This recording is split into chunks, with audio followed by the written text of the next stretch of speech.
The Lay of Marie, and Vignettes in Verse Matilda Betham, with an introduction for the Garland edition by Donald H.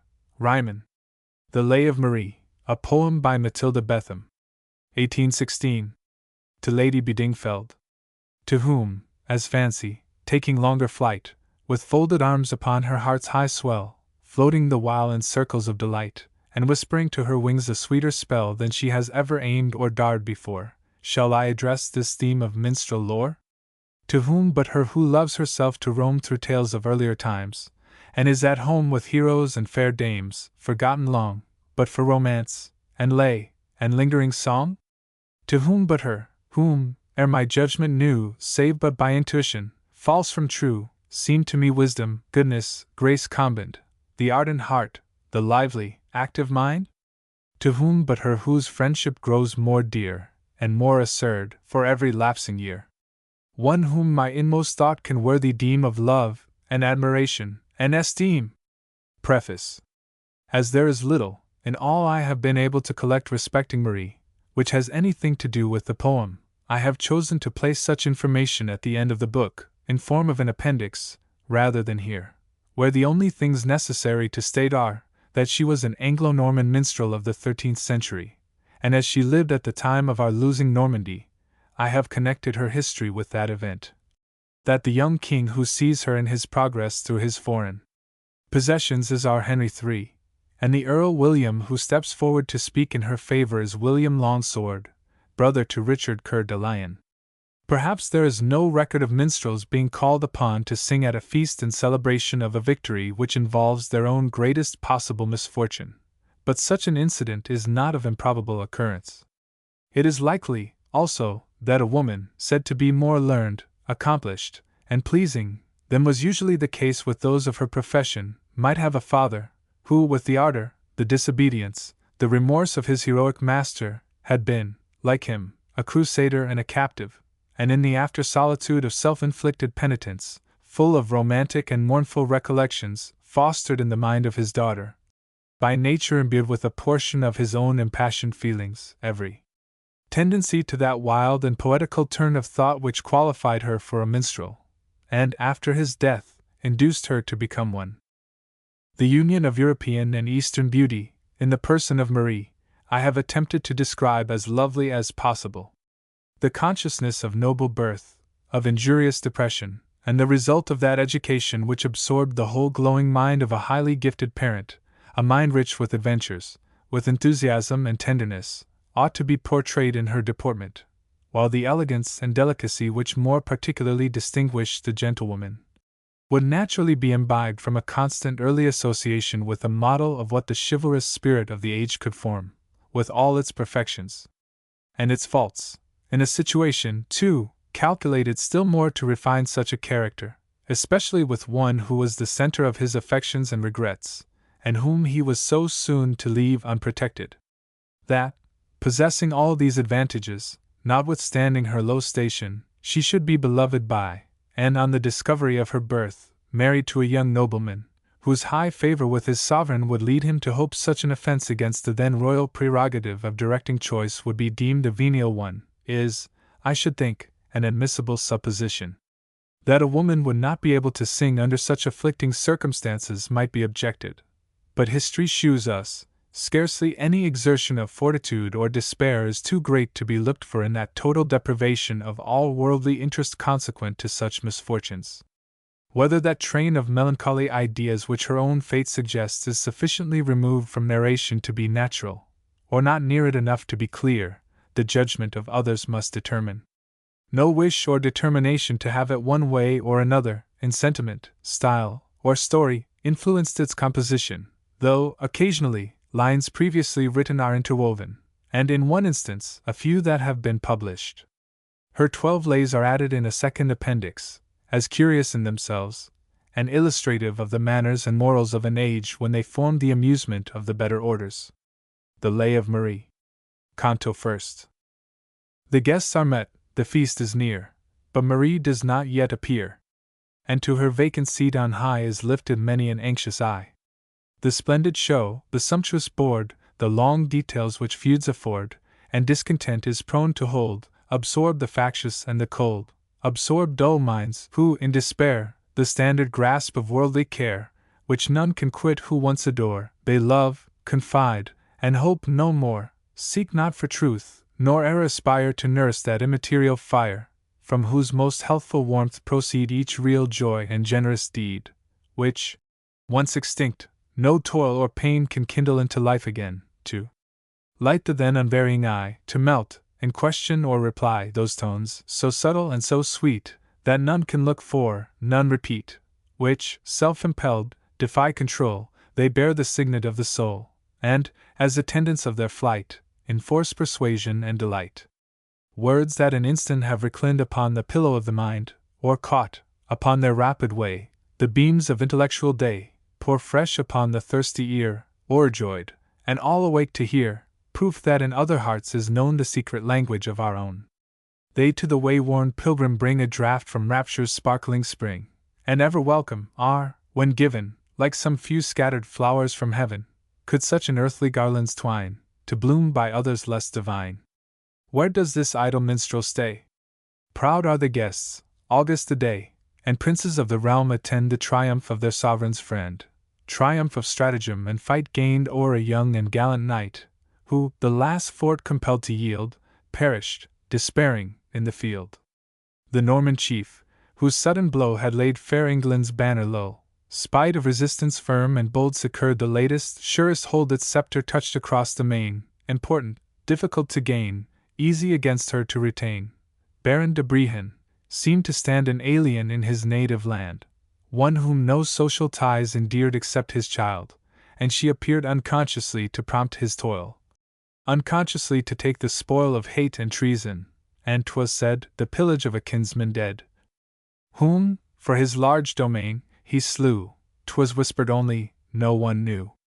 At tale of murderous deed, his ear no startling summons seemed to hear, yet should some sudden theme intrude of friend betrayed, ingratitude, or treacherous counsel, follies nised in ardent minds, who, dying, curse the guileful author of their woes, his troubled look would then disclose some secret anguish, inward care, which mutely, sternly said forbear.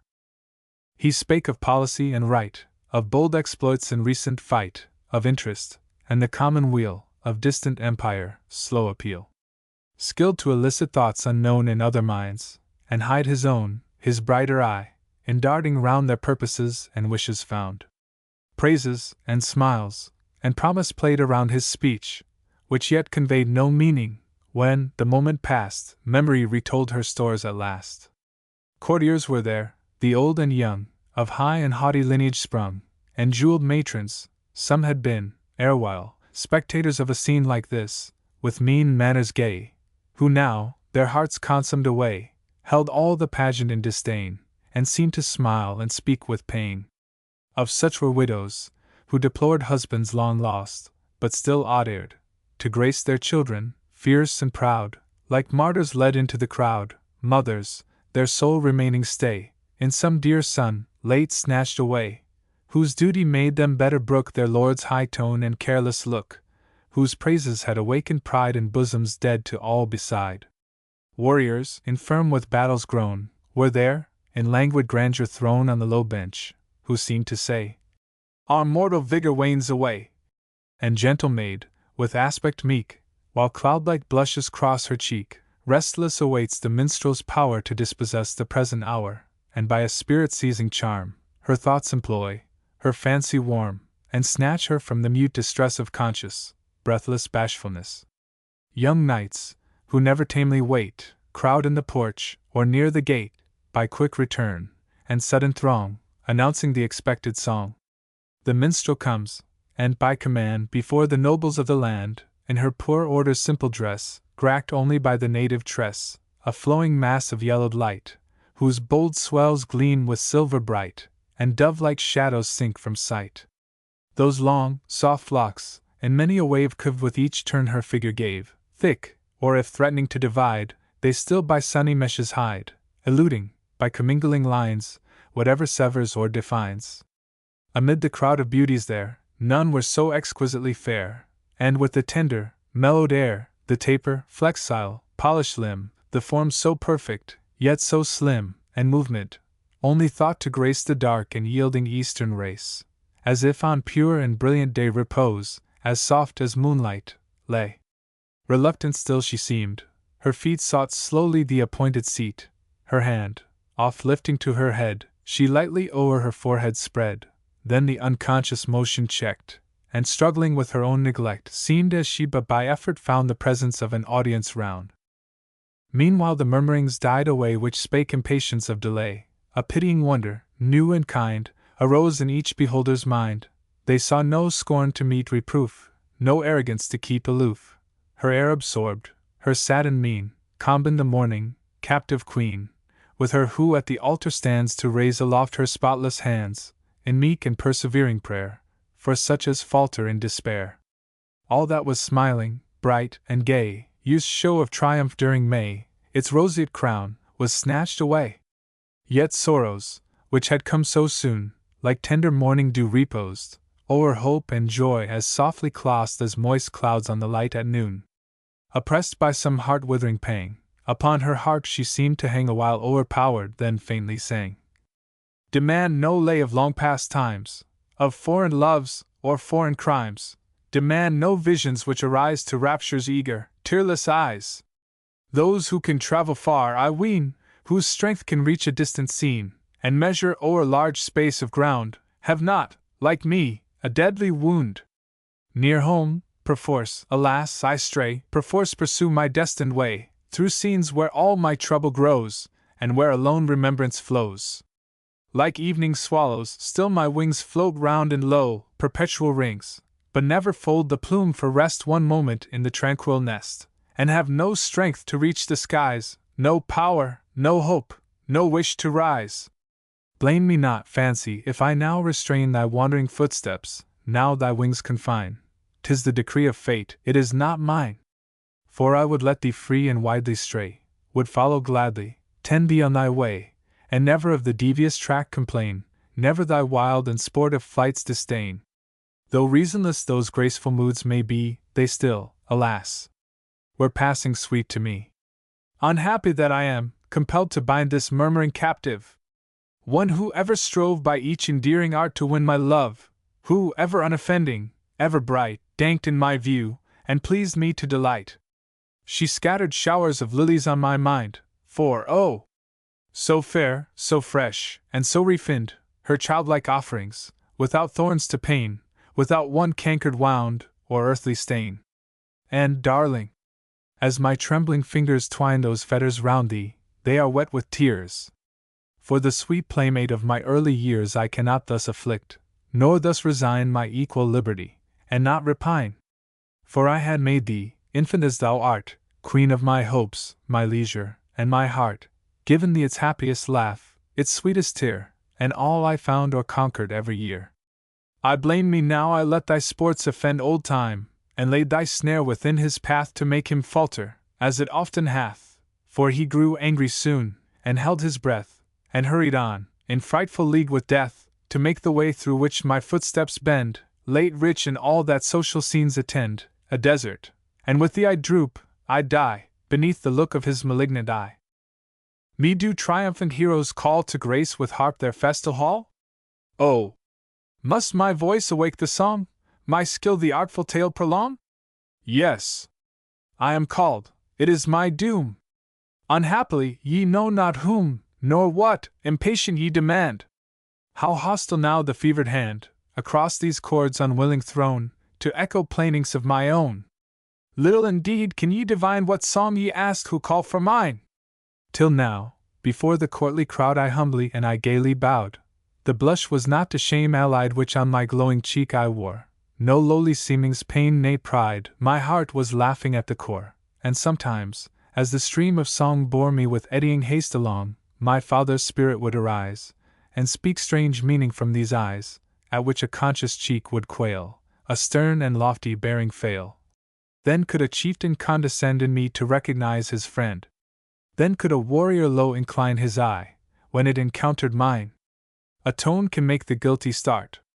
A glance can pierce the conscious heart, encountering memory in its flight, most waywardly. Such wounds are slight, but I would draw the painful light. fair lords and princes.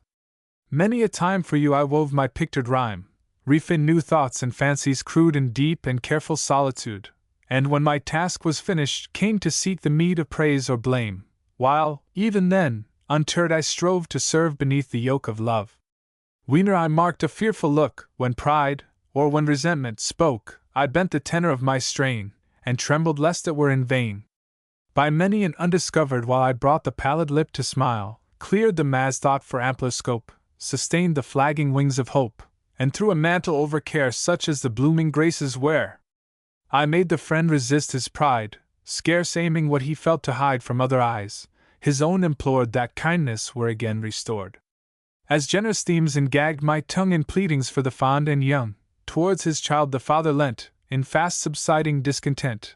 I made that father's claims be felt, and saw the rash, the stubborn, melt, nay, once, subdued, a rebel knelt. Thus skilled, from pity's warm excess, the aching spirit to caress, profuse of her ideal wealth, and rich in happiness and health, an alien, classed among the poor, unheeded, from her precious store, its best and dearest tribute brought, the zeal of high, adventurous thought, the tender awe in yielding aid, e'en of its own soft hand afraid. Stealing, through shadows, forth to bless, her venturous service knew no bound, yet shrank, and trembled, when success its earnest, fullest wishes crown. This alien sinks, oppressed with woe, and have you nothing to bestow? No language kind, to soothe or cheer, no softened voice, no tender tear, no promise which may hope impart? No fancy to beguile the heart, to chase those dreary thoughts away, and waken from this deep dismay?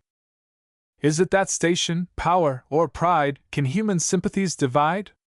Or is she deemed a thing of art, formed only to enact a part, whose nice perceptions all belong to modulated thought and song, and in fictitious feeling thrown, lie waste or callous in her own?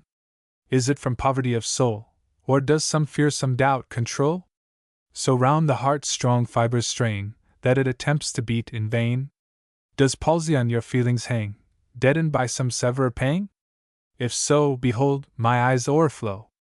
For, oh, that anguish well I know. When once that fatal stroke is given, when once that finest nerve is riven, our love, our pity, all are o'er, we even soothe ourselves no more. Back, hurrying feelings, to the time I learnt to clothe my thoughts in rhyme, when, climbing up my father's knees, I gaily sang, secure to please, rounded his pale and wasted cheek, and won him, in his turn, to speak, when, for reward, I closer pressed, and whispered much, and much caressed, with timorous eye, and head aside, half asked, and laughed, and then denied, ere I again petition made to hear the often told crusade. How, knowing hardship but by name, misled by friendship and by fame, his parents' wishes he disdained, with zeal, nor real quite, nor feigned, and fought on many a famous spot, the suffering of a captive's lot, my Georgian mother's daring flight, the day's concealment, march by night, her death, when, touching Christian ground, they deemed repose and safety found, how, on his arm, by night and day, I, then a happy infant, lay, and taught him not to mourn but pray. How, when, at length, he reached his home, his heart foretold a gentle doom, with tears of fondness in his eyes, hoping to cause a glad surprise, full of submission, pondering o'er what he too lightly pre-eyes before, the curse with tenfold vengeance fell. Those who had loved him once so well, in whose indulgence perfect trust had still been wise, though most unjust, were in the grave, their hearts were cold. His penitence might still be told to the winds. For few would hear, or, hearing, deem that tale sincere his patrimony's lord denied, who, hardening in possession's pride, affirmed the rightful owner died. A victim from devouring strife, and slavery, returned with life. Possessions, honors, parents gone, the very hand that yarged him on, now, by its stern repelling, tore the veil that former falsehood wore. When he first barred his heart before thy view, told all its inmost beatings, told them true, nay, e'en the pulse, the secret, trembling thrill, on which the slightest touch alone would trill, irate a kill, while thou, with secret aim, collected art, didst wind around that bold, confiding heart, and in its warm and healthful breathings fling a subtle poison, and a deadly sting. Where shall we else so fell a traitor find? The wilful, hard misleader of the blind, and what can be the soul perverter's meed, plotting to lure his friend to such a deed, as made self-hatred on the conscience lay that heavy weight she never moves away? Oh! Where the good man's inner barriers close gainst the world's cruel judgments, and his foes enfolding truth, and prayer, and soul's repose, thine is a mournful numbness, or a din, for many strong accusers lurk within. And since this fatal period, in thine eyes a shrewd and unrelaxing witness lies, while, on the specious language of the tongue, deceit has hateful, warning accents hung, and outragged nature, struggling with a smile, announces naught but discontent and guile, each trace of fair, auspicious meaning flown, all that makes man by man beloved and known. Silence, indignant thought! Forego thy sway. Silence! And let me measure on my way. Soul struck, and yielding to his fate, my father left his castle gate. Thou, he would cry, with flowing eyes, that moment worth the sacrifice. Little, alas! avails to thee wealth, honors, titles, ancestry, all lost by me. I dared to lift on high thy welfare as a gift. To save thee, dearest, dared resign thy worldly good. It was not mine. But, oh! I felt around thee twin my very self, my heart and mind.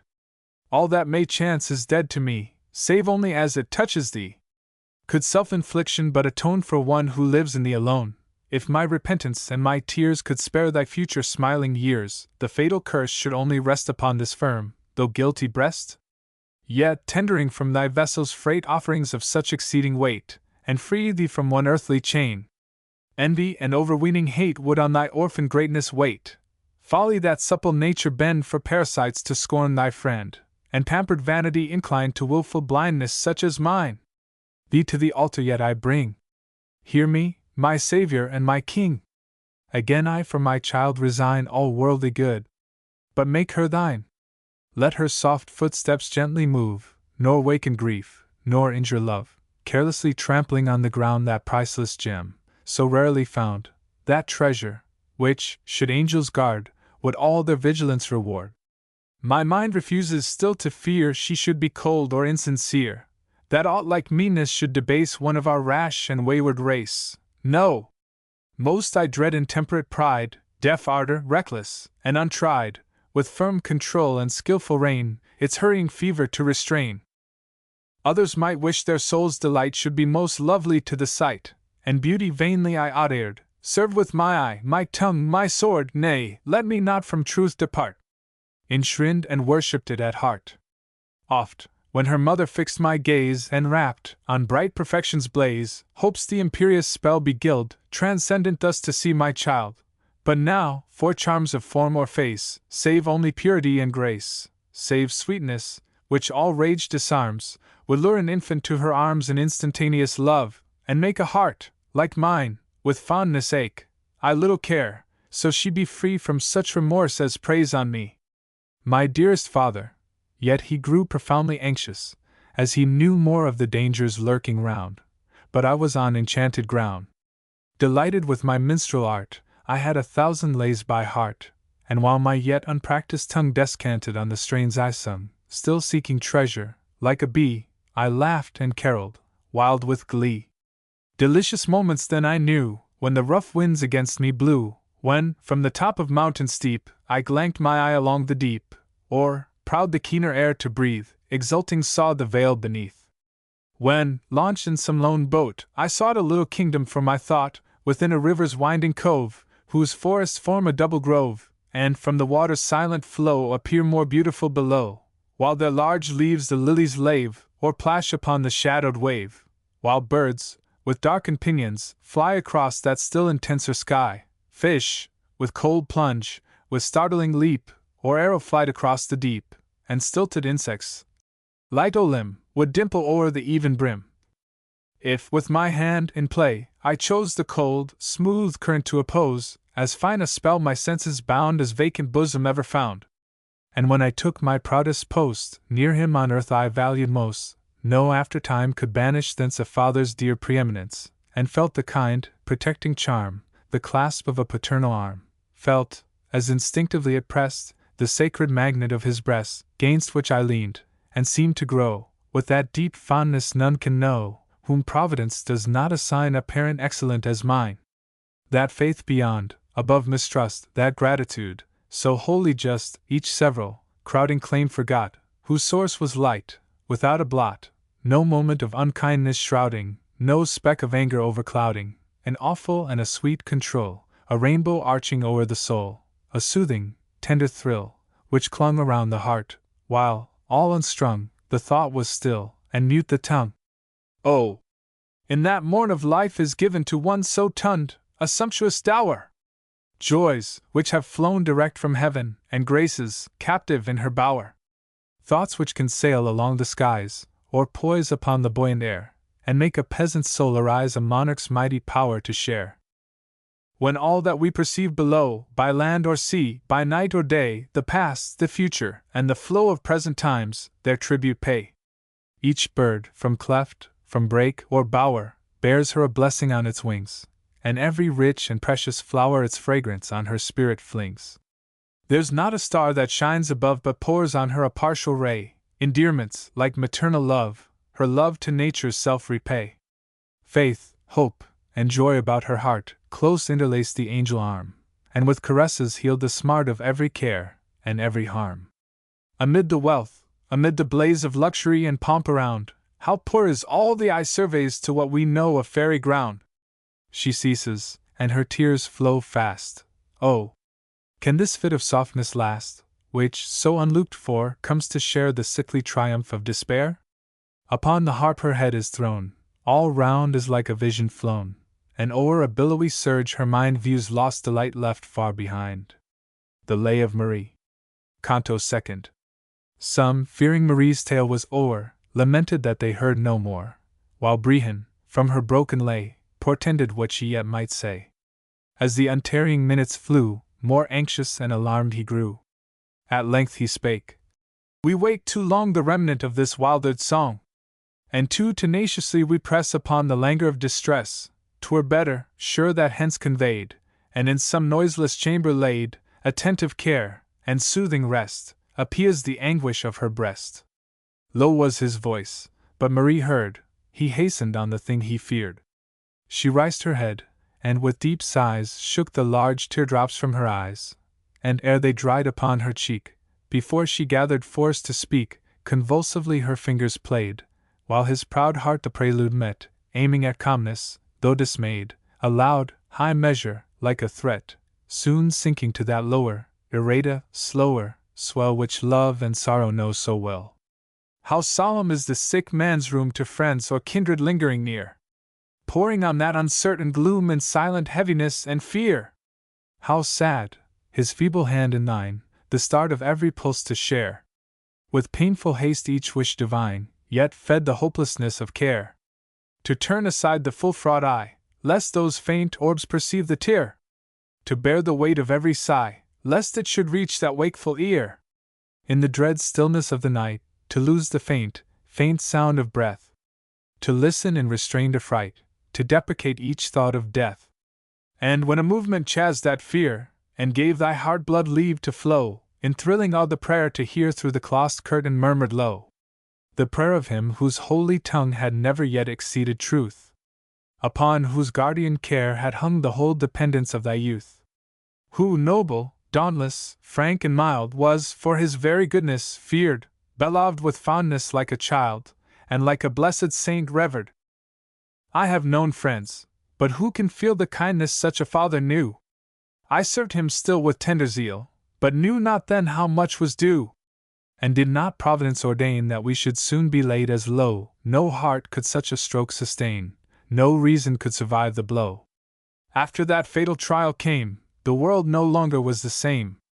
I still had pleasures, who could live without the healing aid they give? But as a plant surcharged with rain, when radiant sunshine comes again, just wakes from a benumbing trance, I caught a feverish, fitful glance. The dove, that for a weary time had mourned the rigor of the climb, and with its head beneath its wing, awaited a more genial spring, went forth again to search around, and some few leaves of olive found, but not a bower which could impart its interchange of light and shade, not that soft down, to warm the heart, of which her former nest was made. Smooth were the waves, the ether clear, yet all was desert, cold, and drear. Affection, o'er thy clouded sky in flocks the birds of omen fly, and oft the wandering harpy, care, must thy delicious viands share. But all the soul's interior light, all that is soothing, sweet, and bright, all fragrance, softness, color, glow, to thee, as to the sun, we owe. Years passed away! Swift, varied years! I learnt the luxury of tears, and all the orphan's wretched lot, midst those she pleased and served, forgot. By turns applauded and despised, till one appeared who duly prized, bound round my heart a welcome chain, and earthward led its hopes again, when, careless of all worldly weal, by fancy only taught to feel, my raptured spirit soared on high, with momentary power to fly, or sang its deep, indignant moan, with swells of anguish, when alone. Yet lovely dreams could I evoke of future happiness and fame. I did not bow to kiss the yoke, but welcomed every joy that came. Often would self-complacence spread harmonious halos round my head, and all my being owned awhile the warm diffusion of her smile. One morn they called me forth to sing for our then liege, the English king. Thy guest, my Lord de Semonville, his gracious presence was the seal of favor to a servant true, to boasted faith and fealty due. It never suits a royal ear prowess of foreign lands to hear, and leaving tales of Charlemagne for British Arthur's earlier reign, I, preluding with praise, began the feats of that diviner man. Let loose my soul in fairy land, gave wilder license to my hand, and learned in chivalrous renown, by song and story handed down, painted my knights from those around, but placed them on poetic ground. The ample brow too smooth for guile, the careless, fearless, open smile, the shaded and yet arching eye, at once reflective, kind, and shy, the undesigning, dauntless look, became to me a living book. I read the character concealed, flashed on by chance, or never known even to bosoms like its own, shrinking before a step intrude, touch, look, and whisper, all too rude, unsunned and fairest when revealed. The first in every noble deed, most prompt to venture and to bleed. Such hearts, so veiled with angel wings, such cherished, tender, sacred things, I since discovered many a time, O Britain! In thy tempered clime, in dew, in shade, in silence nised, for truth and sentiment athirst. As seas, with rough, surrounding wave, islands of verdant freshness save from rash intruders waste and spoil, as mountains rear their heads on high, present snows summits to the sky, and weary patient feet with toil, to screen some sweet, secluded vale, and warm the air its flowers inhale. Reserve warns off approaching eyes from where her choicer Eden lies. Such are the English knights, I cried, who all their better feelings hide, who muffle up their hearts with care, to hide the virtues nestling there, who neither praise nor blame can bear. My hearers, though completely steeled for all the terrors of the field, mailed for the arrow and the lance, bore not unharmed my smiling glance. At other times collected, brave, recoiled when I that picture gave, as if their inmost heart, laid bare, shrank from the bleak, ungenial air. Proud of such prescience, on I went. The youthful monarch was content. Edgar de Langton, take this ring. No! Hither the young minstrel bring. Ourself can better still dispense the honor and the recompense. I came, and trembling bent my knee. He wondered that my looks were meek, that blushes burned upon my cheek. We would our little songstress see. Remove those tresses. Raise thy head. Say, where is former courage fled, that all must now thy face enfold? At distance they were backward rolled. Whence, then, this most unfounded fear? Are we so strange, so hateful here? I strove in vain to lift my eyes, and made some indistinct replies, when one, more courteous and more kind, stepped forth to save my fainting mind. My liege, have pity! For, in truth, it is too hard upon her youth. Though so alert and fleet in song, the strain was high, the race was long, and she before has never seen a monarch, save the fairy queen. But does the lure of thought obey as falcons their appointed way, trained to one end, and wild as those if aught they know not interpose? Vain then is strength, and skill is vain, either to lead them or restrain. The eyelid closes, and the heart, low sinking, plays a traitor's part, while wings, of late so firmly spread, hang flagged and powerless as the dead. With chords familiar from our birth, is it fit subject for our mirth, that thus awakening from her theme, where she through air and sea pursues, and all things governs, all subdues, like fettered captive in a dream, blindly to tread on unknown land, without a guide or helping hand, no previous usage to befriend, as well we might an infant lend our eyes experience, ear, or touch. Can we in reason wonder much? Her steps are tottering and unsure where we have learned to walk secure? Is it not true, what I have told? Her Paust, my features to behold, Earl William Paust, across his mien a strong and sudden change was seen, the courtier bend, protecting tone, and smile of sympathy, were gone. Abrupt his native accents broke, and his lips trembled as he spoke. How thus can memory, in its flight, on wings of gossamer alight, nor showing aim, nor leaving trace, from a poor damsel's living face to features of a brave, dead knight? In eyes so young and so benign, what is it speaks of Palestine? Of toils in early life I proved, and of a comrade dearly loved. 'Tis true he, like this maid, was young and gifted with a tuneful tongue. His looks, irata locks, like hers, were bright and fair, but light and laughing was his eye. The prophecy of future care in those thin helmet lids we spy, veiling mild orbs, of changeful hue, where auburn half subsides in blue. Lord Falkenberg, canst thou divine what is the curve, or what the line, that makes this girl, like lightning, send looks of our long lamented friend? If Richard lived, that sorcery spell quickly his lion heart would quell. He never could her glance descry, and any wish for boon deny.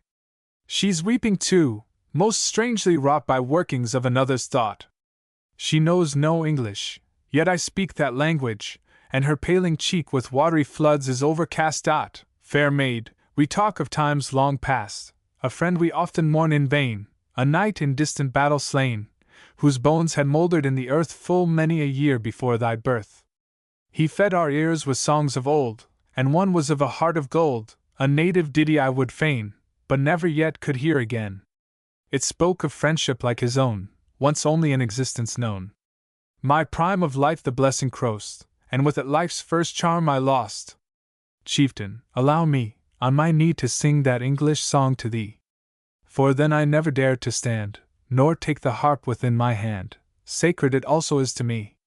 And it should please thy fancy well, since dear the lips from whence it fell, and dear the language which conveys the only theme of real praise. Oh, if in very truth thou art a mourner for that loyal heart, a lowly minstrel maid forgive, who strives to make remembrance live. Song. Betimes my heritage was sold to buy this heart of solid gold. Ye all, perchance, have jewels fine, but what are such compared to mine? Oh! They are formal, poor, and cold, and out of fashion when they're old, but this is of unchanging ore, and every day is valued more. Not all the eye could e'er behold should purchase back this heart of gold. How oft its temper has been tried, its noble nature purified, and still it from the furnace came uninjured by the subtle flame. Like truth itself, pale, simple, pure, yielding, yet fitted to endure, no rust, no tarnish can arise to hide its luster from our eyes, and this world's choicest gift I hold, while I can keep my heart of gold. Whatever treasure may be lost, whatever project may be crossed, whatever other boon denied, the amulet I long have tried has still a sweet, attractive power to draw the confidential hour, that hour for weakness and for grief, for true condolement, full belief. Oh! I can never feel bereft, while one possession shall be left, that which I now in triumph hold, this dear, this cherished heart of gold. Come, all who wish to be enrolled. Our order is the heart of gold. The vain, the artful, and the nice can never pay the weighty price, for they must selfishness abjure, have tongue, and hand, and conscience pure, suffering for friendship, never grieve, but with a godlike strength, believe in the oft-absent power of truth, as they have seen it in their youth. Ye who have grown in such a mold are worthy of the heart of gold. Ceasing, and in the act to rise, a voice exclaimed, "Receive the prize! Earl William, let me pardon crave, thus yielding what thy kindness gave." But with such strange, intense delight, this maiden fills my ear, my sight. I long so ardently to twine in her renown one gift of mine, that having but a die to cast, lest our first meeting prove our last, I would ensure myself the lot not to be utterly forgot. And this, my offering, here consign, worthy, because it once was thine. Then, maiden, from a warrior deign to take this golden heart and chain, thy order's emblem, and afar its light shall lead me, like a star. If thou, its mistress, didst requite with guerdon meet each chosen knight, if from that gifted hand there came a badge of such excelling fame, the broidered scarf might wave in vain, unenvied might a rival gain, amid assembled peers, the crown of Tournay triumph and renown. For me its charm would all be gone, e'en though a princess set it on. I bowed my thanks, and quick withdrew, glad to escape from public view, laden with presents, and with praise, beyond the meed of former days. But that on which I gazed with pride, which I could scarcely lay aside, even to close my eyes for rest, I wear it now upon my breast, and there till death it shall remain, was this same golden heart and chain. The peacock crown, with all its eyes, its emerald, jacinth, sapphire dyes, when first, irradiate o'er my brow, waved its rich plumes in gleaming flow, did not so deep a thrill impart, so soften, so dilate my heart. No praise had touched me, as it fell, like his, because I saw full well, honor and sweetness orbed did lie within the circlet of his eye. Integrity which could not swerve, a judgment of that purer nerve, fearing itself, and only bound by truth and love to all around, which dared not feign, and scorned to vaunt, nor interest led, nor power could daunt, acting as if it moved alone in sight of the Almighty's throne. His graceful form my fancy caught, it was the same she always brought, when legends mention knights of old, the courteous, eloquent, and bold. The same dark locks his forehead gracked, a crown by partial nature placked, with the large hollows, and the swells, and short, close, tendril twine of shells. Though grave in aspect, when he smiled, 'twas gay and artless as a child, with him expression seemed a law, you only nature's dictates saw, but they in full perfection wrought of generous feeling, varied thought, all that can elevate or move, that we admire, esteem, and love. Thus, when it pleased the youthful king, who wished yet more to hear me sing, that I should follow o'er the main, in good Earl William's sober train, as slow we lingered on the seas, I inly blessed each wayward breeze, for still the graceful knight was near, prompt to discourse, relate, and hear. The spirit had that exercise, the fine perceptions play, that perish with the worldly wise, the torpid, and the gay. In the strings of their lyres, as the poets of old fresh blossoms were used to entwine, as the shrines of their gods were enameled with gold, and sparkling with gems from the mine. So, gracked with delights that arise in the mind, as through flowers, the language should flow, while the eye, where we fancy all soul is enshrined, with divine emanations should glow. The voice, or the look, gifted thus, has a charm remembrance springs onward to greet, and thought, like an angel, flies, living and warm, when announcing the moment to meet. And it was thus when Eustace spoke, thus brightly his ideas glanked, met mine, and smiled as they advanced. For all his fervor I partook, poured out my spirit in each theme, and followed every waking dream. Now in fancy's airy play, near at hand, and far away, all that was sportive, wild, and gay. Now led by pity to deplore hearts that can ache and bleed no more, we roamed long tales of sadness o'er. Now, prompted by achievements higher, we caught the heroes, martyrs' fire, who, listening to an angel choir, rapt and devoted, following still where duty or religion led, the mind prepared, subdued the will, bent their grand purpose to fulfill, conquered, endured, or meekly bled. Nor wondered we, for we were given, like them, to zeal, to truth, and heaven. Receding silently from view, freedom, unthought of, then withdrew. We neither marked her as she flew, nor ever had her absence known from care or question of our own. At court, emotion or surprise revealed the truth to other eyes. The pride of England's nobles stayed too often near the minstrel maid, and many in derision smiled, to see him pay a peasant's child, for such they deemed me, deep respect, while birth and grandeur met neglect. Soon, swayed by duty more than wealth, he listened and he looked by stealth, and I grew careless in my lays, languished for that exclusive praise. Yet, conscious of an equal claim, above each base or sordid aim, from wounded feeling and from pride, my pain I coldly strove to hide, and when, encountered by surprise, rapture rose flashing in his eyes, my formal speech and careless air would call a sudden anger there. Reserved and sullen we became, tenacious both, and both to blame. Yet often an upbraiding look controlled the sentence as I spoke. Prompt and direct its flight arose, but sunk or wavered at the close. Often, beneath his softening eye, I felt my resolution die, and half relentingly, forgot his splendid and my humble lot. Sometimes a sudden fancy came, that he who bore my father's name, broken in spirit and in health, was weary of ill-gotten wealth. I to the cloister saw him led, saw the wide cowl upon his head, heard him, in his last dying hour, warn others from the thirst of power, adjure the orphan of his friend pardon and needful aid to lend, if heaven vouchsafed her yet to live, for, could she pity and forgive, 'twould wing his penitential prayer with better hope of mercy there.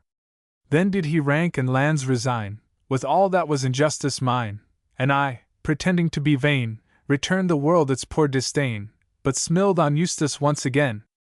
Thus vision after vision flew, leaving again before my view that errata, the hollow scene, the scornful crowd, to which that heart had never bowed, whose tenderness I hourly fed, while thus I to its nursling said, "Be silent, love! Nor from my lip in faint or hurried language speak. Be motionless within my eye, and never wander to my cheek. Returred and passive thou must be, or truly I shall banish thee. Thou art a restless, wayward sprite, so young, so tender, and so fair, I dare not trust thee from my sight, nor let thee breathe the common air. Home to my heart, then, quickly flee, it is the only place for thee. And hush thee, sweet one! In that cell, for I will whisper in thine ear those tales that hope and fancy tell, which it may please thee best to hear. I will not, may not, set thee free, I die if aught discover thee." Where are the plaudits, warm and long, that erst have followed Marie's song? The full assenting, sudden, loud, the buzz of pleasure in the crowd. The harp was still, but silence reigned, listening as if she still complained, for pity threw her gentle yoke across impatience, ere he spoke, and thought, in pondering o'er her strains, had that cold state he oft maintains. But soon the silence seemed to say, "Fair mourner, reassume thy lay," and in the chords her fingers strayed, for aching memory found relief in mounting to the source of grief. A tender symphony she played, then bowed, and thus, unasked, obeyed. The Lay of Marie. Canto 3rd. Careless alike who went or came, I seldom asked the stranger's name. When such a being came in view as eagerly the question drew, "The Lady Oswald," someone cried, "Sir Eustace' late appointed bride, his richest ward the king's behest gives to the bravest and the best." Enchantments wrought by pride and fear made me, though mute, unmoved appear. My eye was quiet, and the while my lip maintained a steady smile. It cost me much, alas! to feign, but while I struggled with the pain, with beauty stole upon my sight an inward feeling of delight. Long did the silken lashes lie upon a dark and brilliant eye. Bright the wild rose's finest hue o'er a pure cheek of ivory flew. Her smile, all plaintive and resigned, bespake a gentle, suffering mind, and e'en her voice, so clear and faint, had something in it of complaint. Her delicate and slender form, like a veiled lily from the storm, seemed pensively to shrink away, more timid in a crowd so gay. Large jewels glittered in her hair, and on her neck, as marble fair, lay precious pearls, in countless strings. Her small, white hands, embossed with rings, announced high rank and amplest wealth, but neither freedom, power, nor health. Near her Sir Eustace took his stand, with manner sad, yet soft and bland, spoke oft, but her replies were tame, and soon less frequent both became. Their converse seemed by labor wrought, without one sweet, free-springing thought, without those flashes of delight which make it tender, deep, or bright. It was not thus upon the sea he used to look and talk with me. Not thus, when, lost to all around, his haughty kinsman saw and frowned. Then all unfelt the world's control, its reign lay lightly o'er his soul, far were its prides and cautions hurled, and thought's wide banner flew unfurled. Yet we should do fair Oswald wrong to class her with the circling throng. Her mind was like a gentle sprite, whose wings, though aptly formed for flight, from cowardice are seldom spread, who folds the arms, and droops the head, stealing, in pilgrim guise along, with needless staff, and vestment grey, it scarcely trills a vesper song monotonous at close of day. Cross but its path, demanding aught, e'en what its pensive mistress sought, though forward welcoming she hied, and its quick footstep glanked aside. Restraint, alarms, and solitude, her early courage had subdued, fettered her movements, looks, and tongue, while on her heart more weighty hung each grieved resentment, doubt, and pain, each dread of anger or disdain. A deeper sorrow also lent the sharpened pang of discontent, for unconcealed attachment proved destructive to the man she loved. Owning, like her, an orphan's doom, he had not that prescriptive home which wealth and royal sanction buys, no powerful friends, nor tender ties, no claims, save former promise given, whose only witness was in heaven, and promise takes a slender hold, where all is selfish, dull, and cold. Slowly that bloomless favor grew, before his stern protectors knew the secret which heiress disdain. Declaring that he did but feign, they, in unpitying vengeance, hurled a sister's offspring on the world. Thus outragged, pride's corroding smart, the fever of a throbbing heart, impelled him first to wander round, and soon to leap that barrier ground, and seek the arched, embowering way, in which her steps were wont to stray. No sleep his heavy eyes could close, nor restless memory find repose, nor hope a plan on which to rest, in the wild tumult of a breast with warring passions deeply fraught. To see her was his only thought, feel once again the tones that sprung so oft to that endearing tongue, flow on his heart, desponding, faint, but too indignant for complaint, say how completely he resigned all former influence o'er her mind, where it was better to destroy each vestige of their days of joy. To breathe her name he would not dare, except in solitude and prayer. Beyond belief I love, adore, but never will behold thee more. Thus thinking o'er each purpose high, tears gathered blinding in his eye, and bitter, uncontrolled regret exclaimed, why have we ever met?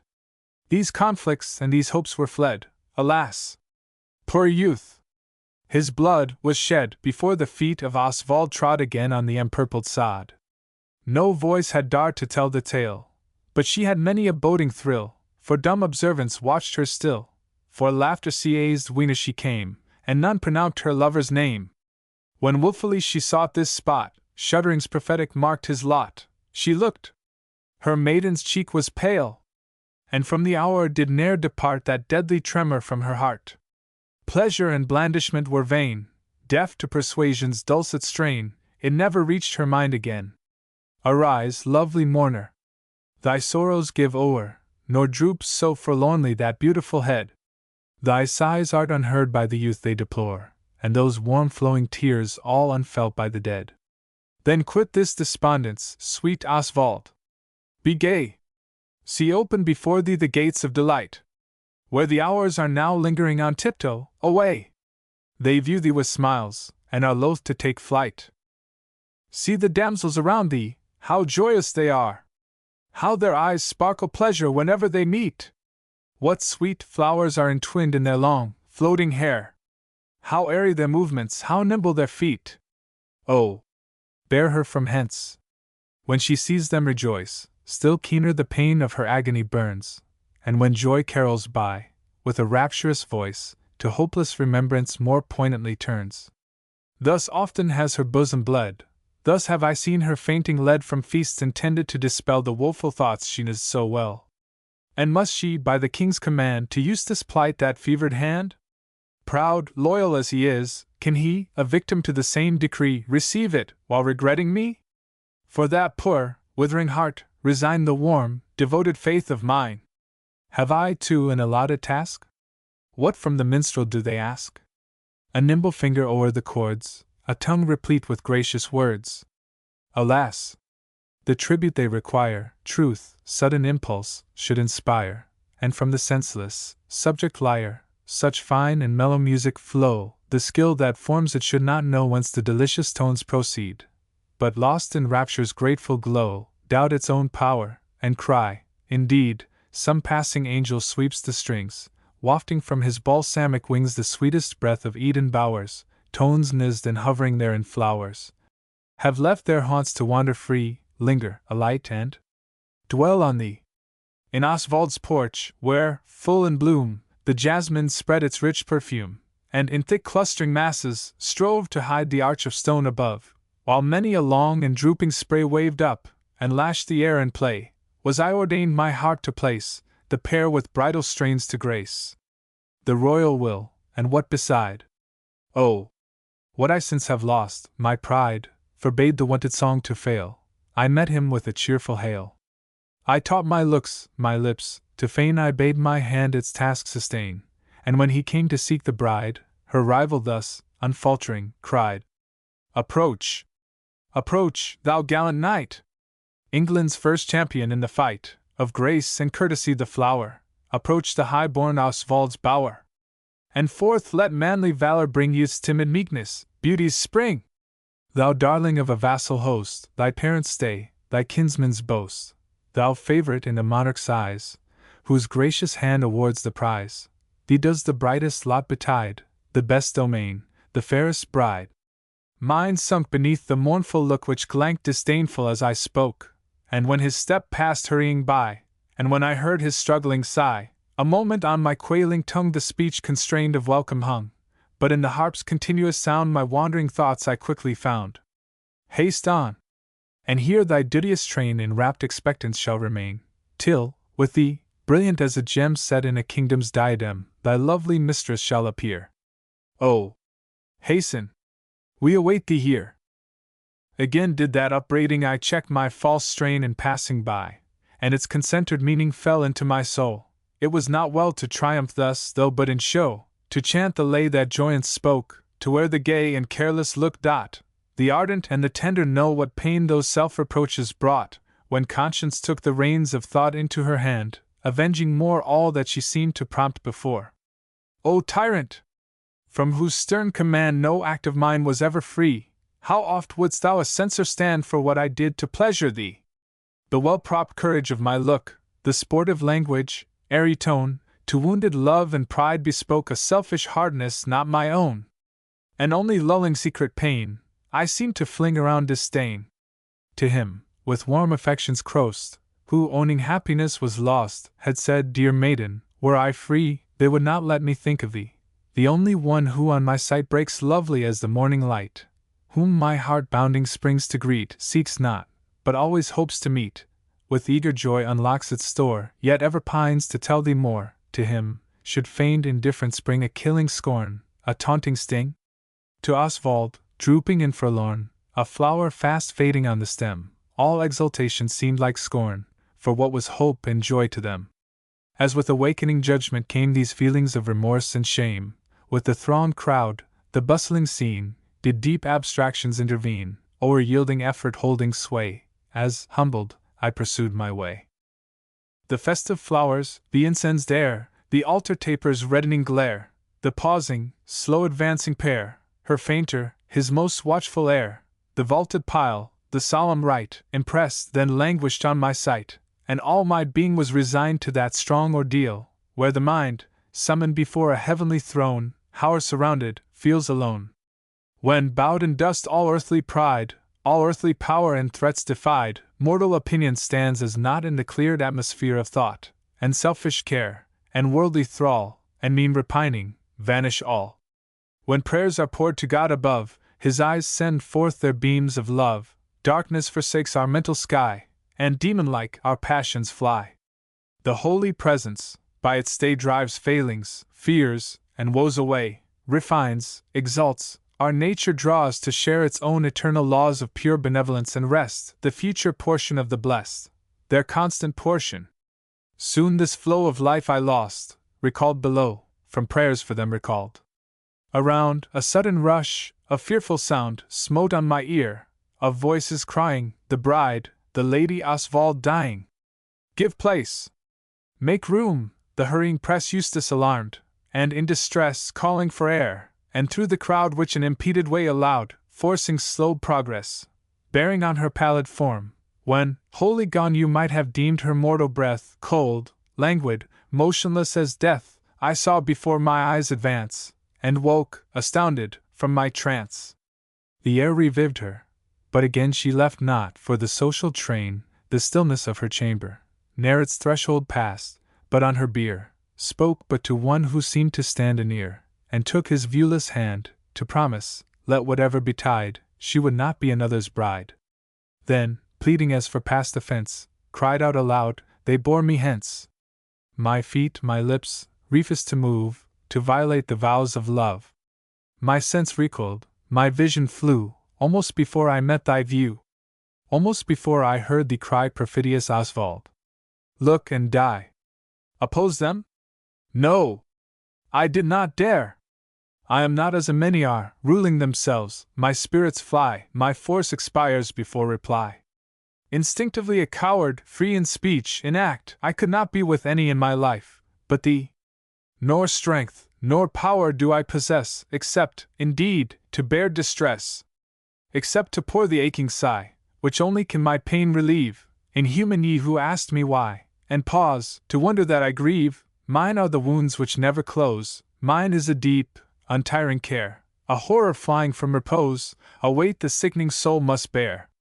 The tears that from these eyelids flow, the sad confusion of my brain, all waking phantoms of its woe, your anger, and the world's disdain, seek not to soothe me, they are sent this feeble frame and heart to try. It is established, be content. They never leave me till I die. So little here is understood, so little known the great and good, the deep regret that Eustace proved brought home conviction that he loved to many, others thought, her dower, the loss of lordships, wealth, and power, full cause for sorrow, and the king hoped he might consolation bring, and bind a wavering servant o'er, not found too loyal heretofore, by linking his sole daughter's fate in wedlock with an English mate, his favourite too, whose own domain spread over valley, hill, and plain, whose far-tracked lineage did evince a birthright worthy of a prince, whose feats of arms, whose honour, worth, were even nobler than his birth, who, in his own bright self, did bring a presence worthy of a king, a form to catch and charm the eye, make proud men gracious, ladies sigh, the boldest, wisest, and the best, greater than each presuming guest. I speak from judgment, not from love. In all endowments far above who taste this day of festal cheer, and whom his death assembles here. That he is known those look avow, the mantling cheek, the knitting brow, I could not hope it did he live, but now, oh! Now ye must forgive. Most recreant they who dare offend one who has lost her only friend. De Stafford's widow here appears, for him, my Eustace, flow these tears. Ye may not blame me. Ye have wives, who yet may sorrow for your lives, who, in the outset of their grief, upon a father's neck may spring, or find in innocence relief, and to a cherished infant cling, or thus, like me, forlornly shed their lonely wailing o'er the dead. Can eyes that briny torrent steep, others in strong subjection keep? Yes. Here are some that mine obey, and self-indignant at the sway I hold upon them, turn away. Some, too, who have no cause for shame, whom even the injured cannot blame, now here, now there, above, below, their looks of wild avoidance throw. Nay, gentle cousin, blush not so, and do not, pray thee, rise to go. I am bewildered with my woe, but hear me fairly to the end, I will not pain thee, nor offend. Oh no! I would thy favour win, for, when I die, as next of kin, so reft am I of human ties, it is thy place to close my eyes. With state and wealth to thee I part, but could not with the Stafford's heart.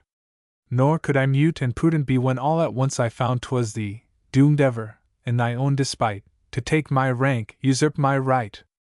I told, alas! My father's name, the noble stock from which I came, Marie de Brihan, sounds as well, perhaps, I cried, as Isabel. And were the elder branch restored, my grandsire was the rightful lord, I, in my injured father's place, those large domains, that name would grace.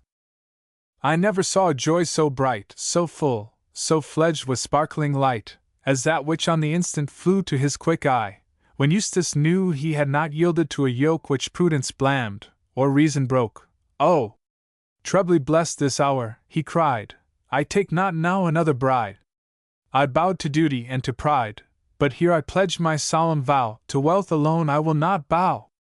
The only offspring of a race no misalliance did disgrace, nurtured, schooled, fashioned by their laws, not wishing an acceptive clause, till thee, my only choice, I met, and then, with useless, deep regret, I found in birth, and that alone, thou wert unworthy of a throne. My ancestors appeared too nice, their grandeur bore too high a price, if, with it, on the altar laid, freedom and happiness were paid.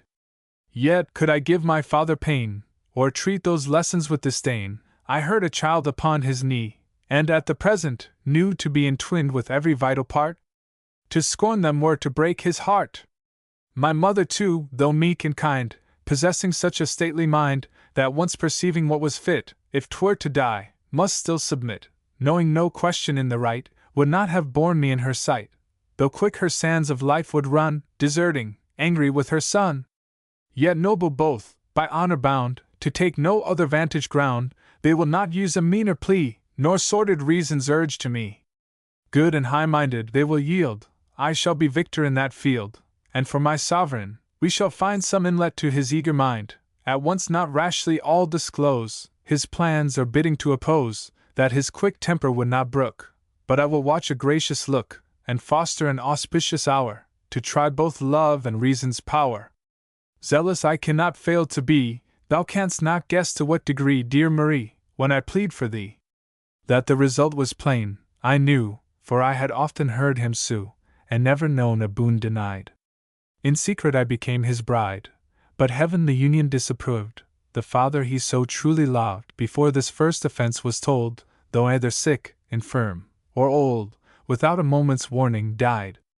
This sealed his silence for a while, for, till he saw his mother smile, till time the cloud of woe should chase from her pale, venerable face, he felt the tale he dared not break, he could not on the subject speak. And oh! The gentle mourn so long, the faint lament outlasts the strong. Her waning health was fair pretence to keep his voyage in suspense. But still the king, averse or mute, heard coldly his dejected suit, to give the lingering treaty o'er, and once exclaimed, persuade no more. This measure 'tis resolved to try. We must that veering subject buy, else, let the enemy advance, De Brienne surely sides with France. The harp again was silent. Still no fiat of the general will bade her to cease or to proceed. Often inquiring eye, indeed, the strangers riced, but instant checked, lest the new vassals should suspect they thought the monarch's reasons just, and faith so varying brought mistrust. De Brienne, with a bitter smile, eyes closing, lips compressed the while, although remorse, with keenest dart, and disappointment wrung his heart, although he longed to thunder, cease, restrained his fury, kept his peace. The Lay of Marie. Canto 4th. Marie, as if upon the brink of some abyss, had paused to think, and seemed from her sad task to shrink. One hand was on her forehead pressed, the other clasping tight her vest, as if she feared the throbbing heart would let its very life depart. Yet, in that sad, bewildered mien, traces of glory still were seen, traces of greatness from above, of noble scorn, devoted love, of pity such as angels feel, of clinging faith and martyred zeal. Can one, who by experience knows so much of trial and of woes, late prone to kindle and to melt, to feel whatever could be felt, to suffer, and without complaint, all anxious hopes, depressing fears, her heart with untold sorrows faint, eyes heavy with unsheden tears, through every keen affliction past, can that high spirit sink at last? Or shall it yet victorious rise, beneath the most inclement skies, see all it loves to ruin hurled, smile on the gay, the careless world, and finally tempered, turn aside its sorrow and despair to hide? Or burst at once the useless chain, to seem and be itself again? Will memory evermore control, and thought still lord it o'er her soul? Queen of all wonders and delights, say, canst not thou possess her quite, sweet poesy? And balm distill for every ache, and every ill? Like as in infancy, thy art could lull to rest that throbbing heart, could say to each emotion, cease, and render it a realm of peace, where beckoning hope led on surprise to see thy magic forms arise. Oh! Come! All awful and sublime, armed close and stately, nervous rhyme, with wheeling chariot, towering crest and Amazonian splendors drayest.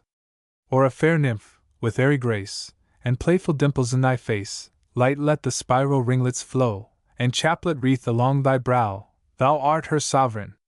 Hear her now again renew her early vow. The fondest votary in thy train, if all past service be not vain, might surely be received again. Behold those hands in anguish wrung one instant, and but that alone, when, waving grief, again she sang, though in a low, imploring tone, Awake, my lyre! Thy echoes bring, now, while yon phoenix spreads her wing. From her ashes, when she dies, another brighter self shall rise, 'tis hope, the charmer. Fickle, wild, but I loved her from a child, and could we catch the distant strain, sure to be sweet, though false and vain, most dear and welcome would it be. Thy silence says 'tis not for me. With pity's softer flowing strain, awake thy sleeping wires again, for she must somewhere wander near, in following danger, death, and fear. From her regard no shade conceals, her ear e'en sorrow's whisper steals, she leads us on all griefs to find, to raise the fallen, their wounds to bind. Oh! Not in that reproachful tone, advise me first to heal my own. Alas! I cannot blame the lyre. What strain, what theme can she inspire, whose tongue a hopeless mandate brings, whose tears are frozen on the strings, and whose recoiling, languid prayer denies itself in mere despair?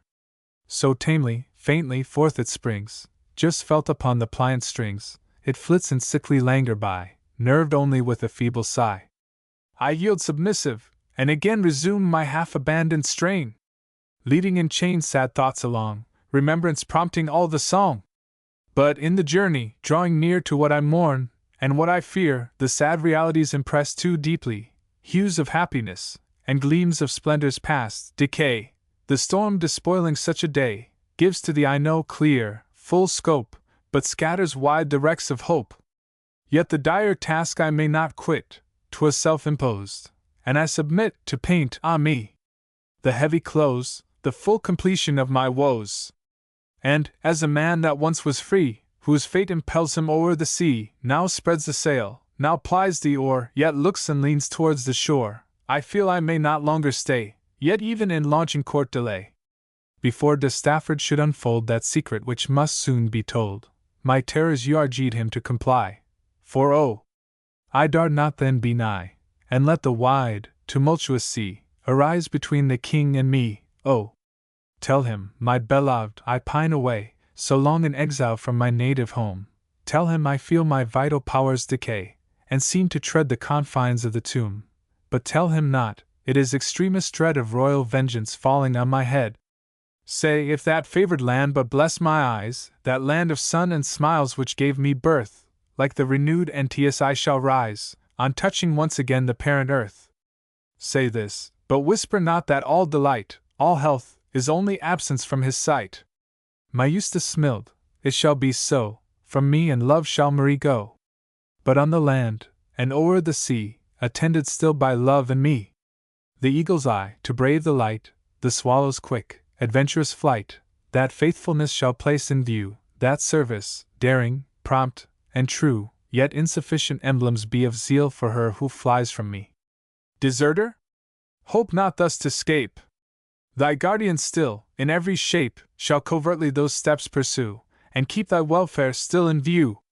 More fondly hovering than the dove shall be my ever watchful love. Than the harp's tones more highly wrought, shall linger each tenacious thought. Apt, active shall my spirit be in care for her who flies from me. And it had been indeed a crime to leave him, had I known the time, the fearful length of such delay, protracting but from day to day, which reached at length 2 tedious years of dark surmises and of fears.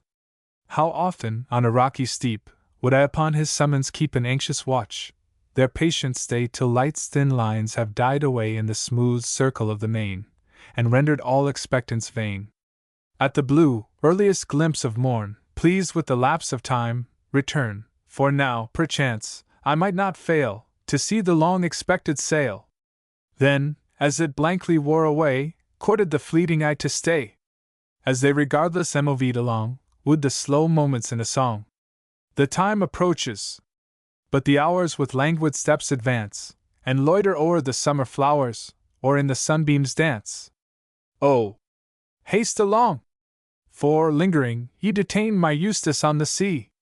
Hope, all on tiptoe, does not fail to catch a cheering ray, and fancy lifts her airy veil, in wild and frolic play. Kind are they both, but cruel ye, detaining Eustace on the sea. Sometimes within my cot I stayed, and with my precious infant played. Those eyes, I cried, whose gaze endears, and makes thy mother's flow in tears. Those tender lips, whose dimpled stray can even chase suspense away. Those artless movements, full of charms, those graceful, rounded, rosy arms, shall soon another neck entwine, and wake in transports fond as mine. That magic laugh bespeaks thee pressed as surely to another breast. That name of father's voice shall melt, those looks within his heart be felt. Drinking thy smiles, thy carols, he shall weep, for very love, like me. Those who in children see their heirs, have numberless, diverging cares. Less pure for them affection glows, less of intrinsic joy bestows, less mellowing, less enlivening, flows. Oh! Such not even could divine a moment's tenderness like mine. Had he been destined to a throne, his little darling self alone, bereft of station, grandeur, aught but life and virtue, love and thought, could wake one anxious thrill, or share one hallowed pause's silent prayer. Ye scenes, that flit my memory o'er, decked in the smiles which then ye wore, in the same gay and varied dress, I cannot but admire and bless. What though some anxious throbs would beat, some fears within my breast retreat, yet then I found sincere delight, whenever beauty met my sight, whether of nature, chance, or art. Each sight, each sound, impressed my heart, gladness undropping to revive, all warm, and grateful, and alive. But ere my spirit sinks, so strong remembrance weighs upon the song, pass we to other themes along. Say, is there any present here, whom I can have a cause to fear, whom it were wrongful to perplex, or faulty policy to vex? In what affrights the quiet mind might bitter thoughts employment find? In what torments a common grief do I alone expect relief? Our aching sorrows to disclose, our discontents, our wrongs repeat, to hurl defiance at our foes, and let the soul respire, is sweet. All that my conscience wills I speak at once, and then my heart may break. Too sure King Henry's presage rose. De Brehon linked him with our foes, yes, ours. The Brehons us to be patterns of faith and loyalty, and many a knightly badge they wore, and many a trace their scutcheons bore, of noble deeds in days of yore, of royal bounty, and such trust as suits the generous and the just. From every record it appears that Normandy 300 years has seen in swift succession run with English kings, from sire to son, but which of all those records saith, that we may change and barter faith, that if our favor is not sure, or our inheritance secure, if envy of a rival's fame, or hatred at a foeman's name, or other reason unconfessed, now feigning sleep in every breast, upon our minds our interest weigh, while any fiercer passions sway, we may invite a foreign yoke all truth. Disowned allegiance broke? Plot, and lay guileful snares to bring, at cost of blood, a stranger king? And of what blood, if it succeed, do ye achieve the glorious deed? Not of the base. When ye surprise a lurking mischief in the eyes, dark hatred, cunning prompt to rise, and leap and catch at any prey, such are your choice. Your comrades they.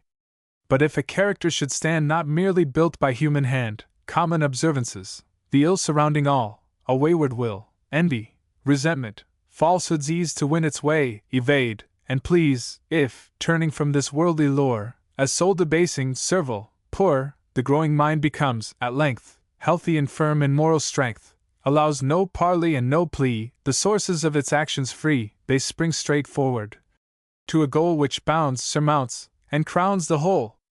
Ye seek not to allay such force, to interrupt so bold a course. What were the use of minds like these, that will not on occasion seize, nor stoop to aid the dark design, nor follow in the devious line? As soon, in the close twisted brake, could lions track the smooth, still snake, as they the sinuous path pursue which policy may point to you. Nay, menace not with eyes, my lords.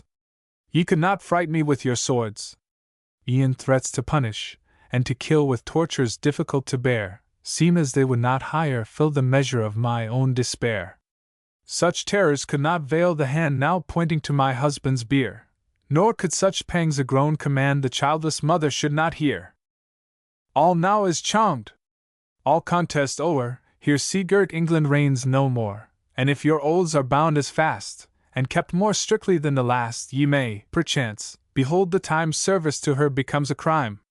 The troubles calling Eustace o'er, refreshed my eyes, my heart, once more, and when I gave, with pleasure wild, into his circling arms our child, I seemed to hold, all evil past, my happiness secure at last, but found, too soon, in every look, in every pondering word he spoke, receding thought, mysterious aim, as I did all his pity claim. A watchfulness almost to fear did in each cautious glance appear. And still I sought to fix his eye, and read the fate impending there, in vain, for it reefest reply.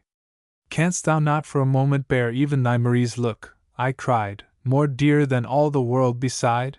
He answered, do not thou upbraid, and blame me not, if thus afraid a needful, dear request to make.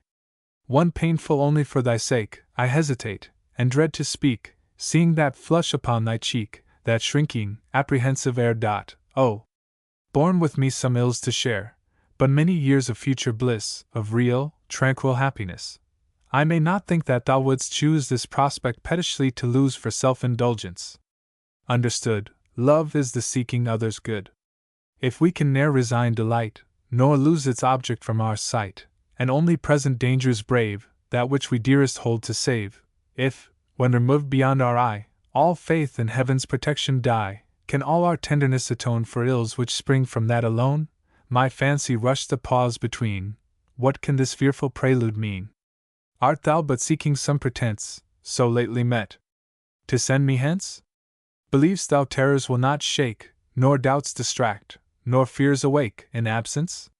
When no power, no charm, can grant a respite from alarm?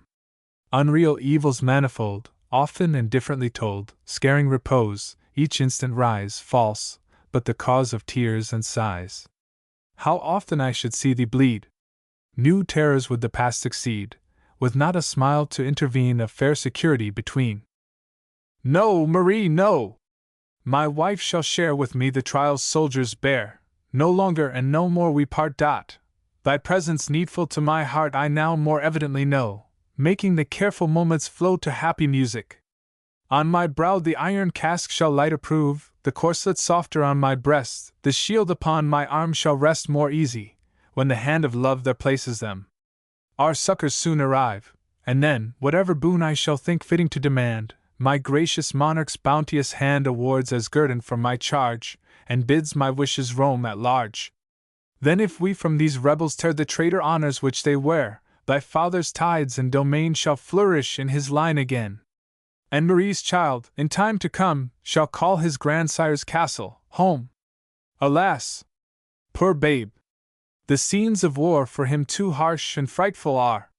Would that he might in safety rest upon my gentle mother's breast, that in the vessel now at bay, in Hugh de Lacy's care he lay. My heart and reason would be free, if he were safe beyond the sea. Nay, let me not my love displease. But is it fit, that walls like these the blooming cherub should enclose? And when our close approaching foes are skirmishing the country o'er, we must adventure forth no more. At length I gave a half consent, resigned, submissive, not content, for, only in intensest prayer, for, only kneeling did I dare, sustaining thus my sinking heart, suffer my infant to depart. Oh! Yet I see his sparkling tears, his parting cries are in my ears, as, strongly bending back the head, the little hands imploring spread, him from my blinding sight they bore, down from the fort along the shore. From the watchtower I saw them sail, and poured forth prayers, of no avail. Yet when a tempest howled around, hurling huge branches on the ground from stately trees, when torrents swept the fields of air, I tranquil kept.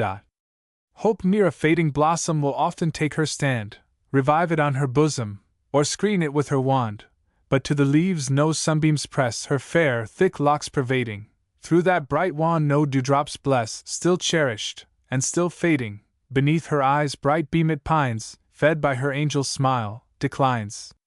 Eustace, meanwhile, with feverish care, seemed worse the dire suspense to bear. Bewildered, starting at the name of messenger, when any came, with body shrinking back, he sought, while his eye seemed on fire with thought, defying, yet subdued by fear, to ask that truth he dared not hear. He went his rounds, the duty done, his mind still tending toward his son, with spirit and with heart depressed, a judgment unsustained by rest, fainting in effort, and at strife with feelings woven into life, and with the chains of being twinned by links so strong, though undefined, they curb or enervate the brain, weighed down by languor, racked by pain, and spread 1,000 subtle ties across the tongue, and through the eyes, till the whole frame is fancy vexed, and all the powers of mind perplexed. What wonder, then, it sunk and failed? What wonder that your plans prevailed? In vain by stratagem you toiled, his skill and prudence all had foiled, for one day's vigilance surpassed seeming perfection in the last. Each hour more active, more intent, unarmed and unassailed he went, while every weapon glanked aside, his armor every lance defied. The blow that could that soul subdue at length was struck, but not by you. It fell upon a mortal part, a poisoned arrow smote his heart, the winds impelling, when they bore wrecks of the vessel to our shore. Oh, ever dear, and ever kind! What madness could possess thy mind, from me, in our distress, to fly? True, much delight had left my eye, and in the circle of my bliss, one holy, rapturous joy to miss was mine, yet I had more than this, before my wounds were clossed, to bear. See thee, an image of despair, just rush upon my woe, then shun her who alike deplored a son, and ere alarm had taken breath, be told, my husband, of thy death. And feel upon this blighted sphere no tie remain to bind me here. Still in my life's young summer see a far and weary path to thee, along whose wild and desert way no sportive tribes of fancy play, no smiles that to the lips arise, no joys to sparkle in the eyes, no thrills of tenderness to feel, no spring of hope, no touch of zeal. All sources of heart-feeling stopped, all impulse, all sustainment dropped.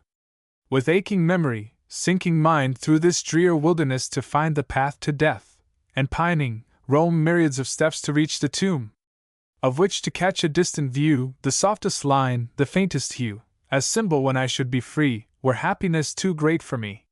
Here clost at once, abrupt, the lay, the minstrel's fingers sighs to play, and, all her soul to anguish given, doubted the pitying care of heaven. But evil, in its worst extreme, in its most dire, impending hour, shall vanish, like a hideous dream, and leave no traces of its power. The vessel plunging on a rock, wreck threatening in its fellest shape, no moment's respite from the shock, no human means or power to scape, some higher swelling surge shall free, and lift and launch into the sea. So, Marie, yet shall aid divine restore that failing heart of thine, though to its center wounded, grieved, though deeply, utterly bereaved. Their genial warmth shall yet reside, there swiftly flow the healthful tide, and every languid, closing vein, drink healing and delight again. At present all around her fades, her listless ear no sound pervades. Her senses, wearied and distraught, perceive not how the stream of thought, rising from her distressful song, in hurrying tide has swept along, with startling and resistless swell, the panic-stricken Isabel, who, falling at her father's feet, like the most lowly suppliant, kneels, and with imploring voice, unmeet for one so fondly loved, appeals.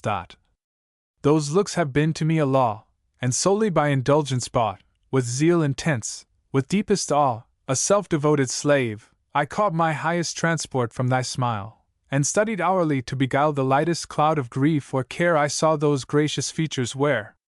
If aught induced me to divine a hope was opposite to thine, my fancy paused, however gay, my silent wishes sunk away. Displeasure I have never seen, but sickness has subdued thy mien, when, lingering near, I still have tried to cheer thee, and thou didst approve, but something still each act belied, my manner chilled, restrained my love. E'en at the time my spirit died with aching tenderness, my eye, encountering thine, was cold and dry. To maim intention fondness, came the sudden impotence of shame. Thy happiness was thriftless wealth, for I could only hoard by stealth. Affection's brightly glowing rays shone with such strong, o'erpowering sway, that service fainted by the way. But now an impulse, like despair, makes me these inner foldings tear. With desperate effort bids me wrest the yearning secret from my breast. Far be the thought that any blame can fix on thy beloved name. The hapless minstrel may not feign, but thou, I know, canst all explain. Yet let me from this place depart, to nurse my fainting, sickened heart. Yet let me in a cloister dwell, the veiled inmate of a cell, to raise this cowering soul by prayer. Reproach can never enter there. Turn quickly hence that look severe, and oh, in mercy, not a tear! The most profuse of parents, thou didst every wish fulfill. Allow, till that which us to please, invite, had CAs to dazzle and delight, and all thy gifts almost despised, the love that gave alone I prized. My yielding spirit bows the knee, my will profoundly bends to thee, but paltry vanities resigned, wealth, gods, and honors left behind, I only wanted, thought to quit this strange, wild world, and make me fit for one of better promise, given to such as think not this their heaven. Nay, almost in my breast arose a hope I scarcely dare disclose, a hope that life, from tumult free, a life so harmless and so pure, a calm so sheltered, so secure, at length might have a charm for thee. That supplications, patient, strong, might not remain unanswered long, and all temptations from thee cast, the altar prove thy home at last. The artless Isabel prevails, that hard, unbending spirit fails. Not many words her lips had passed, ere round her his fond arms were cast. But while his vengeful conscience praised, he chid, and frowning, would have rised till her resistance and her tears, the vehemence of youthful grief, her paleness, his paternal fears, compelled him to afford relief, and fork the agonizing cry, that he could never her deny. Of what ambition sought, beguiled, his crimes thus fruitless. And his child, the beautiful, the rich and young, now, in his most triumphant hours, the darling he had nised in flowers. His pride, the praised of every tongue. So gentle as she was, the rein of influence holding, to restrain his harsher power, without pretense, in graceful, gay beneficence, an angel deemed, her only care to comfort and to please. Whose smiling, whose unconscious air, bespoke a heart at ease, by her, on whom sweet hopes were built, his cup when filled thus rashly spilt. The treasures he had heaped in vain, thrown thankless on his hands again. While, father to this being blessed, he saw a dagger pierce her breast, in knowledge of his former guilt. And of his projects thus bereft, what had the wretched parent left? Oh! From the wreck of all, he bore a richer, nobler freight ashore. And filial love could well dispense on earth a dearer recompense, if he its real worth had known, than full success had made his own. So ardent and so kind of late, is Marie careless of their fate, that, wrapped in this demeanor cold, her spirits some enchantments hold? That thus her countenance is clost, where high and lovely thoughts reposed, quench the pure light that us to fly to the smooth cheek and lucid eye, and fled the harmonizing cloud which could that light benignly shroud, soothing its radiance to our view, and melting each opposing hue, till deepening tints and blendings meet made contrast self-serene and sweet. Vainly do voices tidings bring, that succors from the former king, too late for that intent, are come to take the dead and wounded home, waiting, impatient, in the bay, till they can safely bear away, not men that temporize and yield, but heroes stricken in the field, true sons of England, who, unmoved, could hear their fears, their interests plead, led by no lure they disapproved, stooping to no unsanctioned deed. Spirits so finely toned, so high, that groveling influences die assailing them. The venal mind can neither fit inducement find to lead their purpose or their fate, to sway, to probe, or stimulate. What knowledge can they gain of such whom worldly motives may not touch?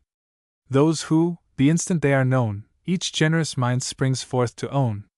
Joyful, as if in distant land, amid mistrust, and hate, and guile, insidious speech, and lurking wile, they grasp a brother's cordial hand. Hearts so imbued with fire from heaven, that all their failings are forgiven. Nay, or, perchance, whose laurel wreath when tears of pity shine, we softer, fonder sighs bequeath, more dear though less divine. Can kind and loyal bosoms bleed, and Marie not bewail the deed? Can England's valiant sons be slain, in whose fair isle so long she dwelt, to whom she sang, with whom she felt. Can kindred Normans die in vain? Or, banished from their native shore, enjoy their sires' domains no more? Brothers, with whom her mind was nized, who shard her young ideas first, and not her tears their doom arraign. Alas! No stimulus avails. Each former potent influence fails. No longer e'en a sigh can part from that oppressed and wearied heart. What broke, at length, the spell? There came the sound of Hugh de Lacy's name. It struck like lightning on her ear, but did she truly, rightly hear? For terror through her senses ran, e'en as the song of hope began. His charge arrived on England's coast, consigned where they had wished it most. Had brave de Lacy joined the train which sought the Norman shores again, then lived her darling and her pride. What anguish was awakened there! A joy close mating with despair. He lived for whom her Eustace died. Yes. Yes. He lives. The sea could spare that island warrior's infant heir.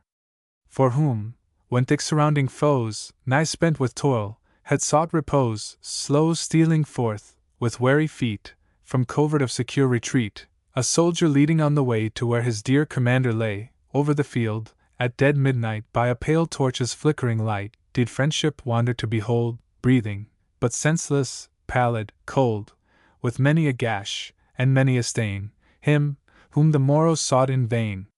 Love had not dared that form to find, ungifted with excelling grace. Nor, thus without a glimpse of mind, acknowledge that familiar face. Disfigured now with many a trace of recent agony, its power had not withstood this fatal hour. Friendship firm-nerved, resolved, mature, with hand more steady, strong, and sore, can torpid horror's veil remove, which palsies all the force of love. What is love's office, then? To tend the hero rescued by a friend, all unperceived, with balmy wing to wave away each restless thing that wakes to breathe disturbance round. To temper all in peace profound. With whisper soft and lightsome touch, to aid, assuage, relieving much of trouble neither seen nor told, of pain, which it alone divines, which scarcely he who feels defines, which lynx-like eyes alone behold. And heavy were de Stafford's sighs, and oft impatient would they rise, though friendship, honor's self was there, until he found a nurse more fair. A nicer tact, a finer skill, to know and to perform his will, until he felt the healing look, the tones that only Marie spoke. How patient, then, awaiting ease, and suffering pain, he crossed the seas! How patient, when they reached the shore, a long, long tract he journeyed o'er. Though days and months flowed past, at length, ere he regained his former strength, he yet had courage to sustain, without a murmur, every pain. At home once more, with friends so true, my boy recovered thus, he cried. His mother smiling by my side, resigned each lesser ill I view. As bubbles on the ocean's breast, when gloriously calm, will rise, as shadows from o'er-clouded skies, or some few angry waves may dance nor ruffle that serene expanse, so lightly o'er my comfort glides each adverse feeling, so subsides each discontent, and leaves me blessed. Notes. Note I. The Lay of Marie. Title. The words Roman, fablio, and lie are so often used indifferently by the old French writers, that it is difficult to lay down any positive rule for discriminating between them. But I believe the word Roman particularly applies to such works as were to be supposed strictly historical. Such are the romances of Arthur, Charlemagne, the Trojan War, and c. The fablios were generally stories supposed to have been invented for the purpose of illustrating some moral, or real anecdotes, capable of being so applied. The lie, according to Legrand, chiefly differed from the fablio, in being interspersed with musical interludes, but I suspect they were generally translations from the British. The word is said to be derived from litis, but Lowy seems to be the general name of a class of Irish metrical compositions, as Lowy na Seilge, and others quoted by Mr. Walker, hist. Of Irish bards, and it may be doubted whether the word was not formerly common to the Welsh and American dialects.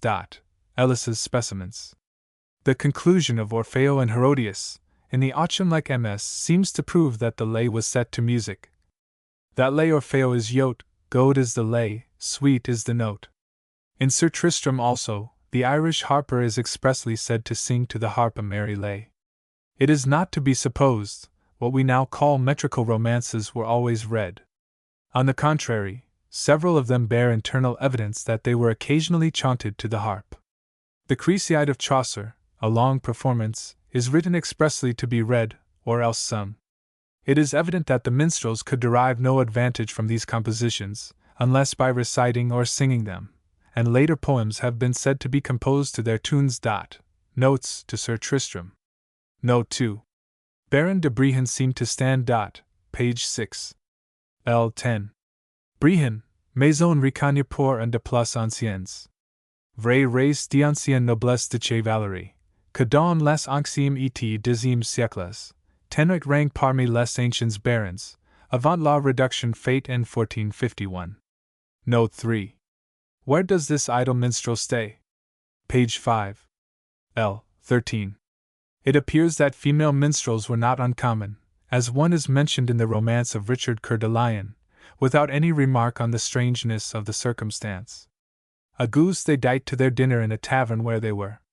King Richard the fire bet, Thomas to the spit him set, Falk Doyle tempered the wood, dear about they that good. When they had drunken well, a Finn, a minstrel calmed therein, and said, Gentlemen, wittily, will ye have any minstrelsy? Richard bade that she should go, that turned him to mickle woe. The minstrel took in mind, one, and said, Ye are men unkind, and if I may, ye shall forthink too, ye gave me either meat any drink. For gentlemen should be to minstrels that a bouteillette of their meat, wine, and ale, for los 3 rises of minstrel. She was English, and well true, by speech, and sight, and hide, and hue. Ellis's Specimens of Early English Metrical Romances. Footnotes. 1. Was offended. 2. Repent. 3. Reputation, glory. Note 4. On which the slightest touch alone would kill. Page 24. L. 6. An unfortunate mistake in printing the word trill instead of kill has made this appear ridiculous. It alludes to the old proverb, You should neither tell friend nor foe where like blood go. Any wound in a place while this pulsation passed through being esteemed fatal. Note v. Abrupt his native accents broke. Page 50. L. 7. The Anglo-Norman dynasty, with their martial nobility, down to the reign of Edward III, continued to use, almost exclusively, the Romance or ancient French language, while the Saxon, although spoken chiefly by the vulgar, was gradually adopting, from the rival tongue, those improvements and changes, which fitted it for the use of Chaucer and Gower. In the introduction to the metrical romance of Arthur and Merlin, written during the minority of Edward V, it appears that the English language was then gaining ground.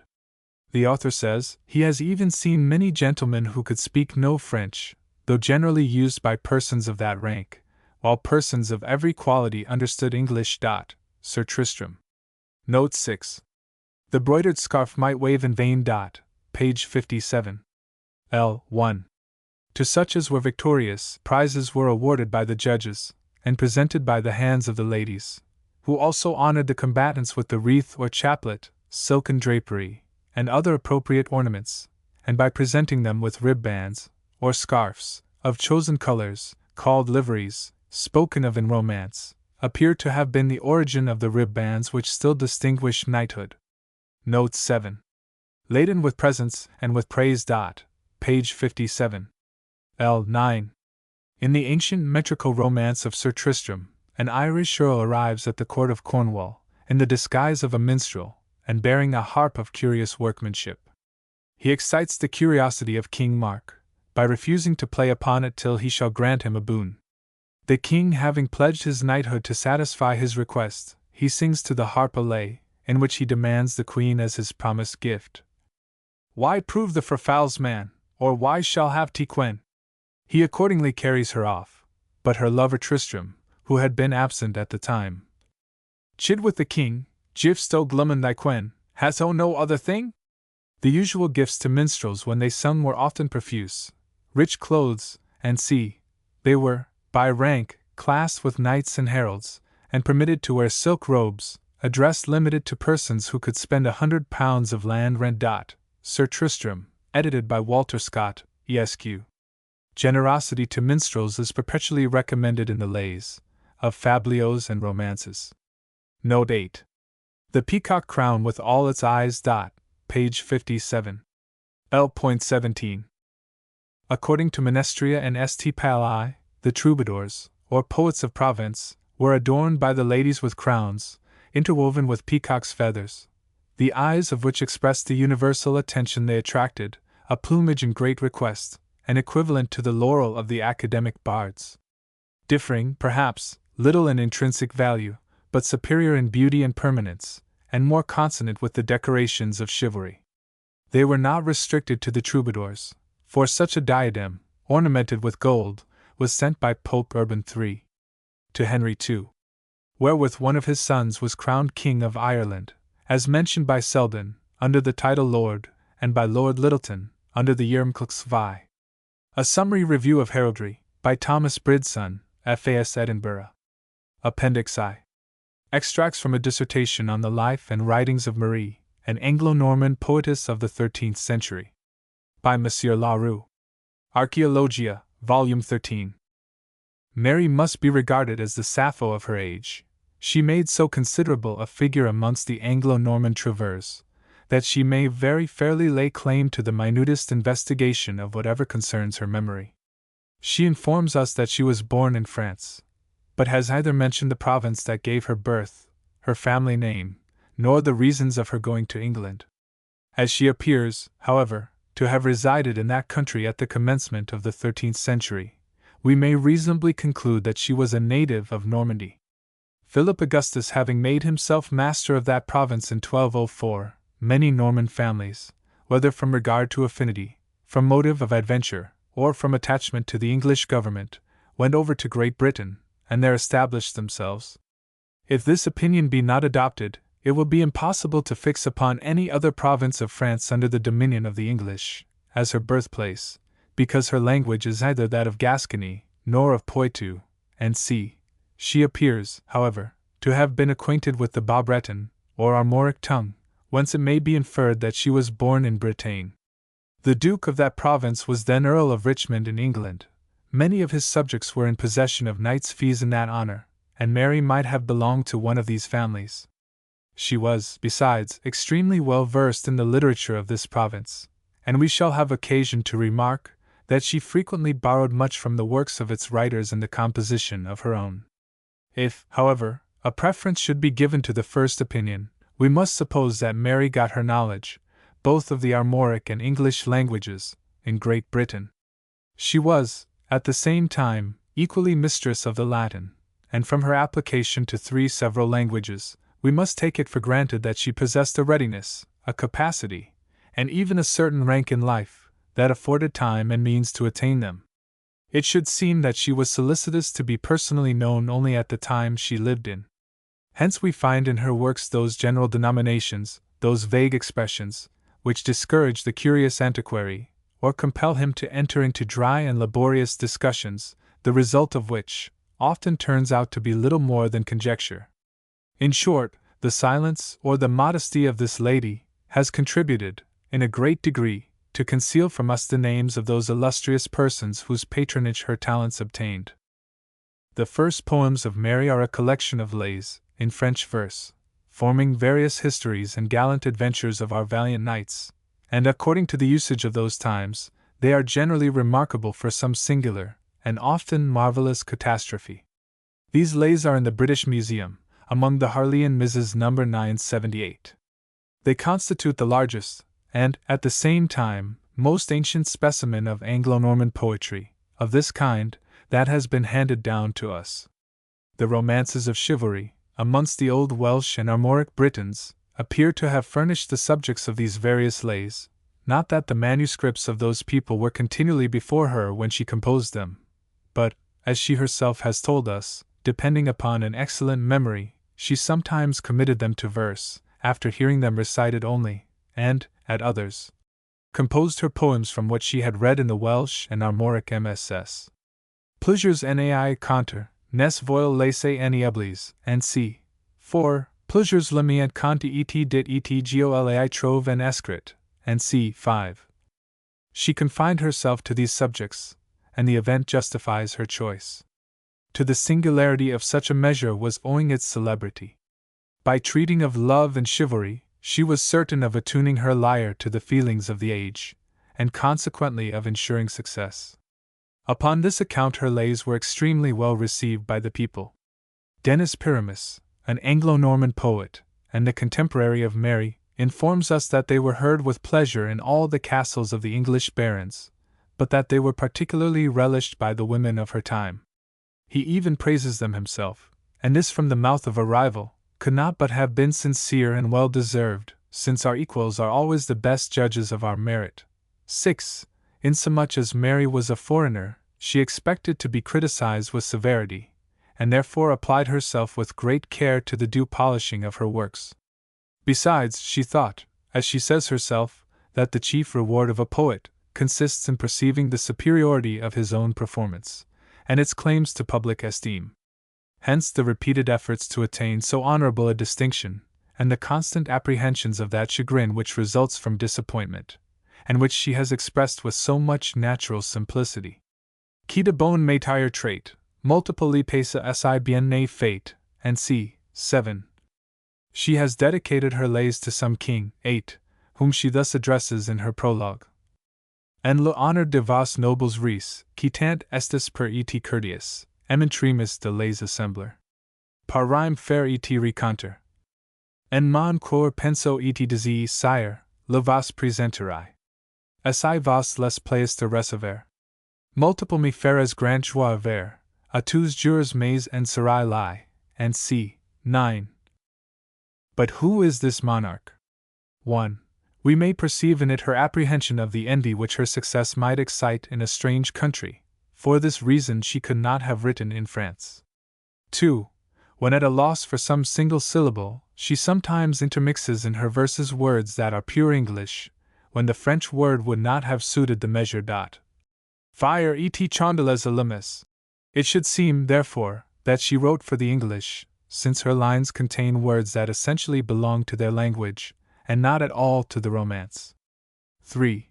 She dedicates her lays to a king who understood English, because she takes care to translate into that tongue all the Welsh and Armoric proper names that she was obliged to introduce.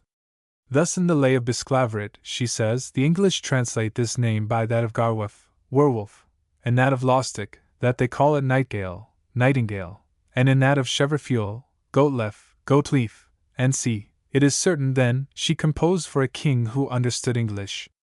4. She tells us that she had declined translating Latin histories into Romance, because so many others having been thus occupied, her name would have been confounded with the multitude, and her labors unattended with honor.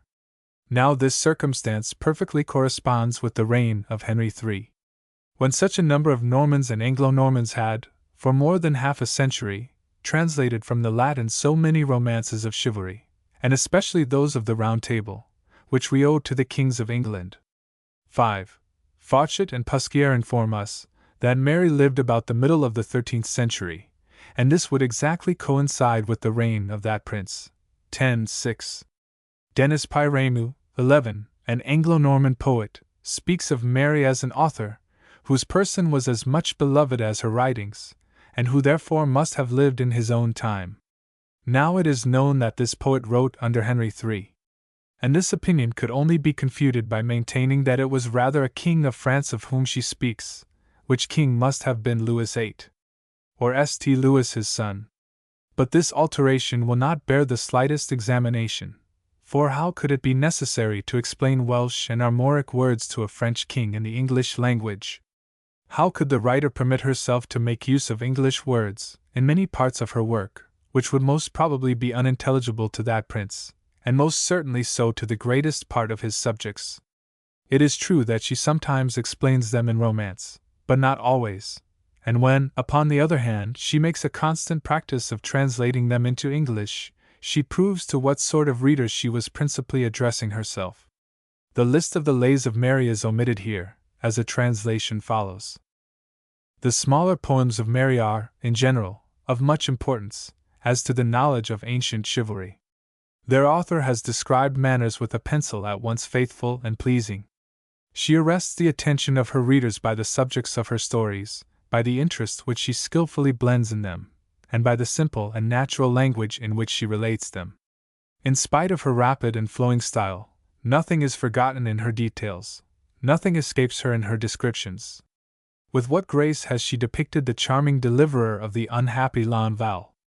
Her beauty is equally impressive, engaging, and seductive. An immense crowd follows but to admire her. The wild palfrey on which she rides seems proud of his fair burden. The greyhound which follows her, and the falcon which she carries, announce her nobility. How splendid and commanding her appearance, and with what accuracy is the costume of the age she lived and observed. But Mary did not only possess a most refined taste, she had also to boast of a mind of sensibility. The English muse seems to have inspired her. All her subjects are sad and melancholy. She appears to have designed to melt the hearts of her readers, either by the unfortunate situation of her hero, or by some truly afflicting catastrophe. Thus she always speaks to the soul, calls forth all its feelings, and very frequently throws it into the utmost consternation. Fawcett was unacquainted with the lays of Mary, for he only mentions her fables, 12. But what is more astonishing, Monsieur Legrand, who published many of her lays, has not ascribed them all to her. He had probably never met with a complete collection like that in the British Museum, but only some of those that had been separately transcribed, and in that case, he could not have seen the preface, in which Mary has named herself. The second work of our poetess consists of a collection of fables, generally called Aesopian, which she translated into French verse. In the prologue she informs her readers that she would not have engaged in it, but for the solicitation of a man who was the flower of chivalry and courtesy, and whom, at the conclusion of her work, she styles Earl William. Pour amour le Count Guillaume, le plus valiant de cet realm, m'entremis de cette livre faire, et de l'Anglois and Romans trier, and c. 13. M. Legrand, in his preface to some of Mary's fables, which he has published in French prose, informs us that this person was Earl William de Dampierre. But William, Lord of Dampierre, in Champagne, had in himself no right whatever to the title of Earl. During the 13th century, this dignity was by no means assumed indiscriminately, and at pleasure, by French gentlemen. It was generally borne by whoever was the owner of a province, and sometimes of a great city, constituting an earldom. Such were the earldoms of Flanders, of Artois, of Anjou, of Paris, and c.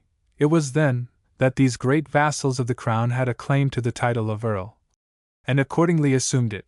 14. Now, the territory of Dampierre was not in this predicament during the 13th century. It was only a simple lordship belonging to the lords of that name. 15.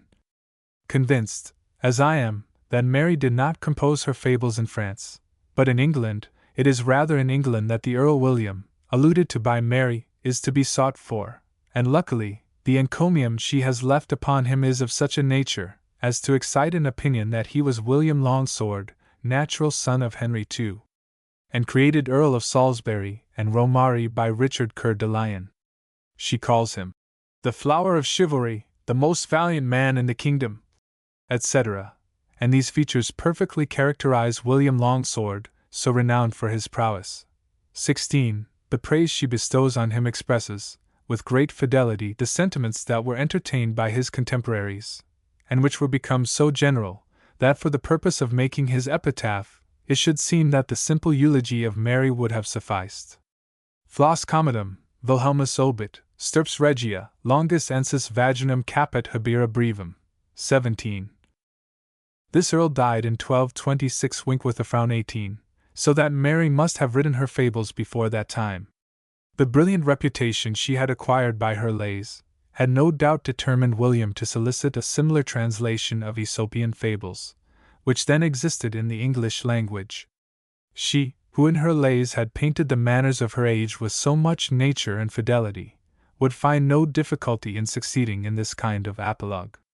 Both require that penetrating glance which can distinguish the different passions of mankind, can seize upon the varied forms which they assume, and marking the objects of their attention, discover, at the same moment, the means they employ to attain them. For this reason, her fables are written with all that acuteness of mind that penetrates into the very inmost recesses of the human heart, and, at the same time, with that beautiful simplicity so peculiar to the ancient Romance language, and which causes me to doubt whether La Fontaine has not rather imitated our author than the fabulists either of Rome or of Athens. It must, at all events, be admitted that he could not find, in the two latter, the advantages which the former offered him. Mary wrote in French, and at a time when that language, yet in its infancy, could boast of nothing but simple expressions, artless and agreeable turns, and, on all occasions, a natural and unpremeditated phraseology. On the contrary, Aesop and Phaedrus, writing in Latin, could not supply the French fabulist with anything more than subject matter and ideas, whilst Mary, at the same time that she furnished him with both, might besides have hinted expression, manner, and even rhyme. Let me add, that through the works of La Fontaine will be found scattered an infinite number of words in our ancient language, which are at this day unintelligible without a commentary. There are, in the British Museum, 3 ms. copies of Mary's Fables. The first is in the Cotton Library, Vesp. B. 14. The second in the Harleian, number 4333, and the third in the same collection, number 978. In the first, part of Mary's prologue is wanting, and the transcriber has entirely suppressed the conclusion of her work. This MS contains only 61 fables. The second has all the prologue and the conclusion. It has 83 fables. The third is the completest of all, and contains 104 fables. M. Legrand says that he has seen 4 misses of these fables in the libraries of Paris, but all different as to the number. He cites one in the library of St. Germain des Prés, as containing 66 fables, and another in the Royal Library, number 7615, with 102.19. As he has said nothing about the other misses, it is to be supposed that he has purposely mentioned that which had the greatest number of fables, and that which had the least. Under this idea, the Harleian MS, number 978, is the completest of all that have been yet cited. In examining the manner in which she speaks of herself, we shall perceive she does not call herself Marie de France, as he has stated, but says she is from France. Alfinement de cest escrit, mi nombre par remembrance, Marie et non si suis de France, and c. 20. If we consider well the latter verse, there will be no difficulty in perceiving that Mary wrote in England. Indeed, it was formerly a very common thing for authors to say that they were of such a city, and even to assume the name of it. Or even, when writing in Latin, state themselves either natives of England or of France. But when an author writes in France, and in the language of the country, he does not say that he is of France. Now this precaution, on the part of Mary, implies that she wrote in a foreign country, the greater part of whose inhabitants spoke her native language, which was the case in England. She stated herself to be a native of France, that her works might be regarded as written in a purer and correcter style. Monsieur Legrand does not believe that Mary really translated from a collection that existed in her time in the English language, under the title of the Fables of Aesop, but if we examine the fables themselves, we shall discover in them internal evidence of their being translated from the English. Mention is made of counties and their judges, of the great assemblies held there for the administration of justice, the king's writs, and c. Now what other kingdom, besides England, was at that time divided into counties? What other country possessed similar establishments? But Mary has done more. In her French translation she has preserved many expressions in the English original, such as welca, in the fable of the eagle, the crow, and the tortoise, whitecocks, in that of the 3 wishes, grave, in that of the sick lion, werbs and wibbits, in that of the battle of the flies with other animals, warcell, in that of the mouse and the frog, and c. The completest MS. of Mary's translation has but 104 fables, out of which 31 only are Aesop's. So the English version that she had before her was not a true and complete translation of that fabulous, but a compilation from different authors, in which some of his fables had been inserted. Nevertheless, Mary has entitled her work, "Ça commence l'Aesop." She repeats, also, that she had turned this fabulist into Romance language. Mary, Therefore, imagine that she was really translating Aesop, but her original had the same title, and I am the more convinced of this, because in the Royal MS, before cited, which contains a collection of Aesopian fables, there are but 56. According to the introduction, they had been already translated into Latin prose, and then into English prose, and in this MS, as well as in Mary's, there are many fables and fabliaux ascribed to Aesop, which never could have been composed by him. Again, if we compare the fables which generally pass for Aesop's, with those written by Mary, we shall perceive that the translation of the latter could never have been regarded as a literal version of the former. She is a great deal more particular than Aesop. Her moralizations are not the same.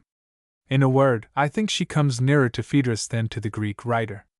It will, no doubt, be answered that the works of Phaedrus have only been known since the end of the 16th century. This I admit, but am not the less persuaded that Mary was better acquainted with Phaedrus than with Aesop. It will, moreover, be contended that she has herself declared that the English version, which served her as a model, was a translation from the Greek. To this I reply, first, that Phaedrus's fables may very properly be styled Aesopian, as he has himself called them. Aesopus auctor quam moderiam reperit, hanc ego pollivi versibus scenarius. 21. And secondly, that although Mary possessed the fire, the imagination, and the genius of a poet, she nevertheless had not the criticism, or erudition, of a man of letters. For example, she informs us that before her fables were translated into English, they had already been turned from Greek into Latin by Aesop. 22. She then gives the fable of an ox that assisted at Mass, of a wolf that keeps Lent, of a monk disputing with a peasant, and c. Amongst these compilers of fables, we find the names of Romulus, Axius, Bernardus, Telone, and many others anonymous. The first is the most celebrated. He has addressed his fables to his son Tiberius. They are written in Latin prose, 60 in number, and many of them are founded upon those of Aesop and Phaedrus. Remilius published them at the end of the 15th century, and Frederick Nillant gave an edition in 1709, at Leiden, with some curious and interesting notes. Fabricius, in his Bibliotheca Latina, says that these 60 fables are more than 500 years old. 23. I have already mentioned that there is a MS of them in the Royal Library in the British Museum, 15a. 7, which was written in the 13th century, and contains only 56 fables. They are said in the preface to have been translated out of Greek into Latin by the Emperor Romulus. Mary likewise mentions this Romulus, and gives him the same title.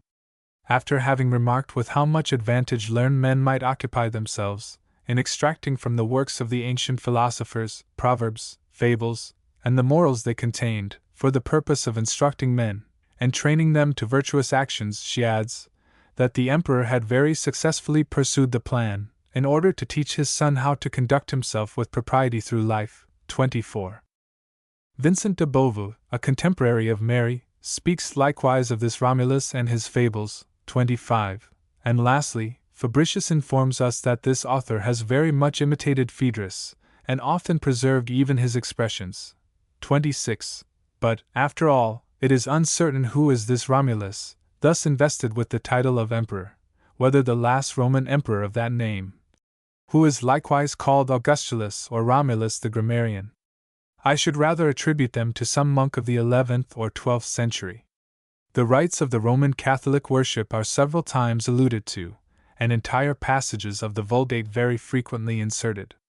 It is, however, enough to know that in the time of Mary, there did actually exist a collection of fables called Aesopian, and published under the name of Romulus, that this author, whether real or imaginary, had very much imitated Phaedrus, that these Latin fables had been translated into English, that, without doubt, those of some other unknown writers were added to them, and finally, that from this latter version Mary made her translation into French verse.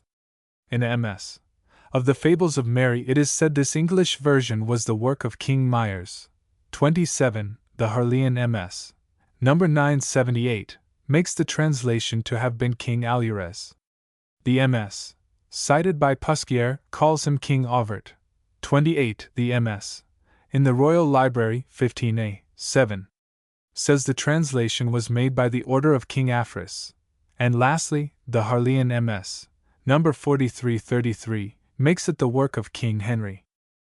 With respect to King Alvarez or Auvert, every one who has examined our ancient writers of romance, during the 12th and 13th centuries, must know that the name of Alfred was thus disfigured by them. Thus, two kings of England, Alfred and Henry, have a claim to that honor. But whence is it that the historian of Alfred, Asser, as well as William of Malmesbury, have mentioned the different translations of this prince, without having noticed that of Aesop? 29. Is it credible that an Anglo-Saxon version of the 9th century would have been intelligible to Mary, who had only learned the English of the 13th? Had not the lapse of time, and the descents of the Danes and Normans in the 11th century, contributed, in the first place, to alter the Anglo-Saxon? And afterwards, during the 12th, the rest of the people from the northern and western provinces of France, having become dependent upon England, did not they, likewise, by their commerce and residence in that country, introduce a considerable change into its language? The names of seneschal, justiciar, viscount, provost, bailiff, vassal, and see, which occur in these fables, both in the Latin text and French translation by Mary, ought naturally to have been found in the English version. Now these several terms were all, according to Madocks, introduced by the Normans Winkworth 30, and the morals to these fables, which make frequent allusion to the feudal system, prove more and more that this English translation must have been posterior to the time of Alfred. In the last place, the Harleian MS, number 4333, ascribes the translation to King Henry. The Normans were acquainted with the fables of Aesop, or, at least, those which were attributed to him during the Middle Ages. The collateral heirs of Raoul de Vassy, who died in 1064, when, after the death of William the Conqueror, they found means to establish their claims against Robert Couthos, in asserting it, reproach his father with having made the Lions partition in seizing upon their inheritance. 31. This proverbial expression very clearly shews that the writings of the Greek fabulist, or at least of those who had followed him, were known to the Normans from the 11th century. It is possible, therefore, that Henry I might have studied and translated them into English. Again, all historians agree in giving this prince the title of Beauclerc, though no one has assigned any reason for a designation so honorable, and this opinion would justify history, which has given to Henry a name with which authors alone were dignified. Whether Mary followed the English version literally cannot be ascertained, as we do not even know whether it now exists, and are therefore under the necessity of collating her fables with those of the Middle Ages, and it appears she translated from the English 104 fables into French verse, and of this number there are 65, the subjects of which had already been treated of by Aesop, Phaedrus, Romulus, and the anonymous author of the Fabulae Antiqui, published by Nyland. The English translation was not only compiled from these different authors, but from many other fabulists, whose names are unknown to us, since, out of the 104 fables of Mary, there are 39 which are neither found in the before-mentioned authors, nor in any other known to us. The English version contained a more ample assemblage of fables than that of Mary, since out of the 56 in the Royal MS. 15a. 7, which made a part of the former, it appears that she made a selection of subjects that were pleasing to her, and rejected others. It is very singular that England appears to have had fabulists during the ages of ignorance, whilst Athens and Rome possessed theirs only amidst the most refined periods of their literature. Some may, perhaps, be disposed to conclude that the 39 additional fables were actually composed by Mary, but I believe, upon reflection, this opinion must be abandoned.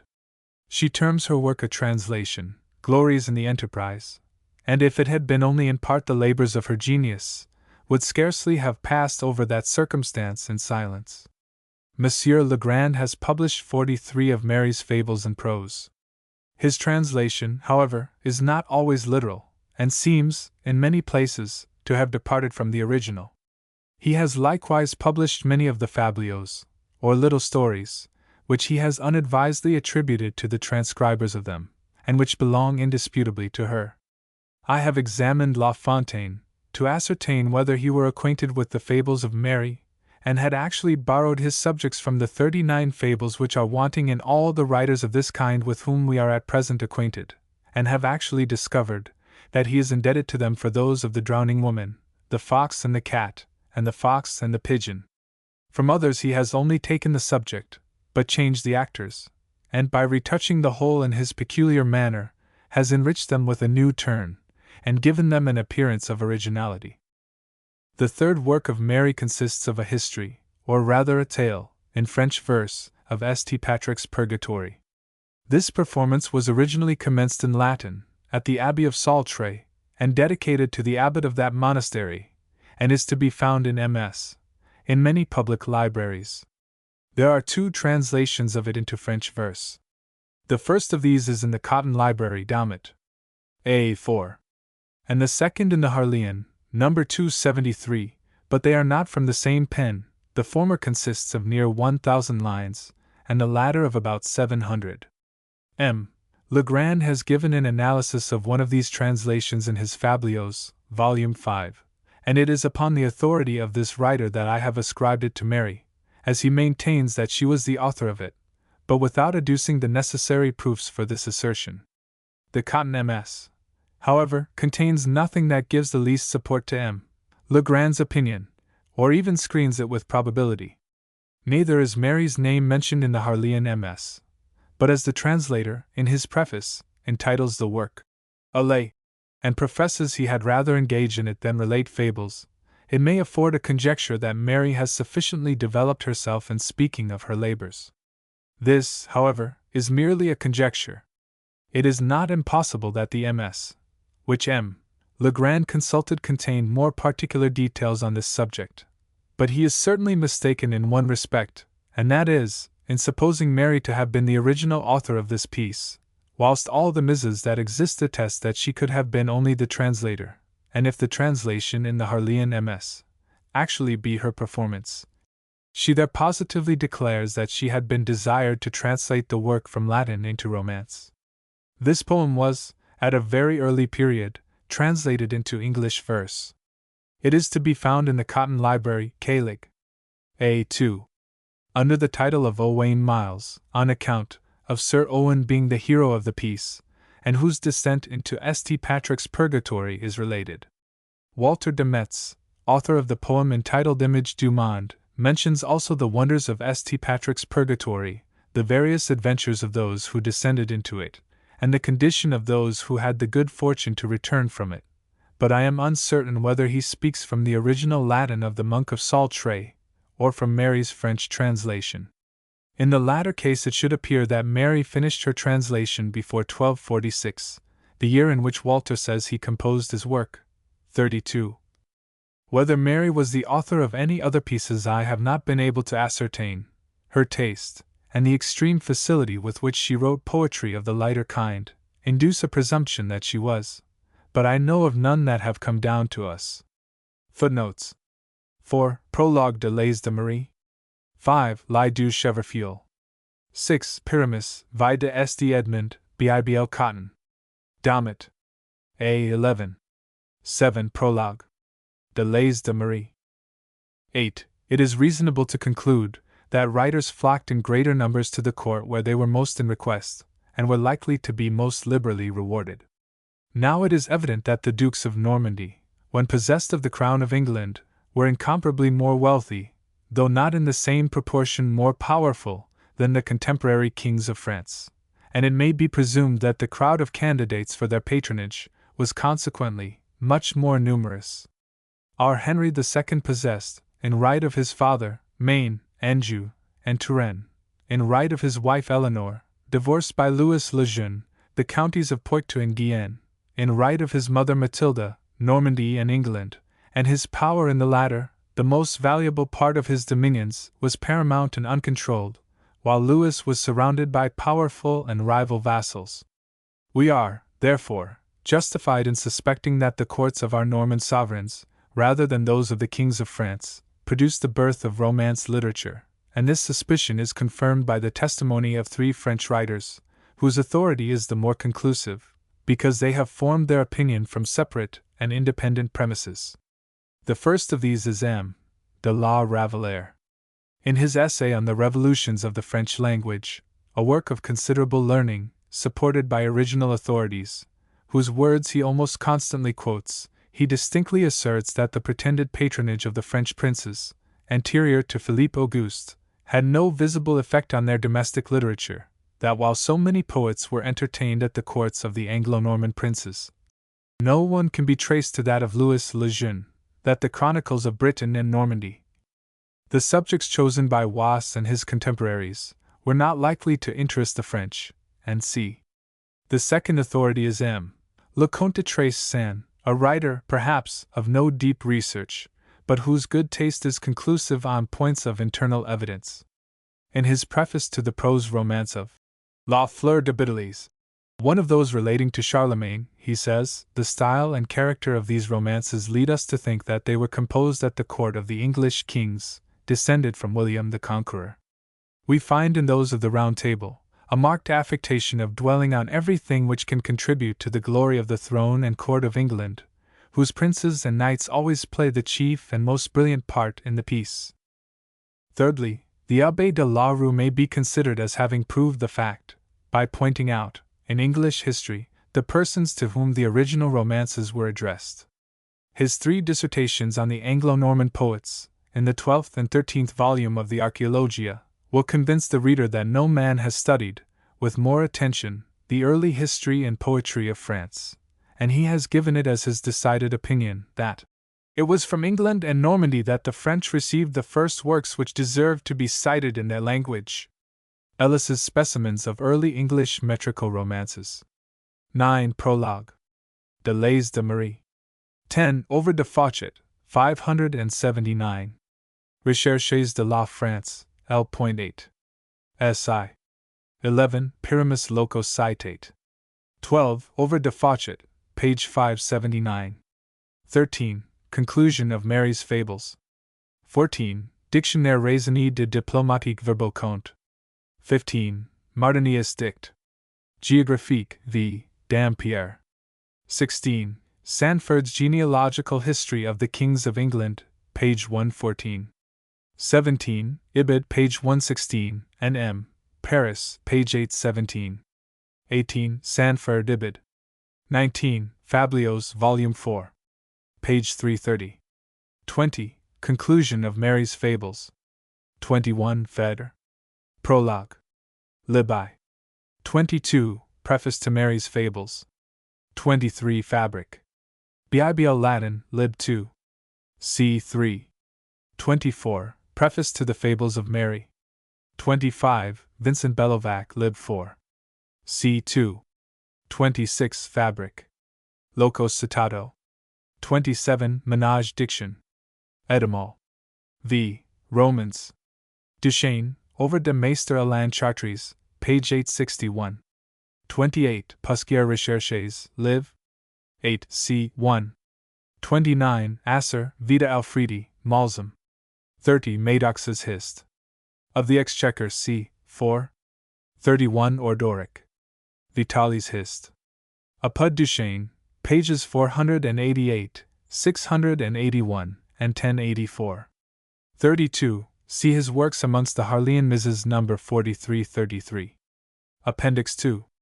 Marie's Lays.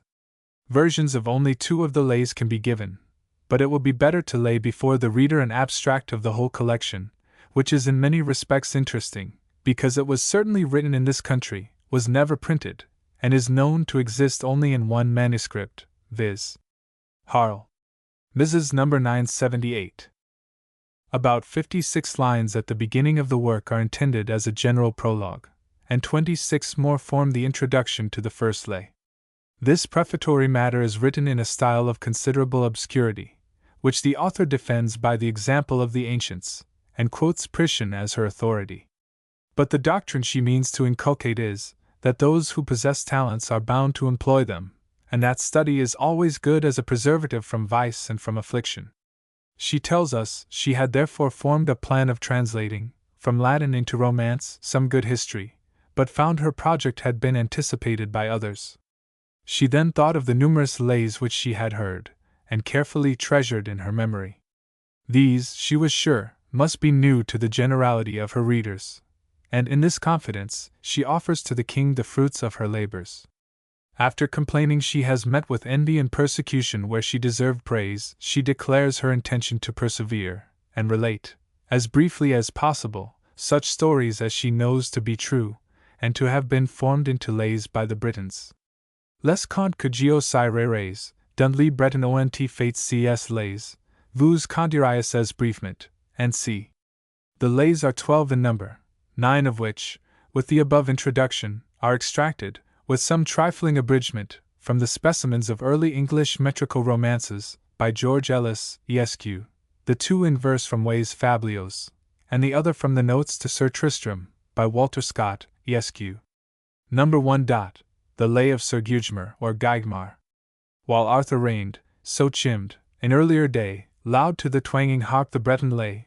While Arthur reigned, 2 kingdoms born to bless, Great Britain's king, and suzerain of the less. A lord of Leon, one of fair report among the vassal barons of his court, owned for his son a youth more bravely thewed than aught both countries yet had seen of good.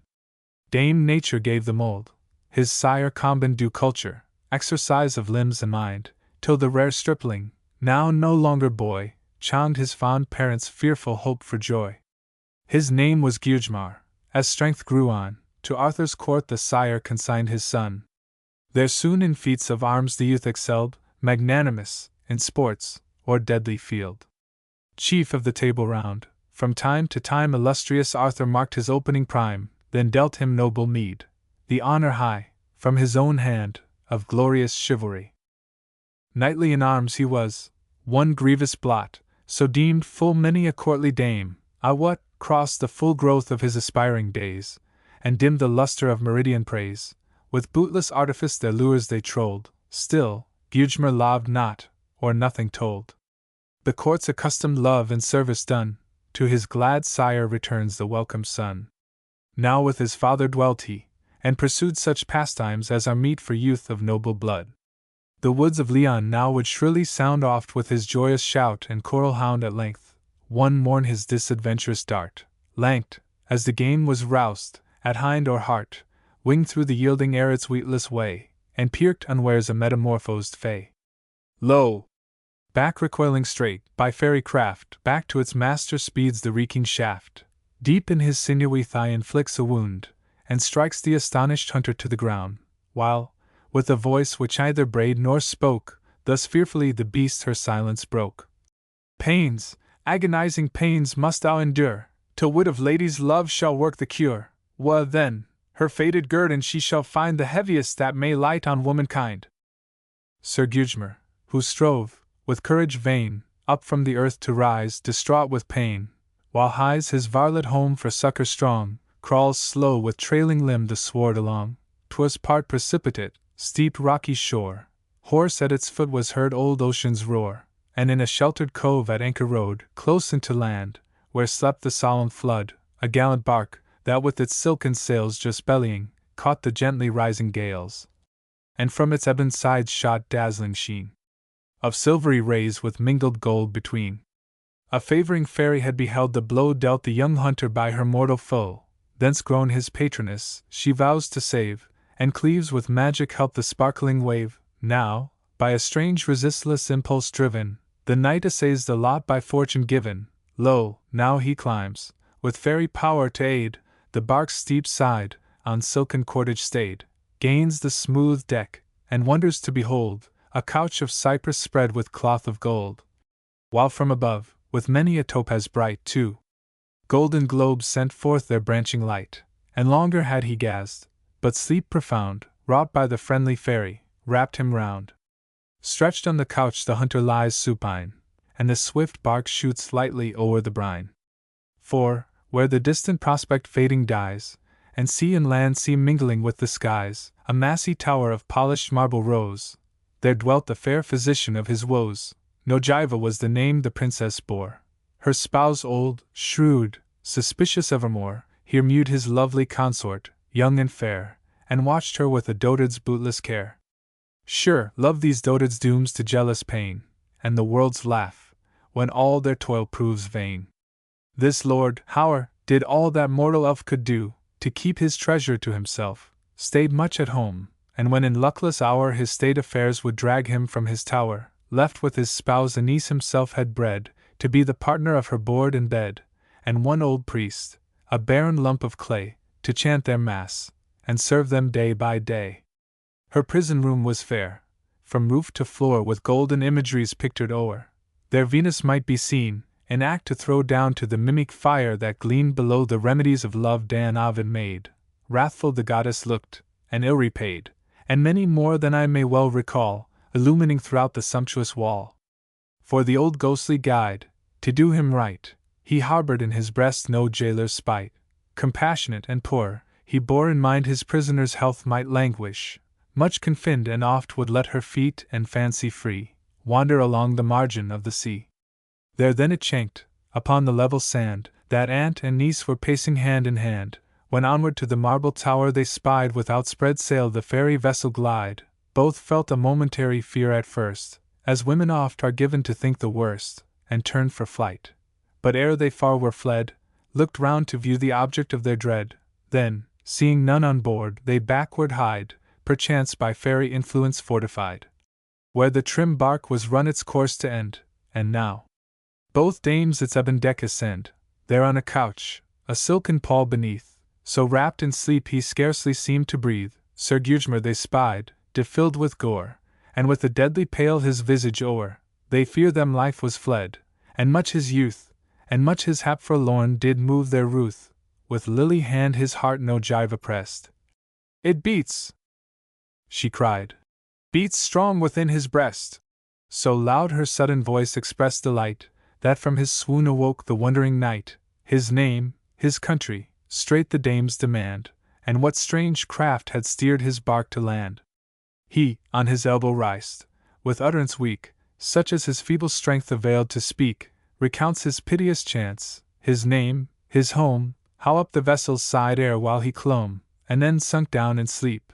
But who impelled its ebon keel, or tissued canvas swelled, he wist not. Faint, and lacking vital heat, he sought some needful aid from looks so sweet.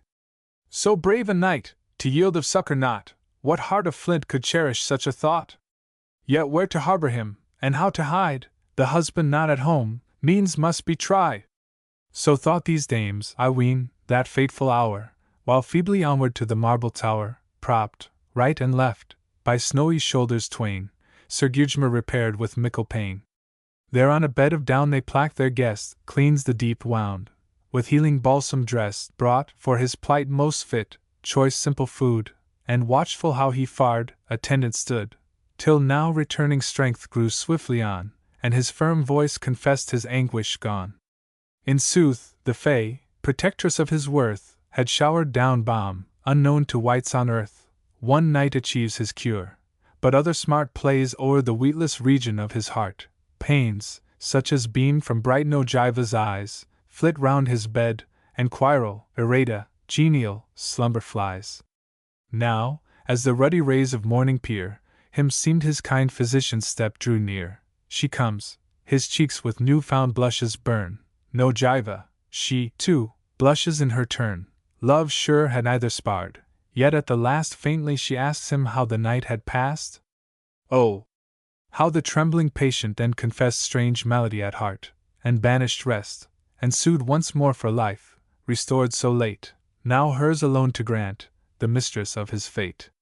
She speaks assurance kind with witching smile. No ill from sickness felt so little while. Yet not the knight believes. A kiss, I ween, fell from her dainty lips, and clossed the scene. 1 year or more within some secret bower, so dwelt the knight beneath the marble tower. Thoughts of his sire, at last, how he might bear his son's long absence, so awakened care, needs must he back to Leon, vainly hears soothes fond Nojiva's interdicting tear. Sadly, reluctantly I yield, she cries, yet take this girdle, knit with mystic ties, when never dame till first this secret spell her dexterous hands have loosened, so farewell. Never, I swear, my sweet! So we'll betide. With heavy heart Sir Gugemar replied, then hied him to the gate, when lo!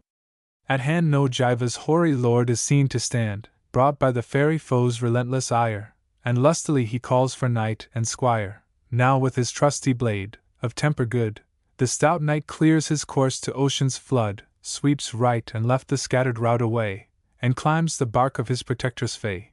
Light glides the ebon keel the waters o'er, and his glad footsteps press his native shore. His father, who had long time, woebegone, bewailed the absence of his darling son, weened the best course to hold him now for life, should be to link him closely to a wife. Sir Gudgemar, Yargeed sore, at length avows, he never will take woman's hand for spouse save hers, whose fingers, skilled in ladies' lore, shall loose that knot his mystic girdle bore. Straight all that Brittany contained of fair, widows, and dainty maids, the adventure dare, clerks were they all, I ween. But knots like these may not be loosed when earthly beauties please. Thus while it fares with those, in dungeon deep sea sad no Jiva never ceased to weep. Doomed by her jealous lord's revengeful mood, the well her beverage, bitter bread her food, lo there with iron gyves chained down she lies, and wails unheard her hopeless miseries, scarce brooking longer life, but that the thought of Gudgemar some gleams of solace brought, him would she name full oft, and oft implore heaven, but to view his winning face once more. Long had she sorrowed thus, her fairy friend hears at the last, and bids her sufferings end, burst by her magic touch the fetters fall, wide springs the gate, and quakes the obdurate wall, close to the shore the enchanted pinnace glides, feels its fair guest within its arching sides, then ploughs the foaming main with gallant state, till Brittany's far coast receives the freight. Meriadus, that name the monarch bore, where first no Jiva's footsteps pressed the shore, Meriadus such charms not vainly viewed. He saw, felt love, and like a sovereign wooed, she briefly answers. None this heart may move, this bosom none inspire with mutual love, save he whose skill this girdle shall unbind, fast round my waist with mystic tie confined. Much strove Meriadus, strove much in vain, strove every courtly gallant of his train, all foiled alike, he blazons far and wide a tournament. And there the emprise be tried. There who may loose the band, and win the expectant bride. Sir Gudgemar, when first the tidings came of the quaint girdle, and the stranger dame, weened well no Jiva's self, his dame alone, bore this mysterious not so like his own. On to the tournament elate he hies, there his liege lady greets his wistful eyes, what now remained? Meriadus! Once more I view, he cries, the mistress I adore, long have our hearts been one. Great king, 'tis thine twin, Irada, twain, lovers, sadly sundered long, to join. So will I straight do homage, so remain thy liegeman 3 full years, sans other gain, thine with 100 knights, and I their charge maintain. Brave was the proffer, but it prospered not. Love arguelled alone the unyielding monarch's thought. Then Gudgemar vows vengeance, then in arms speaks stern defy, and claims no Jiva's charms, and for his cause seemed good. Anon behold many a strange knight, and many a baron bold, brought by the tourney's fame, on fiery steeds couched lance to aid, and mortal strife succeeds.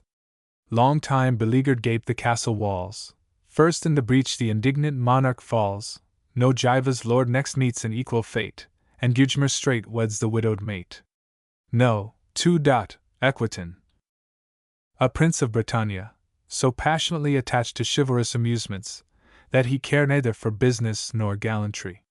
Nothing but the necessity of heading his troops could withdraw him from the pleasures of hunting and hawking, and all affairs of state were managed by his steward, a man of equal loyalty and experience. Unfortunately, this steward had a beautiful wife. The prince heard her much praised, and insensibly began to think his sport most agreeable, when it conducted him, at the end of the day, to the steward's castle, where he had a natural opportunity of seeing and conversing with the lovely hostess. Overcome by his passion, almost before he was conscious of it, he began by reflecting on the baseness of the part he was preparing to act, and ended by determining not to endure the misery of privation and disappointment, if he could succeed in seducing her. Having devised, in the course of a sleepless night, as many arguments as were necessary to satisfy his own morality, and formed a plan for securing a long interview, he set off for the chase, returning after a short time, under pretense of sudden indisposition, and retiring to bed, he sent to request a visit from the lady, who then received a very long and eloquent declaration of love. To this she replied, at first, by proper expostulations, but when at length assured, with the utmost solemnity, that if her husband was dead she should become the partner of his throne, she suddenly gave way, and proposed, with his assistance, to destroy the steward, so artfully, that neither should incur the slightest suspicion. Equitan, far from being startled at this atrocious proposition, assured her of his concurrence, and she continued thus: "Return, sir, for the present to your court, then come to pursue your diversion in this forest, and again take up your abode under our roof. You must once more pretend to be indisposed, cause yourself to be blooded, and on the third day order a bath, invite my husband to bathe and afterwards to dine with you. I will take care to prepare the bathing tubs. That which I destine for him shall be filled with boiling water, so that he will be instantly scalded to death, after which you will call in your and his attendants, and explain to them how your affectionate steward had expired in the act of bathing." At the end of 3 months everything was arranged for the execution of this diabolical plot, but the steward, who had risen early for some purpose of business or amusement, happening to stay rather beyond the time, the lovers had met during his absence, forgetting that their guilty project was not yet accomplished. A maid was stationed at the door, near which stood the fatal bath, but the husband, returning with precipitation, suddenly forced it open, in spite of her feeble opposition, and discovered his wife in the arms of Equitan. The prince, under the first impulse of surprise and remorse, started from the bed, and heedlessly plunging into the boiling bath, was instantly suffocated or scalded to death. The husband, almost at the same instant, seized on his guilty partner, and threw her headlong after her paramour. Thus were the wicked punished, by the means which they contrived for the destruction of another, and such is the substance of the lay which was composed by the Bretons under the name of Equitan. No. 3. Lay Lafrane. This ancient and curious little poem, translated from the French of Marie, is preserved in the Auchinleck Misses. It was communicated by Mr. Walter Scott to Mr. Ellis, and is inserted amongst his miscellaneous romances. It is mutilated in 2 places, and wants the conclusion. These defects are supplied from the French prose. The prologue begins by observing that in ancient times, lays, intended to be accompanied by the harp, were composed on all sorts of subjects. Some both of war, and some of woe, and some of joy and mirth also, and some of treachery and of guile, of old adventures that fell while, and some of Bewards 33, and ribaudy, and many there beth of fairy, of all things that men saith, most of love, forsooth, there beth. In Bretagne, by old time, these lays were made, so saith this rhyme, and see. The Bretons never failed converting into lays all the anecdotes they thought worth consigning to memory, and the following was thus composed, and called Lay Lafrane, Freen, or The Adventure of the Ash. In the West Country lived 2 knights, men of opulence, friends from their infancy, and married about the same time. One of the ladies having twins, her husband sent to announce the event to his friend.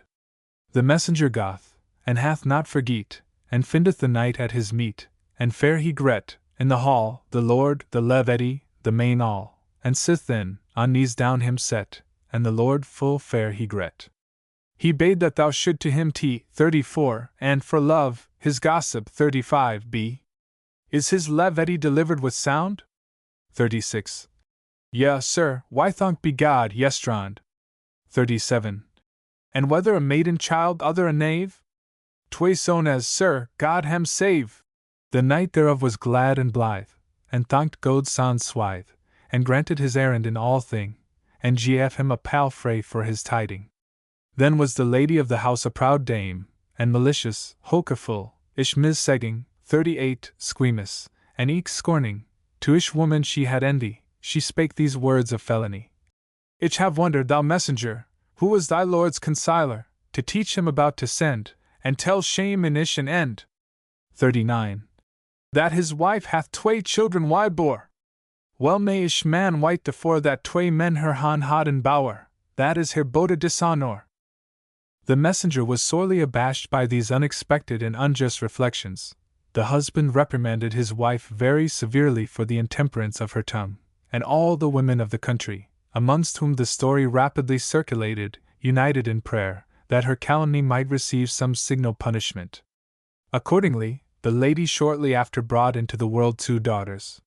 She was now reduced to the alternative of avowing herself guilty of a calumny against her innocent neighbor, or of imputing to herself, in common with the other, a crime of which she had not been guilty, unless she could contrive to remove one of the twins. The project of destroying her own child was, at first, rejected with horror, but after revolving the subject in her mind, and canvassing with great logical acuteness the objections to this atrocious measure, she determined to adopt it, because she could ultimately cleanse herself from the sin, by doing private penance, and obtaining absolution. Having thus removed her scruples, she called the midwife, and directed her to destroy one of the infants, and to declare that one only had been born. But she refused, and the unnatural mother was reduced to seek for a more submissive and supple agent. She had a maid-servant, educated in the family, to whom she imparted her difficulties, and this confidential counselor at once proposed a contrivance for removing them. "Give me the child," said she, "and be assured that, without destroying, I will so remove it that it shall never give you any further trouble. There are many religious houses in the neighborhood, whose inhabitants cannot be better employed than in nursing and educating orphan children. I will take care your infant shall be discovered by some of these good people, under whose care, by the blessing of Providence, it will thrive and prosper, and in the meantime I will take such means that its health shall not suffer. Dismiss your sorrow, therefore, and trust in my discretion." The lady was overjoyed, and accepted the offer with assurances of eternal gratitude. As it was her wish that those who should find the child might know it was born of noble parents, she took a rich baldachin 40, that her lord brought from Constantine 41, and lopped the little maiden therein, and took a ring of fine gold, and on her arm it knit, with a lace of silk and plit. 42. The maid took the child her mid, 43, and stole away in an even tide, and passed over a wild heath, thorough field and thorough wood she geth, 44, all the winter-long night. The weather was clear, the moon was light, so that she come by a forest side, she walks all weary, and gone abide. Soon after she gone hark, cocks crow, and dogs bark, she arose, and thither wold, near and nearer, she gone behold, walls and houses fell the say, a church, with steeple fair and high, then was there another street no town, but an house of religion, an order of nuns, well wide-eyed, to serve God both day and night. The maiden abode no lend or wink with a frown 45, but yet a her to the church door, and on her knees she sate her down, and said, weepan, her orisons. O Lord, she said, Jesus Christ, that sinful man's beads, 46, under fawn 47, this present, and help this selly innocent, that it mote why Christen be, for Marie love, thy mother free. She looked up, and by her say an Asha, by her, fair and high, well wide bowed, of mickle price, the body was hollow, as many one is. Therein she laid the child for cold, in the pell, 48, as it was, bifold, 49, and blessed it with all her might. With that it gone to dow light. The fowls up, and some on bough, and acremen yetted to the plough, the maiden turned again and on, and took the way she had ere gone. The porter of the abbey arose, and did his office in the close, rung the bells and tapers light, laid forth books, and all ready dight. The church door be undid, and say anon, in the steed, 50, the pell liggen in the tree, and thought well that it might be, that thieves had robbed somewhere, and gone therefore, and let it there. Thirdo he yedda, and it unwound, and the maiden child therein he found. He took it up between his hand, and thanked Jesu Christ sond, and home to his house he had brought, and took it to his daughter, and her besought that she should keep it as she can, for she was melche, and coo the thon. 51, she bade it suck, and it wold, for it was nigh dead for cold. Anon, fire she alight, and warmed it well aplight. 52, she gave it suck upon her barm. 53, and sithen, laid it to sleep warm. And when the mass was wide un, the porter to the abbess calmed full soon. Madam, what read ye of this stinch? Today, right in the morning, soon after the first sound, 54, a little maiden childish found in hollow ash thin out and a pell her about. A ring of gold also was there. How it came thither I wot ne'er. The abbess was wondered of this thing. Go, she said. On highing, 55, and fetch it hither, I pray thee, it is welcome to God and me. Ich will it helpen as I can, and seg it to my kinswoman.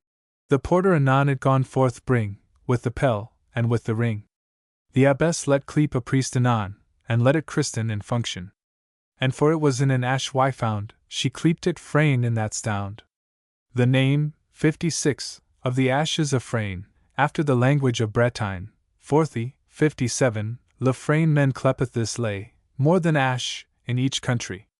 This Frain thrived from year to year, the abbess niece men weened it were.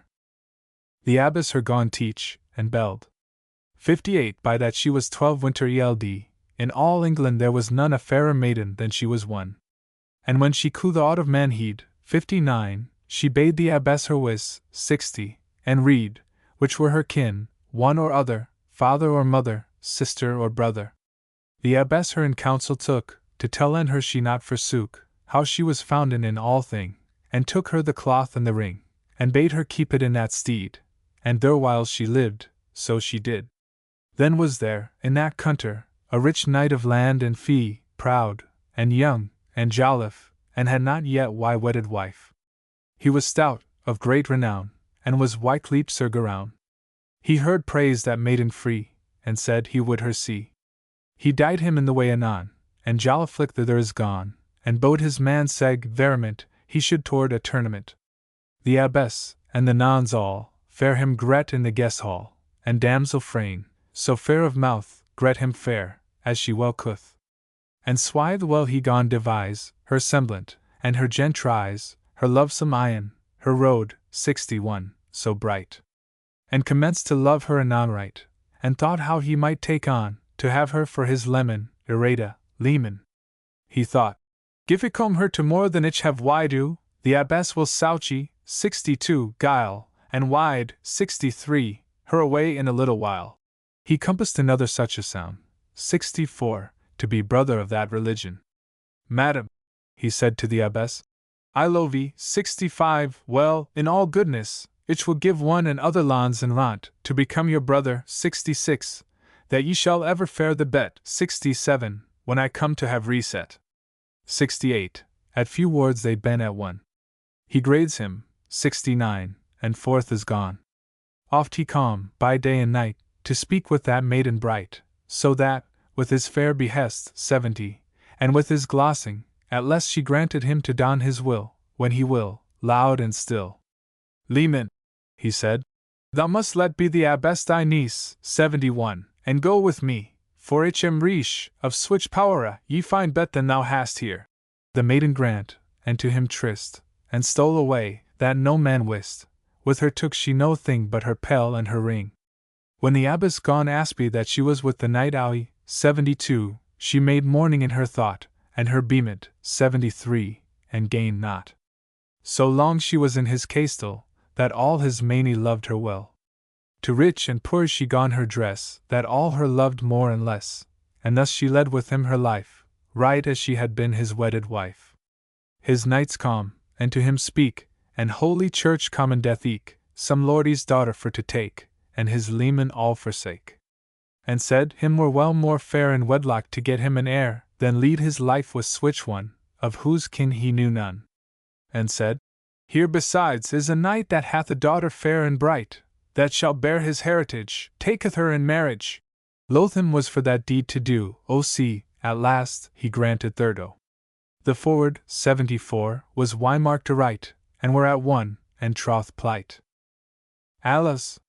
That he no had wit, ere the forward were suit. That she, and his leman also, sistern were, and twins too. Of father begetten they were, of mother born wifir frowny face 75, that high 76, so were any wist none, forsooth, I say, but God alone. The new bride was grathed with oil, and brought home to the Lord his host, her father come with her also, the levity her mother, and other mo the bishop of the London, withouten fail, come to do the spousal. The young rival of Lafrain was distinguished like her sister, by a sylvan appellation. Her name was Lacoder, Corylus, the Hazel, and the knight's tenants had sagaciously drawn a most favorable prognostic of his future happiness, from the superiority of nuts to vile ashkeys, but neither he nor any of his household were disposed to augur favorably of a marriage which tended to deprive them of the amiable orphan. The feast was magnificent, but dull, and never were apparent rejoicings more completely marred by a general feeling of constraint and formality. Lofraine alone, concealing the grief which preyed on her heart, was all zeal and activity, and by her unceasing attentions, conciliated the pity and esteem of the bride, and even of her mother, who had hitherto felt the utmost anxiety to procure her dismissal. At the conclusion of the banquet she employed herself in the decoration of the bridal chamber, and having observed that the covering of the bed was not sufficiently costly, spread over it the magnificent mantle she had received from the abbess, and had hitherto preserved with the utmost solicitude. She had scarcely left the room when the bride entered it accompanied by her mother, who, casting her eyes on this splendid mantle, surveyed it with feelings of the most poignant remorse, and immediately recognized the testimony of her crime. She questioned the chamberlains, who were unable to explain the appearance of an ornament they had never before beheld. She then interrogated Lofraine, and, at the end of a short examination, fell into a swoon, exclaiming, "Fair child, thou art my daughter!" Her husband was then summoned, and she confessed to him with tears, and every expression of penitence, the sinful act she had committed, and the providential discovery of her daughter by means of the mantle and the ring, both of which were presents from himself. The knight embraced his child with the utmost tenderness, and prevailed on the bishop to dissolve the just solemnized marriage, and unite their son-in-law to the original object of his affections. The other sister was shortly after bestowed on a neighboring lord, and the adventures of Lofraine and Locoder were formed into a lay, which received its name from the former. Footnotes: 33 Jests, 34 Perhaps a mistake in the MS, for G. Iego. 35 Gossip, Godfather. 36 Health, Safety. 37 Yesterday.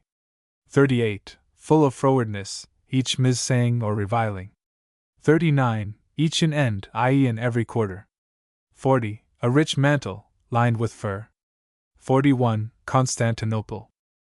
42 Plaited, twisted. 43 With. 44 Goeth. 45 Longer. 46 Prayers. 47 Receive. 48 Fur. 49 Folded. 50 Place. 51 She had milk, and was able to suckle it. 52 Certainly I plight, I promise you. 53 Lap. 54 Hour. 55 In haste.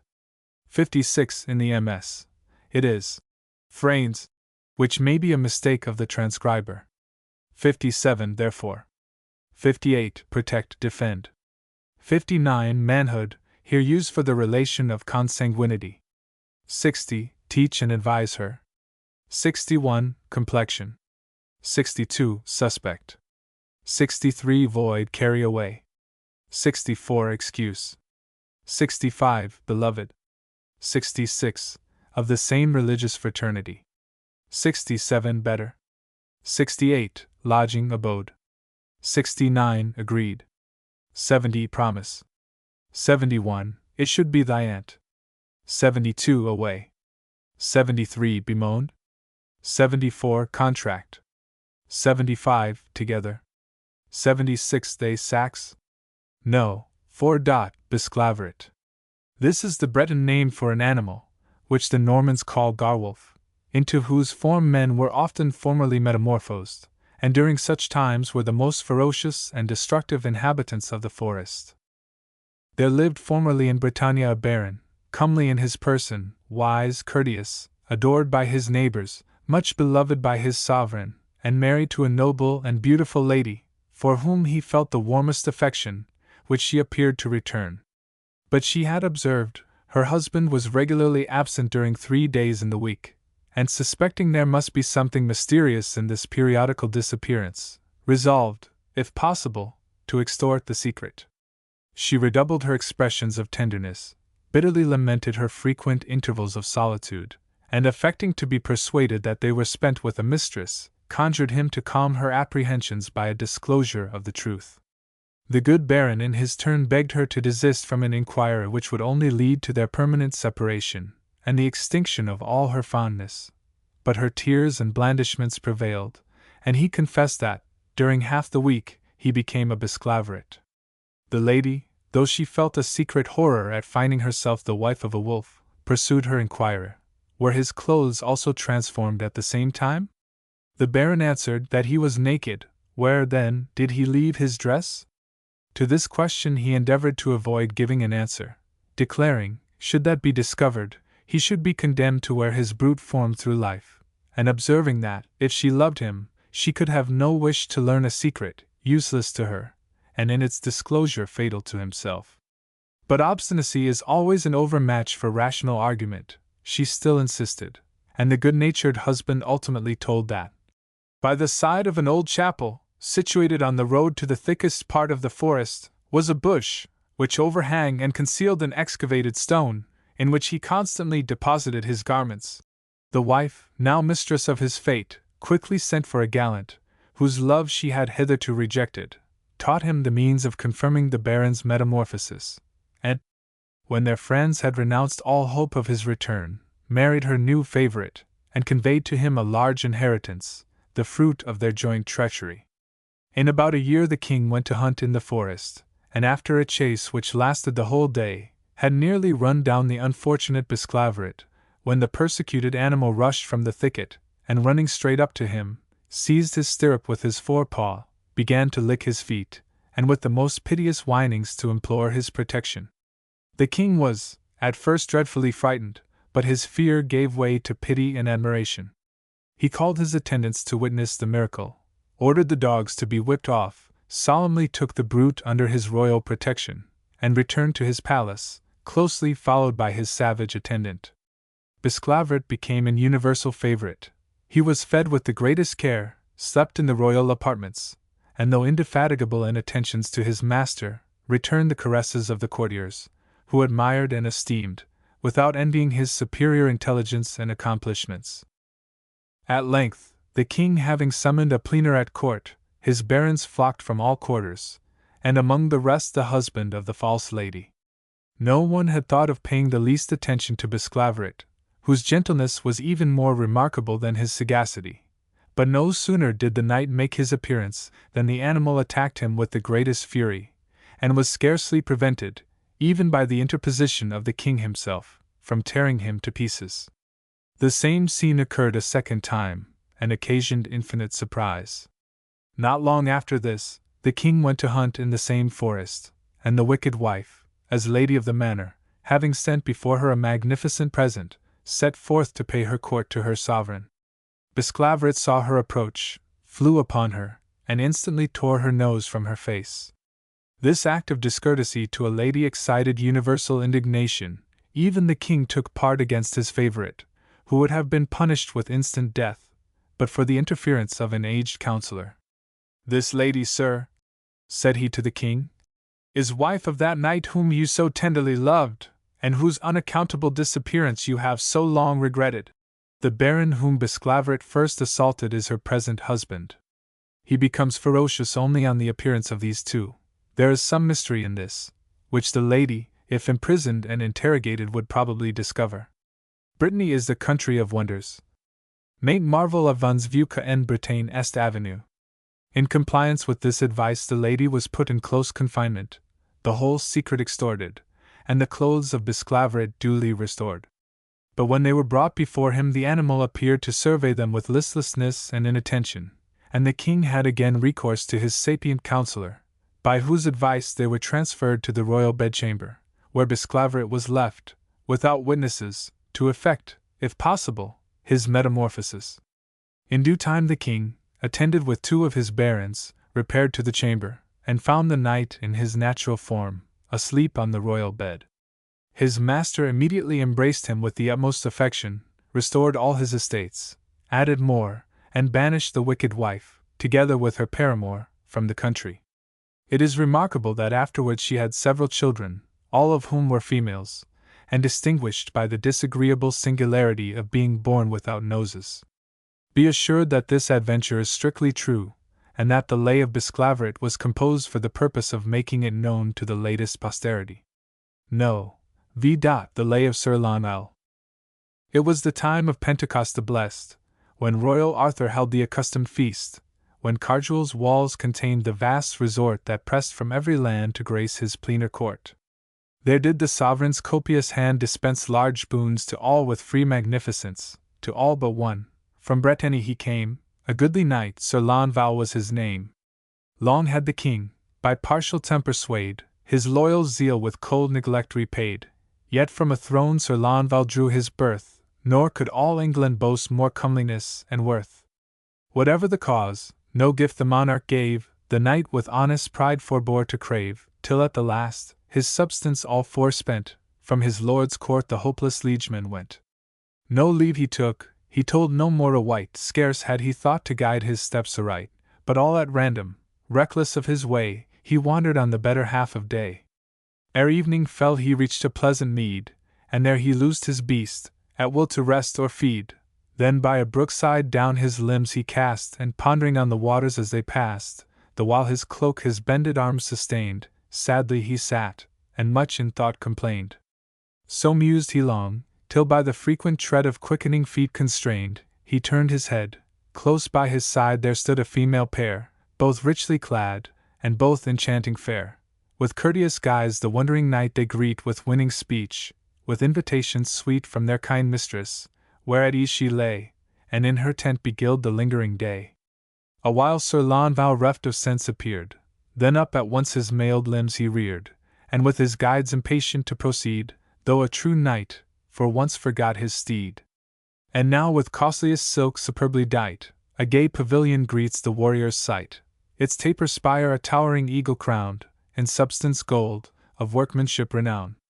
Within, recumbent on a couch, was laid a form more perfect than e'er man surveyed, the new-blown rose, the lily's virgin prime, in the fresh hour of fragrant summer-time, though of all flowers the fairest of the fair, with this sweet paragon might ill compare, and o'er her shoulders flowed with graceful pride, though for the heat some little cast aside, a crimson pall of Alexandria's dye, with snowy ermine lined, befitting royalty. Yet was her skin, where chance bewrayed the sight, far purer than the snowy ermine's white. Launval, she cried, as in amazed mood, of speech and motion void, the warrior stood. Launval, she cried, 'tis you I seek for here. Your worth has won me, knight, I love thee dear, and of my love such proof will soon impart, shall wing with envy thy proud sovereign's heart, then slighted merit shall be fully known, and kings repine at wealth beyond their own. Words such as these heiressed the astonished knight. He felt love's kindling flame inspire his sprite, and O pure paragon, he straight replied, thy love is all. I hold no wish beside.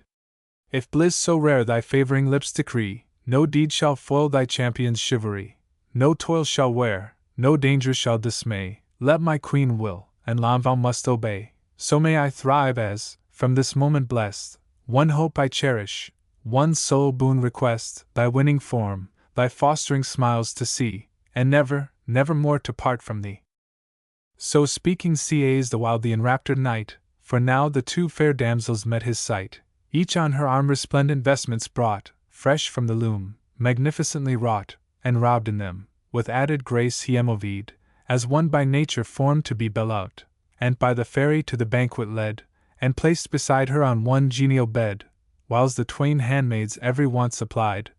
Cates were his fare to mortal man denied, yet was there one, the foremost of the feast, one food there was far sweeter than the rest, one food there was did feed the warrior's flame, for from his lady's lovely lips it came.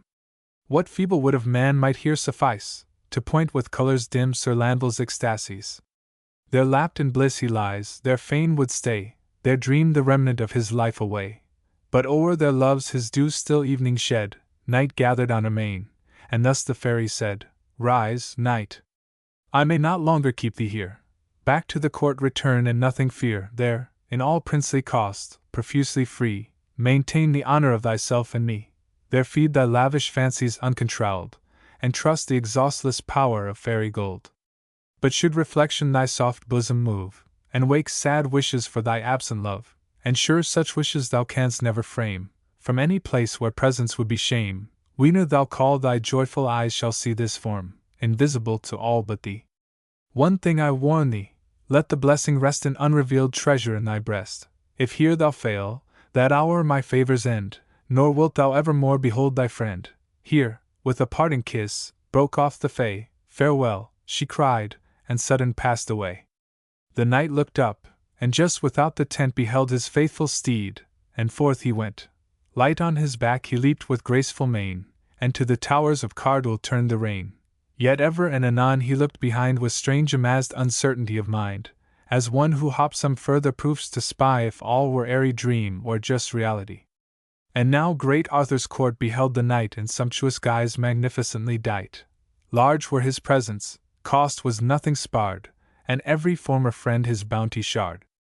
Now ransomed thralls, now worthy knights supplied with equipage their scanty means denied, now minstrels clad their patron's deeds proclaim, and add just honour to Sir Lanvel's name.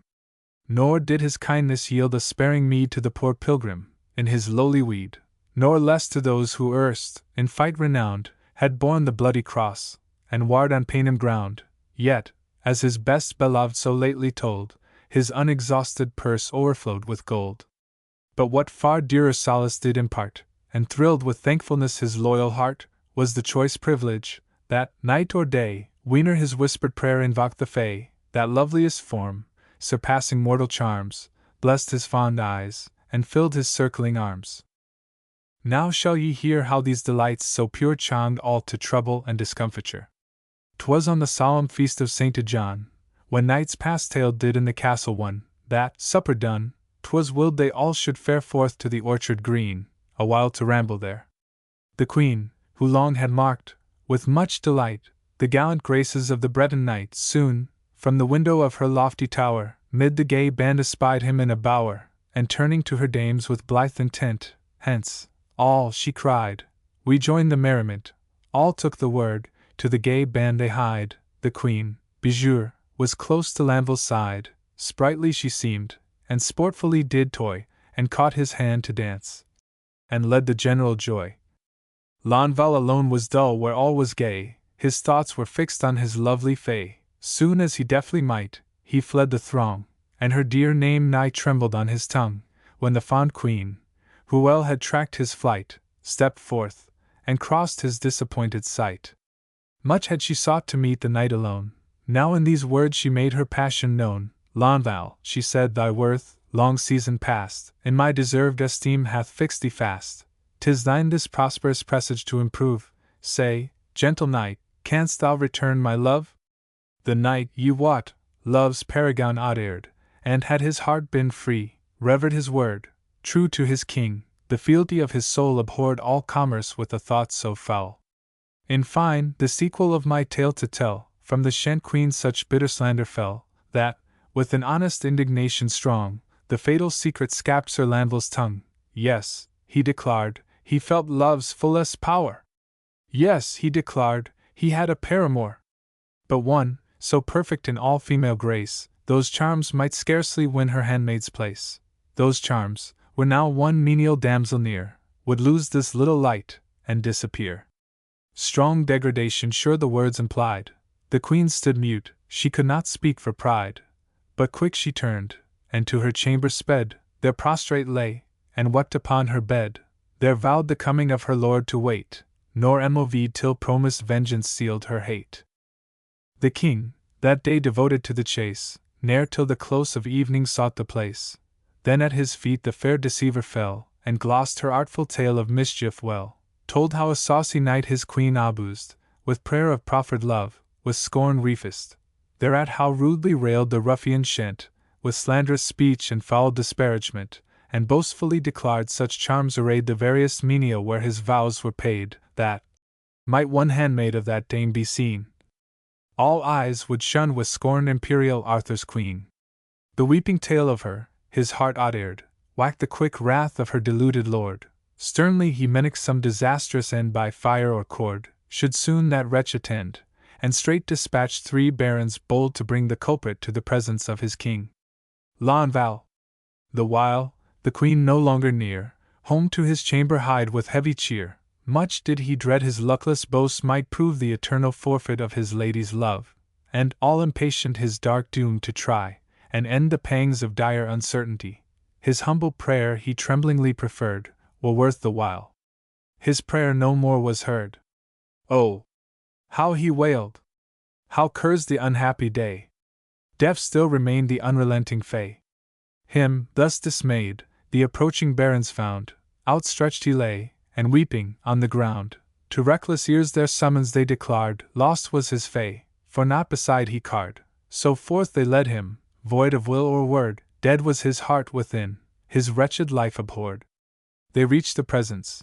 There he hears surprised the mortal charge of felony Davies. Stern did the monarch look, and sharp upbraid for foul seducement of his queen essayed. The knight, whose loyal heart disdained the offence, with generous warmth affirmed his innocence. He ne'er Davies' seduction, for the rest, his speech discourteous, frankly he confessed. Influent with ire his lips forewent their guard. He stood prepared to bide the court's award. Straight from his peers were chosen judges nomed, then fixed the trial, with due forms proclaimed. By them 'tis ordered that the accused assign 3 men for pledge, or in a prison pine. Launval, 'tis told, had passed from foreign strand, and kinsmen none there dwelt on English land. And well he knew that in the hour of proof friends for the most part fail, and stand aloof. Sue them he would not, but with manly pride in silence turned, and toward his prison hied. With generous grief the deed Sir Gawain viewed. Dear to the king was he, and nephew of his blood, but liberal worth past nature's ties prevailed, and sympathy stood forth if friendship failed, nor less goodwill full many a knight inspurred. With general voice the prisoner all required, all pledged their fiefs he should not fail the day, and homeward bore him from the court away. His friends, for sure they well that title claim, first thought the license of his tongue to blame. But when they marked how deeply he was MOV'd, they soothed and cherished rather than reproved. Each day, as mute he sat in desperate grief, they spoke kind words of comfort and relief. Each day, how are they sought, how are they sued, scarce might they win his lips to taste of food. Come, welcome death, forever was his cry. Lo, here a wretch who wishes but to die. So still he wailed, till woe's such mastery won they trembled for his nobler powers of man. They feared lest reason's tottering rules should end and to a moping idiot sink their friend. At length came on the day, long since decreed, when the sad knight should suffer or be freed. From every part the assembling barons meet, each judge, as foreordained, assumes his seat. The king, too strongly swayed by female pride, o'er the grave council will himself preside, and while the presence of his queen inspires, goads on the judgment as her wrath requires. There might be seen that honorable band late for the prisoner pledged in fief and land. Slow they advance, then stand before the board, whiles all behold the entrusted thrall restored. With many a question next the accused was proved, then, while the votes were given, a while removed. But those brave warriors, when they wait the plight and the fair promise of this hapless knight, his youth, for yet he reached not manhood's prime, his gallant mien, his life without a crime, his helpless state by kindred unsustained, in a strange court and in a foreign land, all cried aloud, were Launval doomed to die, it were a doom of shame and cruelty. At first 'twas MOV'd, that straight conducted thence, some meet confinement should chastise the offence, when one grave peer, in honest hope to waive the dire debasement of a youth so brave, product this purpose, with such reasoning gracked, 'twas with the general plaudit soon embracked. 'Twas Yargid, he said, and sure the offence he blamed, their queen by base comparison was shammed, that he, the prisoner, with strange fury MOV'd, had praised too proudly the fair dame he loved. First then, 'twere meet this mistress should be seen there in full court, and placked beside the queen, so might they judge of passion's mad pretense, or truth had wrought the ungrateful preference. So spoke the judge. Sir Launval hears the doom, and weens his hour of destiny is come. Quenched is the lore that erst, in happier day, won to his whispered prayer the willing fay, and the last license pitying laws devise serves but to close the count of miseries. When, lo! Strange shouts of joy and clamorous cheers rose from without, and stayed the astonished peers. At hand 2 damsels entering in were seen, lovely alike their look, and noble was their mien. On a grey dappled steed each lady rode, that pocked for pride, as conscious of his load. Lo here! 'Twas murmured round with new delight, lo here, the mistress of the Breton knight. The twain meanwhile passed onward and delayed, and to the king their graceful greetings paid, then told their lady's coming, and deserted such harborage as highest rank required. E'en as they spoke, twain others, lovelier fair, of stature loftier, of more royal air, came proudly on, of gold their purfled vest, well shapt, each symmetry of limb confessed. On goodly mules from farthest Spain they brought, this pair the presence of the sovereign sought. The impatient king, ere well their lips had power to claim fit harborage of board and bower, led on their way, and courtesies scantly done, back to the peers be sped, and pressed the judgment on. For much, meseems, his vengeful heart misgave some thwarting chance the Breton knight might save. Just where his boding fears, new shouts ascend of loud acclaim, and wide the welkin rend. A female form the wondering peers behold, too bright for mixture of earth's mortal mold.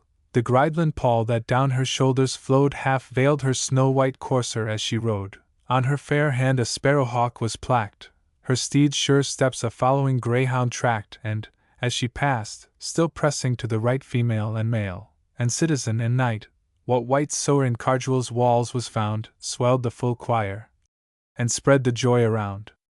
Lonval, the while, apart from all the rest, sat sadly waiting for his doom unblessed. Not that he feared to die, death rather sued, for life was not, despoiled of all its good. To his dull ears his hastening friends proclaimed the fancied form and presence of his dame. Feebly he raised his head, and, at the sight, in a strange ecstasy of wild delight, "'Tis she! 'Tis she!" was all his faltering cry. "I see her once again, now satisfied I die." Thus while he spake, the peers with seemly state, led by their king, the illustrious stranger wait. Proud Cardwell's palace hailed its princely guest, and thus the dame the assembled court addressed.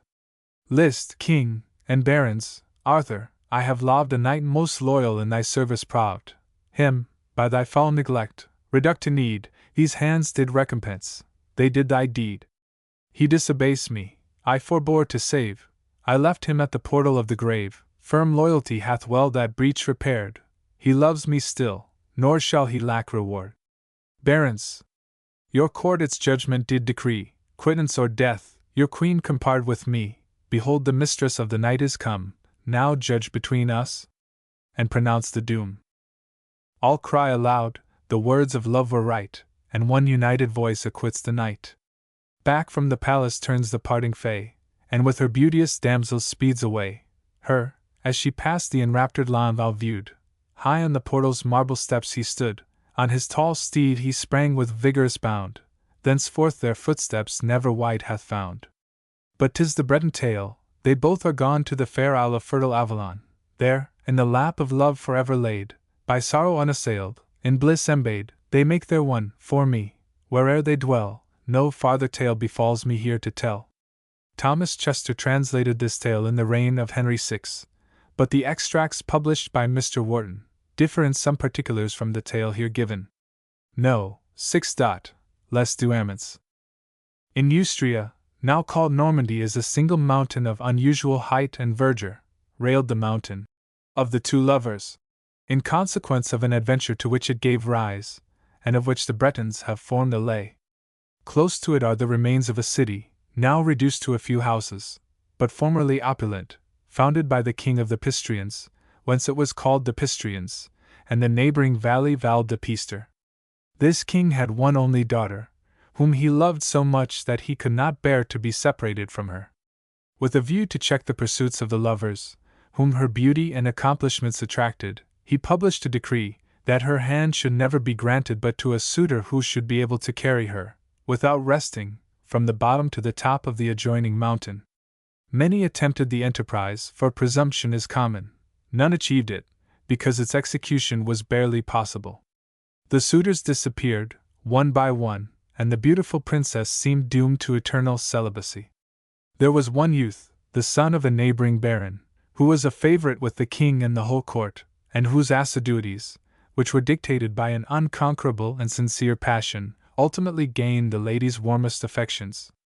It was long a secret to all the world, but this discretion became, at length, almost intolerable, and the youth, hopeless of fulfilling the condition which alone could obtain her hand, earnestly conjured her to fly from her father's court. To this she would not consent, but suggested a mode of accomplishing their wishes more compatible with her filial piety. "I have," said she, "a rich aunt, who resides and has studied during 30 years at Salerno.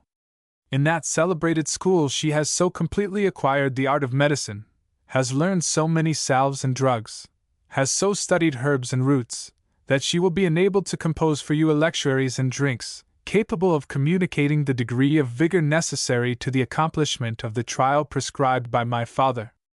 To her you shall bear a letter from me, and at your return shall demand me from the king, on the terms to which he has himself assented."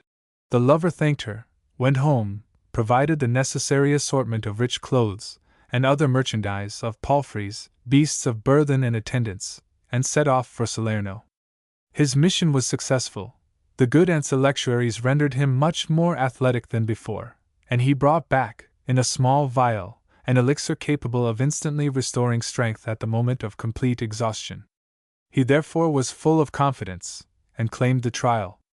The king, having summoned all his principal vassals to behold the ceremony, conducted his daughter into the great plain on the banks of the Seine, and found the youth already stationed at the foot of the mountain. The lovely princess had scarcely tasted food since the departure of her lover. She would gladly have wasted herself to the lightness of air for the purpose of diminishing his labor. She wore only a single robe which closely enveloped her. Her lover, catching her up with one hand, and bearing the precious vial in the other, appeared perfectly unconscious of the burthen, and bore her, with the rapidity of lightning, more than halfway up the mountain. But here she perceived his breath began to fail, and conjured him to have recourse to his medicine. He replied that he was still full of vigor, was too much within sight of the multitude below, that their cries on seeing him stop, even for an instant, would annoy and dishearten him, and that, while able to proceed alone, he would not appeal to preternatural assistance. At 2/3 of the height she felt him totter under the weight, and again repeated her earnest entreaties. But he no longer heard or listened. Exerting his whole remains of strength, he staggered with her to the top, still bearing the untasted vial in his hand, and dropped dead on the ground. His mistress, thinking he had only fainted, knelt down by his side, applied the elixir to his lips, but found that life had left him.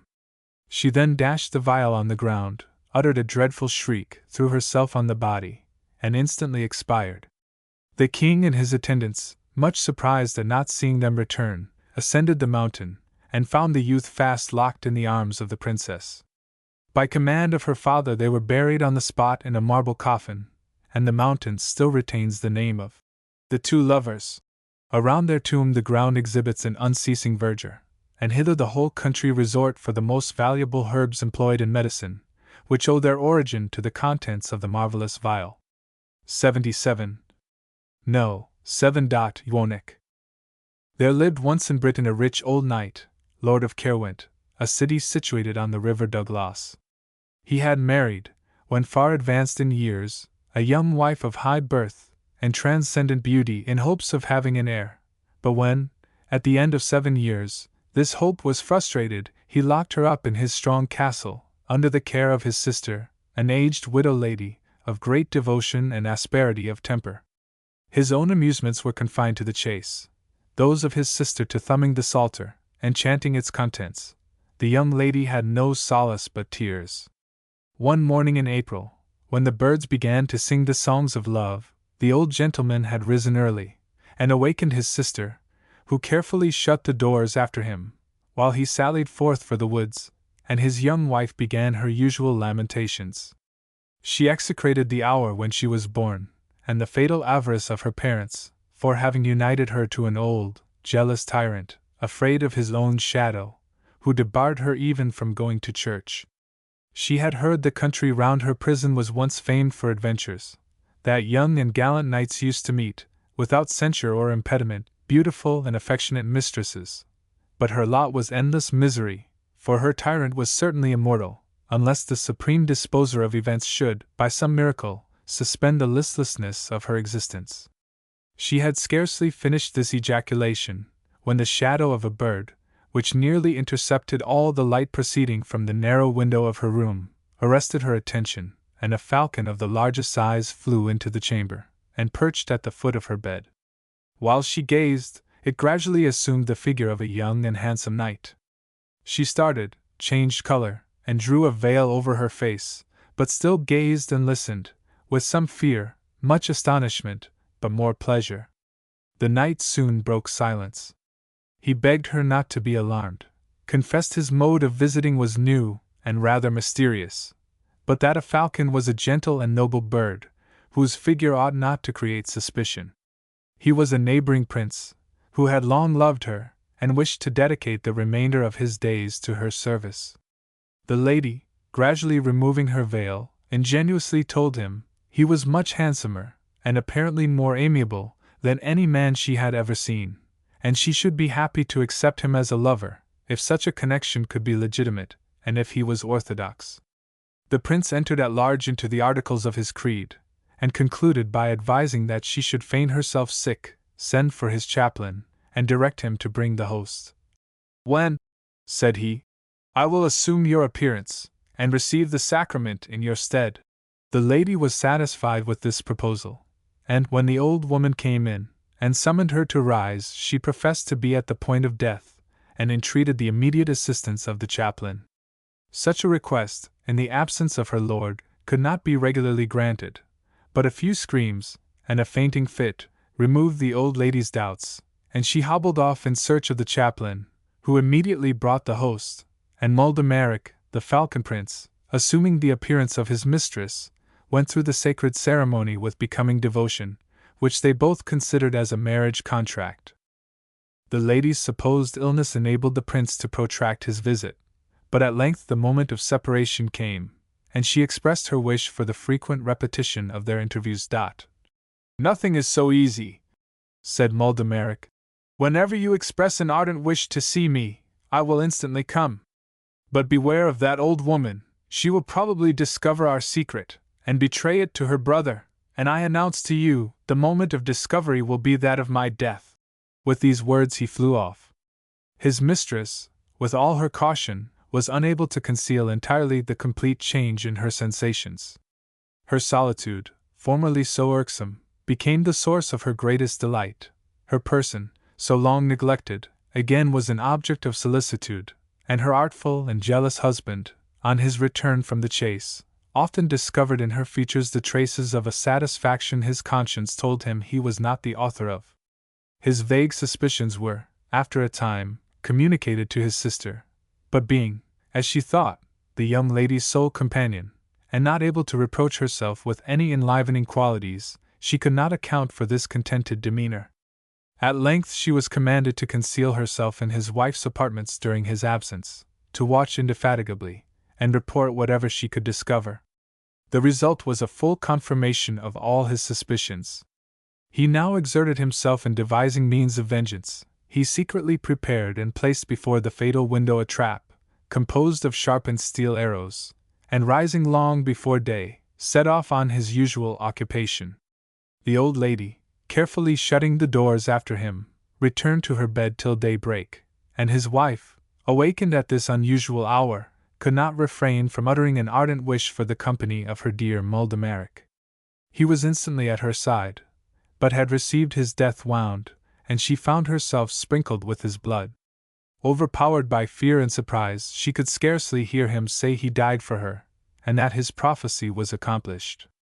She fainted in his arms, but he conjured her to preserve her life, and announcing she would have a son, whom she must call Euonic, and who was destined to be the avenger of both his parents. He then hastily departed through an open and unguarded window. His mistress, uttering a piteous scream, threw herself out of the same window, and pursued his flight by the trace of his blood, which the first beams of morning enabled her to distinguish. At length she arrived at a thick wood, where she was soon surrounded with darkness, but pursued the beaten track, and emerged into a meadow, where, recovering the trace of blood, she pursued it to a large city of unexampled magnificence, which she entered, and proceeded to the palace. No one was visible in the streets. In the first apartment she found a knight asleep. She knew him not, and passed on to the next, where she found a second equally unknown to her. She entered the third room, and on a bed, which almost dazzled her by the splendor of its ornaments, and which was surrounded by numerous torches blazing in golden candlesticks, she recognized her dear Muldemeric, and sunk almost lifeless with fatigue and terror by his side. Though very near his last moments, he was still able to comfort and instruct her. He adjured her to return instantly, while she could escape the notice of his subjects, to whom, as their story was known, she would be particularly obnoxious.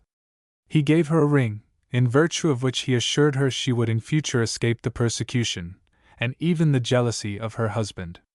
He then put into her hands his sword, with directions that it should never be touched by man till his son was dubbed a knight, when it must be delivered to him with due solemnity, near the tomb of his father. At the moment, he should learn the secret of his birth, and the miseries produced by it. She would then see the first use to which her boy would put it. The prince had nearly spent his last breath in the service of his beloved mistress. He could only instruct her by signs to put on a magnificent robe which lay near him, and hasten her departure. She staggered through the town, arrived in the solitary fields, heard the distant knell announce her lover's death, and sunk exhausted to the ground. At length the air revived her, she slowly renewed her journey, and returned to her castle, which, by virtue of her ring, she entered undisturbed. Till the birth of her son, and from that time to the conclusion of his education, she lived in silent anguish, and in patient expectation of the day of vengeance. The young eunuch, by his beauty and address, recalled to her mind the loved image of his father, and at length she beheld him, with a throbbing heart, invested, amidst the applause of all the spectators, with the dignity of knighthood. The hour of retribution was now fast approaching. At the feast of Estierin, in the same year, the Baron was summoned with his family to Caerleon, where the festival was held with great solemnity. In the course of their journey they stopped for the night in a spacious abbey, where they were received with the greatest hospitality. The good abbot, for the purpose of detaining his guests another day, exhibited to them the whole of the apartments, the dormitory, the refectory, and the chapter house, in which they beheld a vast sepulchral monument, covered with a superb pall, fringed with gold, and surrounded by 20 waxen tapers in golden candlesticks, while a vast silver censer, constantly burning, filled the air with fumes of incense. The guests naturally inquired concerning the name and quality of the person who reposed in that splendid tomb, and were told it was the late king of that country, the best, the handsomest, the wisest, the most courteous and liberal of mankind, that he was treacherously slain at Caerwent, for his love to the lady of that castle, that since his death his subjects had respected his dying injunctions, and reserved the crown for a son, whose arrival they still expected with much anxiety. On hearing this story the lady cried aloud to eunuch, "Fair son, thou hast heard how Providence hath conducted us hither. Here lies thy father whom this old man slew with felony. I now put into thy hands the sword of thy sire. I have kept it long enough."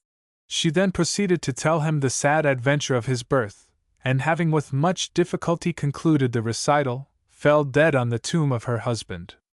Eunuch, almost frantic with grief and horror, instantly sacrificed his hoary stepfather to the manes of his parents, and having caused his mother to be interred with suitable honors, accepted from his subjects the crown they had reserved for the representative of a long line of royal ancestors. Footnotes 77. The subject of this romance appears to have been taken from the ecclesiastical history of Normandy. There is still remaining, near Rouen, the Priory of the Lovers, which tradition reports to have been founded by the father on the very same spot where they perished, and on the tomb which contained them. M. de la Mare's dissertation. Number 8. Lostic. The author tells us this lay is called, in the Breton tongue, Lostic 78, and in right English, the Nightingale. It is very well written, and contains many picturesque descriptions. In the district of St. Malos is the town of Bonn, which derives its name from the goodness of two knights who formerly dwelt in it. One was married, the other was in love with his neighbor's wife, who returned his affection. The houses were so near, being only separated by a wall, that they could easily, from the windows of their respective bedchambers, interchange glances, talk without being overheard, and toss to each other little presents and symbols of attachment. For the purpose of enjoying this amusement, the lady, during the warm nights of spring and summer, used to rise, and throwing the mantle over her, repaired to the window, and stayed there till near the dawn of day. Her husband, much annoyed by this practice, roughly asked what was the object which so constantly allured her from her bed, and was told that it was the sweet voice of the nightingale. Having heard this, he set all his servants to work, spread on every twig of his hazels and chestnut trees a quantity of birdlime, and set throughout the orchard so many traps and springs, that the nightingale was shortly caught. Immediately running to his wife, and twisting the bird's neck, he tossed it into her bosom so hastily that she was sprinkled with the blood, adding that her enemy was now dead, and she might in future sleep in quiet. The lady, who, it seems, was not fertile in expedients, submitted to the loss of her nightly conversations, and was contented with exculpating herself towards her lover by sending him the dead bird enclosed in a bag of white satin, on which she embroidered the history of its fate, and her gallant paramour caused his mistress's present to be enclosed in a golden box, richly studded with gems, which he constantly carried about his person. 79. Footnotes 78. Laustic is still a nightingale in the Breton language, and Elustic is the French manner of speaking. No. 9. Milun, 80. Milun was a knight of South Wales. His strength and prowess were such that he never met an adversary who was able to unhorse him. His reputation spread far beyond the borders of his own country, and he was known and admired in Ireland, Norway, Gothland, Loegria, England, and Albany, Scotland. At no great distance from his castle dwelt an opulent baron, who had an only daughter, courteous and beautiful. Hearing his praises from all quarters, she became enamored, and sent a messenger to say her heart was at his service if he thought it worth acceptance. Milun, whose affections were not pre-engaged, returned an answer expressive of gratitude, sent his gold ring as a symbol of inviolable constancy, and having fixed her messenger in his interests by magnificent presents, arranged with him a secure place of meeting. Their intercourse was managed so discreetly as to excite no suspicion, till the young lady, sending for her lover, represented to him that longer concealment was impossible. By an ancient law she was subject, on discovery, at her father's option, to be punished with instant death or sold as a slave, and she saw no means of escaping this frightful alternative. Milun listened in silent horror, but could suggest no expedient, when her old nurse undertook to conceal the rest, if the child could be properly disposed of, and for this the young lady found a ready contrivance. She had a sister richly married in Northumberland, to whom Milun might cause the child to be conveyed, with a letter explaining all, and his gold ring, by means of which it might, in due time, discover and make itself known to its parents. It proved to be a boy. The ring was hung about its neck, with a purse containing the letter. He was placed in a soft cradle, swathed in the finest linen, with an embroidered pillow under his head, and a rich coverlet edged with sable to protect him from the cold. Milun, in delivering him to the attendants, ordered that during the journey he should stop 7 times in the day, for the purpose of being washed, fed, and put to sleep. The nurse, and all the servants who attended, had been selected with great care, and performed their charge with fidelity, and the Northumbrian lady assured her sister, by a letter which they brought back, that she accepted the charge with pleasure.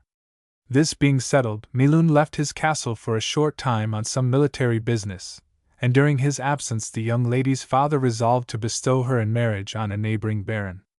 She was now almost reduced to despair. Her lover, to whom she was more than ever attached, was absent. To avow to her new husband what had happened was impossible, and to conceal it extremely difficult. But she was compelled to submit. The marriage took place, and Milun, on his return, was scarcely less distressed than his mistress, till he recollected she was still in the neighborhood, and he might perhaps be able to devise some means of procuring an interview. He had a favorite swan, long accustomed to feed out of his hand. Having written and sealed the letter, he tied it round its neck, and finding it effectually concealed by the feathers, called a favorite servant, and directed him to repair to the lady's habitation, devise some contrivance for gaining admission, and deliver the same into her own hands. The man executed his commission with great ingenuity. He represented himself to the porter of the castle as a poacher, stated that he had just caught a fine swan close to Caerleon, and much wished to conciliate the future intercession of the lady by presenting it to her. The porter, after some hesitation, went to explore the antechamber, and finding in it only 2 knights, intent on a game of chess, returned immediately, and conducted the man to his lady's apartment, which, on his knocking, was opened to them.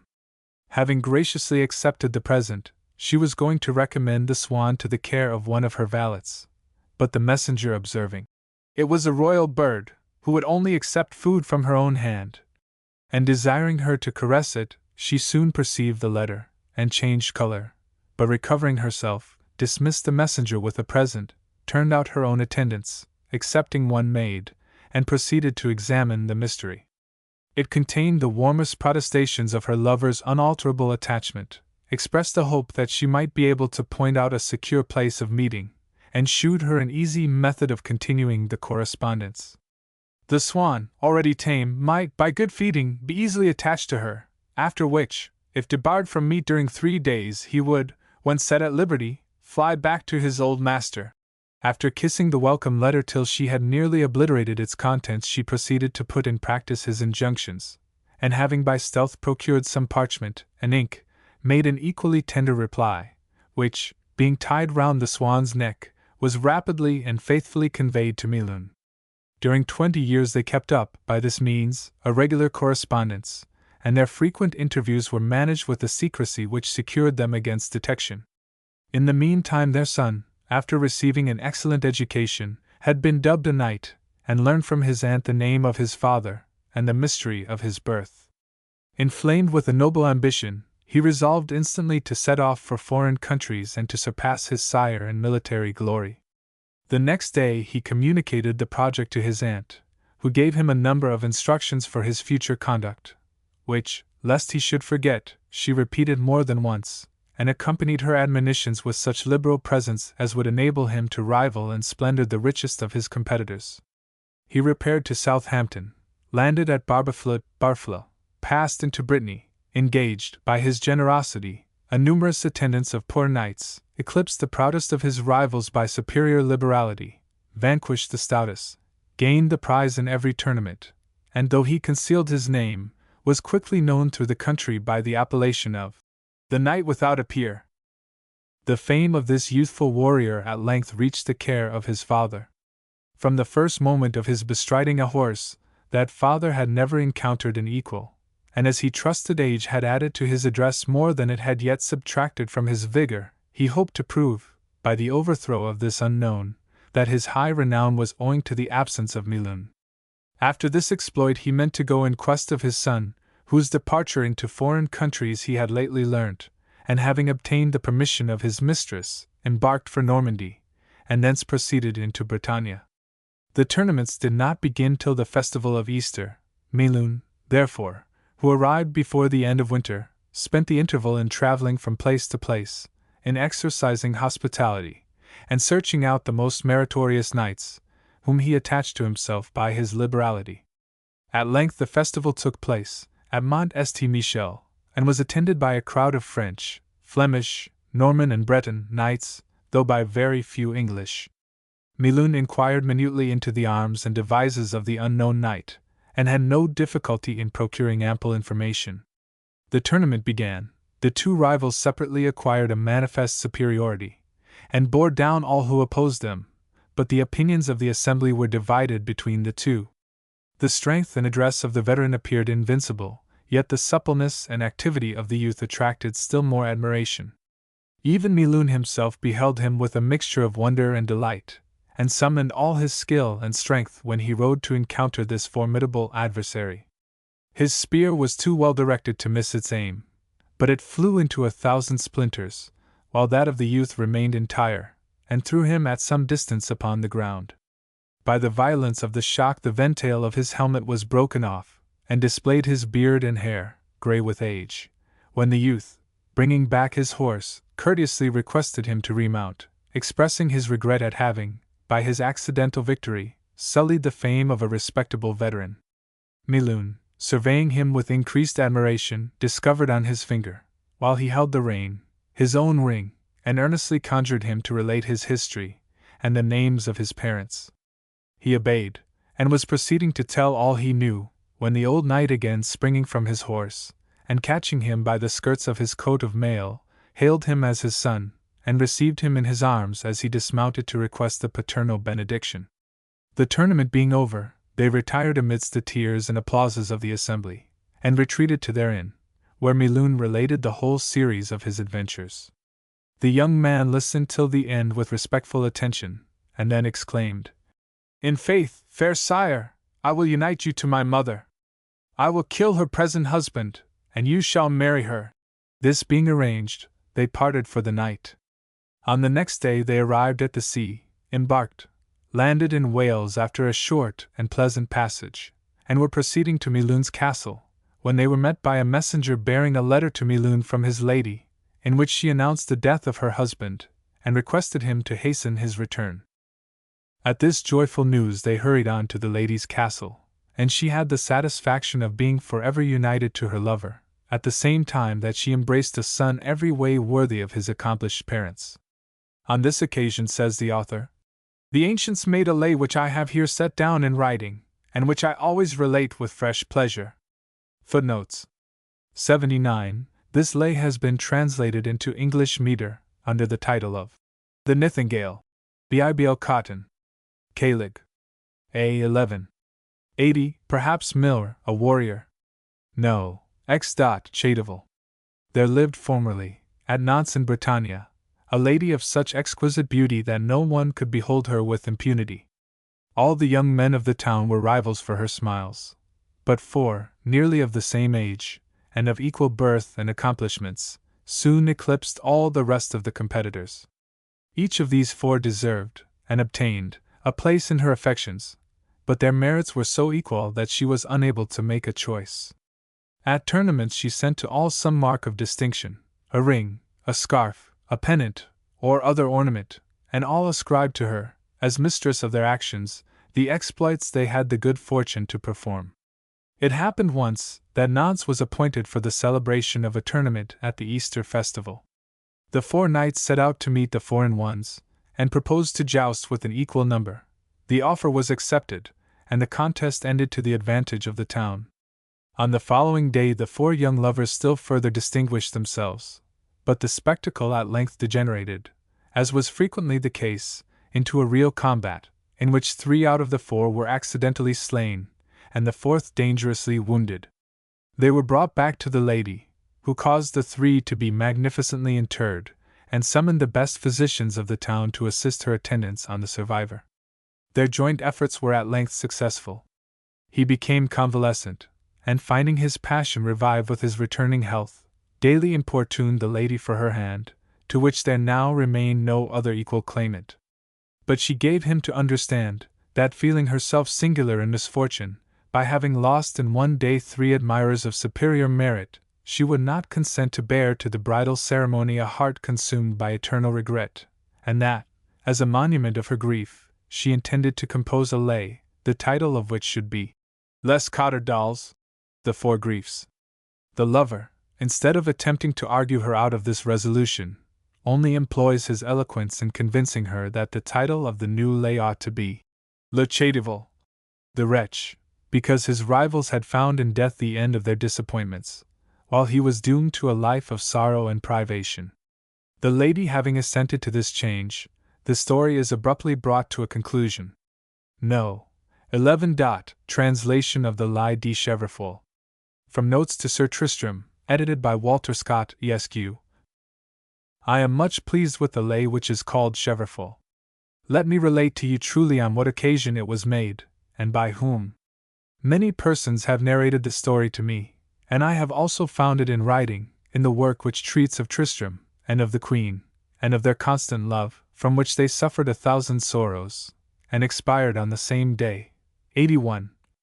King Marx had been much offended with his nephew, Tristram, and had banished him on account of his attachment to the Queen. The knight retired into the country where he was born, spent there a whole year of affliction, and being still forbidden to return, became careless of life. Do not wonder at this, for a true lover, where his wishes are crossed by insuperable obstacles, can set no bounds to his grief. Tristram, therefore, thus driven to despair, left his home, passed into Cornwall, the abode of the Queen, and concealed himself in the thickest part of the forest, from which he issued only at the close of the day, at which time he took up his lodgings among the peasants and the poorest of mankind. After frequent questions to these his hosts, concerning the public news of the court, he at length learned the king had convoked his barons, and summoned them to attend him at Pentecost, at the castle of Tintagel. Tristram was rejoiced at this news, because it was impossible the queen could arrive at the meeting without giving him an opportunity of getting sight of her during the journey. On the appointed day, therefore, betook his station in that part of the wood through which the road passed, cut down a branch of cedar, hazel, smoothed it, wrote his name on it with the point of his knife, together with other characters, which the queen would well know how to decipher. He perceives her approaching. He sees her examine with attention every object on her road. In former times they had recognized each other by means of a similar device, and he trusts that, should she cast her eyes on the stick, she will suspect it to belong to her lover. This was the purport of the characters traced on it: that he had long been waiting at a distance, in hopes of being favored with some expedient which might procure him a meeting, without which he could no longer exist. It was with these two, as with the chèvrefoil and the coder. When the honeysuckle has caught hold of the coder, and encircled it by its embraces, the two will live together and flourish. But if any one resolves to sever them, the coder suddenly dies, and the honeysuckle with it. Sweet friend, so it is with us. I cannot live without you, nor you without me. The queen, slowly riding on, perceives the stick, and recognizes the well-known characters. She orders the knights who accompany her to stop. She is tired. She will get off her horse for a short time, and take some repose. She calls to her only her maid, her faithful Brengwain, quits the road, plunges into the thickest part of the forest, and finds him whom she loved more than all the world. Both were delighted beyond measure at this meeting, which gives them full leisure to concert their future projects. She tells him that he may now be easily reconciled to his uncle, that the king has often regretted his absence, and attributes to the malicious accusations of their common enemies the severe measure of his banishment. After a long conversation, the queen tears herself from him, and they separate with mutual grief. Tristram returned to South Wales, from whence he was soon recalled by his uncle, but in the meantime he had repeated to himself, over and over again, every word of his mistress's late conversation, and while full of the joy he felt at having seen her, he composed, being a perfect master of the lays, a new lay, describing his stratagem, its success, his delight, and the very words uttered by the queen. I will tell you the name of this lay. It is called Goat Leaf in English, and Chèvrefoil in French. I have now told you the whole truth. 82. Footnotes. 81. Marie, who drew all her materials from Britannia, probably refers to some Armorican edition of the history of these ill-fated lovers. 82. From this, which forms no part of the Sir Tristram of Thomas, the Rhymer, it is evident that the same tale was popular in France, at least 30 years before the probable date of that work. No. 12. Eliduc. This is stated to be a very old Breton lay. Its original title was Gildelec Hogwaladin, from the names of the two heroines, but it was afterwards more commonly styled the Lay of Eliduc. Eliduc was a knight of Bretagne, much admired for military prowess, courtesy, and political sagacity, in consequence of which, his sovereign, who loved and admired him, was in the habit of entrusting to his management the most important cares of government. Indeed, so great was his influence at court, that he enjoyed, almost as completely as the king, the privilege of the chase in the royal forests. But the favor of sovereigns is always precarious, and so adroit were his enemies, that he was suddenly deprived of all his honors, and even banished the country, without being able to obtain from his once indulgent master the privilege of knowing his crimes, or being confronted with his accusers. Fortunately, he was in the prime of life, fond of adventure, and not of a temper to despond. He retired to his castle, convened his friends, and communicated to them the king's injustice, and his own projects, which were, to embark for England, and there enter into the pay of the first king who might want his assistance. But he had a wife, the fair and amiable Gildelec, whom he tenderly loved, and whom, as he was unwilling to carry her into exile, he earnestly recommended to their care and attentions. He then selected 10 knights as his companions, and departed for the sea-coast, escorted by nearly all his friends and vassals, and accompanied by his wife, who was almost frantic with grief at this cruel separation, and whom he could scarcely reconcile to her fate, by repeating again and again the most solemn assurances of eternal and inviolable fidelity. At length he embarked with a fair wind, and landing at Totnes, in Devonshire, proceeded towards Exeter. The king of this district had an only daughter, heiress of his dominions, and having refused to bestow her on a neighboring prince, was at that time involved in a most distressful war, and besieged in his capital. Eliduc went no further. He sent a message to the distressed king, offering his assistance, and requesting, should the proposal be rejected, a safe conduct through the country. The king most gladly accepted the offer, and ordered his constable to prepare a house for the reception of the welcome guests, and issue a suitable sum of money, with a supply of provisions for their monthly expenditure. Eliduc and his attendants were magnificently entertained.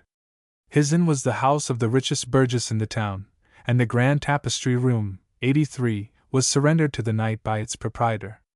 Eliduc on his part was equally liberal. He issued strict orders to his attendants, that during the first 40 days, none of them should accept either pay or provisions from the court, and during this time kept, at his own expense, a profuse table for the accommodation of such knights as were unprovided with other means of subsistence. On the 3rd day, an alarm was spread that the enemy had again overrun the country, and might shortly be expected at the gates. Eliduc flew to arms, and having assembled his 10 knights, was soon after joined by 14 more from different parts of the city, who declared themselves ready to encounter, under his commands, any inequality of numbers. Eliduc praised their zeal, but observed that this intemperate valor was more fitted for the lists of a tournament than for useful service, and requested that they, who knew the country, would shew him some defile in which he could hope to attack the enemy on equal terms. They pointed out a hollow way in the neighboring forest, by which the invaders usually passed and returned, and Eliduc, while hastening there, described the measures he meant to pursue, and exhorted them to follow him with vigor. All was so well planned and executed, that the foe were surprised laden with booty, and their commander, with 30 principal officers, seized on his palfrey, and made prisoners almost without resistance. The squires and other attendants at the same time secured a large quantity of baggage, and the troop immediately hastened their return towards the city, where their appearance excited no small consternation. The king, having mounted a watchtower, had descried his small garrison of knights engaged in a distant action with very superior numbers, after which, seeing a large body in full march for the city, he concluded Eliduc had betrayed him, caused the gates to be shut, the alarm to be sounded, and commanded the citizens to defend the walls. But being quickly undeceived, he welcomed his deliverer with transports of joy and gratitude, and, after receiving his oath of allegiance for a year, invested him with the supreme military command, and assigned ample pensions to himself and all his attendants. The king's daughter, the beautiful Gileadun, became anxious in her turn to behold the extraordinary stranger, who had confirmed her father in his throne, by means of a troop of knights, who scarcely appeared competent to the defense of the walls. She invited him to an audience, to which he was formally introduced by one of her chamberlains, seated him near her on a bed, and entered into conversation on a variety of indifferent topics. But during the discourse, she could not help remarking that this consummate warrior and statesman was young and handsome, and found her heart completely engaged. After sighing and turning pale, and making many reflections on the indelicacy of avowing her passion, she would probably have done it, if the knight had not, by respectfully taking leave, put an end to the interview. He, in the meantime, had not been blind to her perfections, her youth, beauty, simplicity, and frankness of character, and above all, those artless sighs which assured him of her affection, had made an indelible impression on his heart. At length the image of his wife, and his solemn assurances of fidelity, interrupted the dream of happiness in which he had involuntarily indulged, but the interruption became painful, and while he mentally repeated the promise of adhering to duty, he felt that promise disavowed by his inclination. Gileadun, after a sleepless night, found it impossible to keep her secret, and having summoned a trusty chamberlain, confided to him her sudden, and, as she thought, inexplicable passion. After a long discussion, she at length, at his suggestion, dispatched him to the knight with the usual salutations of courtesy, and with the present of her ring and a rich girdle. Eliduc immediately replied by an equally courteous message, put the ring on his finger, bound the girdle round his loins, offered a rich present to the chamberlain, who declined it, but avoided all discussion on the subject of his message. The impatient princess was almost driven to despair by the report of her chamberlain, who, though convinced that Eliduc could not be insensible to the kindness of his mistress, was unable to satisfy her mind, or even his own, concerning the cause of such extreme discretion. Both, indeed, were ignorant of the conflicts by which he was agitated. To recall his former fondness for his wife, and to conciliate his duty and affection, was no longer possible. To betray and dishonor the amiable Gileadon would be infamous, and to encourage her passion and his own, without being hurried too far, was extremely difficult. Yet on this he ultimately resolved, and having mounted his horse, set off for the palace under pretense of paying his court to the king, but with the real view of obtaining an interview with his daughter. The monarch was at that moment in the apartment of the princess, to whom, while he played a game of chess with a foreign knight, he explained the moves. On the entrance of Eliduc he immediately introduced him to her, enjoining her to entertain and form an acquaintance with a knight, who had few equals in merit, and the young lady, gladly obeying the injunction, retired with her lover to the farther end of the apartment. After a long silence equally painful to both, and which each ineffectually attempted more than once to interrupt, Eliduc luckily bethought himself of returning thanks for the ring and girdle, which, as he assured her, he valued far beyond all his earthly possessions. This warmth of expression encouraging the princess, she frankly proceeded to make an avowal of her passion, declaring, if he should reject her hand, there was no other man on earth whom she would ever accept as a husband, and when he mysteriously replied that, as far as his wishes were concerned, there could be no bar, but that it was his purpose, after the year of service for which he was pledged to her father, to return and establish himself in his own country, she told him she had full confidence in his honor, and was persuaded, when the time arrived, he would make all proper arrangements for her future destiny. Thus ended the interview to their mutual satisfaction. Eliduc, watchful, enterprising, and indefatigable, soon recovered for her father all the lost provinces, and ensured future tranquility by the capture of his enemy. But scarcely was the war concluded, when the knight received an embassy from his former master, whose ingratitude had been punished by the loss of half his kingdom, and the jeopardy of the rest, adjuring him to come with all speed to the rescue of a country which was now purged of the monsters whose false accusations had occasioned his exile. Such an embassy, a few months sooner would have been most welcome, but to part with Gileadon now appeared the heaviest of misfortunes. He felt, however, that duty called him away, and determined to obey the summons. He went to the king, read the letters he had received, and earnestly requested leave to depart, though his stipulated term of service was not expired, observing, at the same time, that the state of his Majesty's affairs no longer required his attendance, and promising at the first appearance of difficulty, he would return with a powerful body of knights. The king, after making the most splendid offers to detain him, unwillingly yielded, but to obtain the consent of Gileadon was far more difficult. Trusting that she possessed the whole heart of her lover, and perfectly unconscious that his hand had been previously given to another, she insisted on accompanying him, and threatened to destroy herself in case of his refusal. His remonstrances were accompanied by fainting fits, which terrified Eliduc into a solemn promise of unqualified submission to her will, but he represented, that having sworn fealty to her father, she could not now go with him, without a breach of his oath, whereas, after the expiration of his term of service, he could, without disgrace, comply with her wishes, and he promised, on the honor of a knight, that if she would fix a day, he would return and carry her off. With this promise she was satisfied, and after many tears, and a mutual exchange of rings, ultimately permitted him to depart. The return of Eliduc gave infinite pleasure to his friends, to the king his master, and above all, to his excellent wife, who now hoped she should be indemnified, by his beloved society, for her long and dreary hours of widowhood.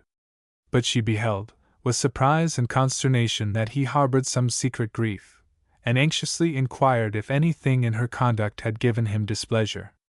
Eliduc assured her of the contrary, but told her, in apparent confidence, that he was forced by his oath to return to the king whom he had lately quitted, so soon as he should have settled the affairs of his own country, that he had much to endure, much to accomplish, and that, harassed as he was on all sides, he should never regain his former gaiety till he should have extricated himself from all his difficulties.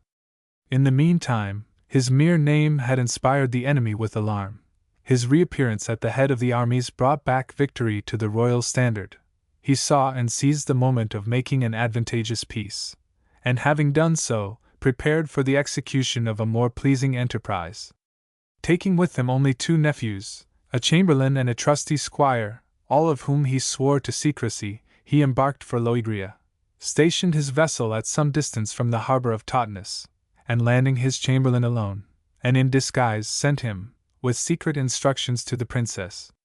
The confidant executed his commission with address, made his way unobserved to the chamber of Gileadun, informed her of his master's arrival, and explained the measures he had devised for her escape. They waited for the approach of night, when Gileadun, without any other attendant, having muffled herself in a short and warm mantle, which concealed the richness of her usual garments, followed him out of the town, to a small wood, where Eliduc, who had deferred his landing till evening, awaited her. The knight instantly placed her on a horse, springing on another, and taking her rein in his hand, hurried forward to the sea, and embarked without having excited the slightest suspicion of the enterprise, to which none were privy excepting those on board. Both wind and tide were favorable. They arrived near the coast of Bretagne, and were on the point of entering the harbor, when a sudden squall from the shore split their masts, rent their sail, and exposed them for some hours to the most imminent danger. All exertions to guide the vessel being ineffectual, they had recourse to prayers, invoking St. Nicholas and St. Clement, and requesting the intercession of the Blessed Virgin and her Son, that they might be permitted to land in safety. The storm continued, when one of the sailors suddenly exclaimed, "Sir Knight, you carry with you the cause of our calamity. In defiance of God, religion, justice, and honor, you are carrying off that lady, having already a beautiful and lawful wife in your own country. Permit us to throw your paramour into the sea, and we shall speedily find our prayers effectual." The princess was then lying, almost exhausted with fatigue, sickness, and fear, in the arms of her lover, who, though bursting with rage, could only express it by execrations, which he vented as loudly as he could in the hope of drowning the hateful voice of the mariner. But the fatal assurance, Eliduc was already married, had reached the ear, and sunk deeply into the heart of Gileadun. She fainted, and though he and his friends employed all the means in their power for her recovery, they were unable to produce any symptom of returning animation. A general exclamation of grief pronounced her dead, when the knight, starting from the body, seized an oar, felled at one blow the presumptuous seaman, threw him by the foot into the sea, took possession of the helm, and directed it so skillfully that the vessel reached the harbor in safety. They all landed, and in a very few hours might reach the castle of Eliduc, which was not far from the coast. But where could he deposit the body of his mistress, how enter it with all the honors suitable to her rank and merit? He at length recollected that in the forest which surrounded his mansion dwelt an aged hermit, at whose cell the corpse might remain till its interment. He could then enjoy the sad pleasure of visiting daily the object of all his solicitude, and he determined to found on the spot an abbey, in which a number of monks should pray forever for the soul of the lovely and injured Gileadun. He then mounted his palfrey, and carrying the body in his arms, proceeded with his attendants to the hermitage. The door was shut, and they discovered, after having at length procured an entrance, the grave of the holy man, who had expired a few days before. Eliduc caused a bed to be made within the chapel, and placing on it his mistress, whose deadly paleness had not yet injured her beauty, burst into a flood of tears, kissed her lips and eyes as if in the hopes of restoring their animation, and solemnly pronounced a vow that from the date of her interment he would never more exercise the functions of a knight. But, after having erected an abbey on the spot, sanctified by her remains, would assume himself the monastic habit, and daily visit her tomb to express his love, his grief, and his remorse. He then, with difficulty, tore himself from the body, and departed, having first sent a messenger to his castle to announce that he was arrived, but so much fatigued and wayworn, as to require nothing but repose and solitude. His wife met him with her usual gentleness of affection, but instantly saw in his haggard looks that his heart labored with some misery which her tenderness was unable to remove. His manners were such as to awaken without satisfying her curiosity. He rose at daybreak, spent some hours at prayers, walked alone into the forest, proceeded instinctively to the fatal hermitage, and returned late in the evening, bearing with him, as it appeared, an additional load of misery. He saw with astonishment that death seemed to abstain from ravaging the beauties of Gileadon. He involuntarily gave way to the most flattering hopes, and, after many long sad hours of tears and fruitless prayer, retired in anguish and disappointment. On the third day he gave notice he should go to court, and pass the evening with the king. His wife, in the meantime, by the promise of the most tempting rewards, had engaged one of her pages to follow his master at a distance, during his forest walk, and report what he should see and hear, and the page, having on that morning executed his commission, she determined to take advantage of Elidoc's absence to visit the hermitage, and discover, if possible, the cause of that excessive grief to which he gave way, and of which the death of the old hermit, much as he might have loved him, was far from affording a satisfactory explanation. She set forth with the page, entered the chapel, beheld, with much surprise, a bed handsomely ornamented, and on lifting up the covering, saw, with still more astonishment, the young and blooming Gileadon, que resemblet rose nouvelle. The faultless beauty of a living rival might have excited some indignation in the bosom of the most patient wife, but the eyes of the lovely object before her appeared closed forever, and Gildeluec could find no place in her heart for any sentiments but those of admiration and pity. After calling her page to survey the spectacle which fully explained and excused her husband's immoderate grief, she sat down by the bed to reflect on the past, and decide on her own future conduct. During the long absence of Eliaduc she had devoted the greater part of her time to religious exercises, and now clearly saw that to them only could she look for comfort. Having convinced herself of this necessity, she turned, with tears in her eyes, to the fair object of her husband's regret, when a circumstance, apparently trifling, involuntarily arrested her attention. A weasel, creeping from under the altar, ran upon the bed, and passing several times over the face of the entranced Gileadon, so far incensed the page, that with a blow of his stick he laid it dead at his feet, and then threw it on the floor. The animal had lain there only a few moments, when another weasel, coming from the same hole, ran up, and attempted a while to sport with it, and then, after exhibiting every appearance of grief, suddenly ran off into the wood, and returned with a flower of a beautiful vermilion color, which it carefully inserted into the mouth of the dead animal. The effect was sudden. The weasel instantaneously got upon its legs, and was preparing to escape, when the lady exclaimed to the page to strike it again, and he aimed a second blow that caused the creature to drop the flower, which Gildeluec instantly seized, and carefully placed between the lips of Gileadon. The plant had not lost its efficacy. The princess, awakening from her trance, expressed her surprise at having slept so long, and then gazed with astonishment at the bed on which she lay, at the walls of the chapel by which she was surrounded, and at the two unknown figures, of Gildeluec and the page, who, kneeling by her side, loudly expressed their thanksgiving to the Almighty for what they thought her miraculous resurrection. At length the good lady, having finished her devotions, began to question the fair stranger respecting her birth and preceding adventures, which she related with the utmost candor and exactness, till the fatal moment when the discovery of Elidoc's prior marriage had deprived her of sense and motion.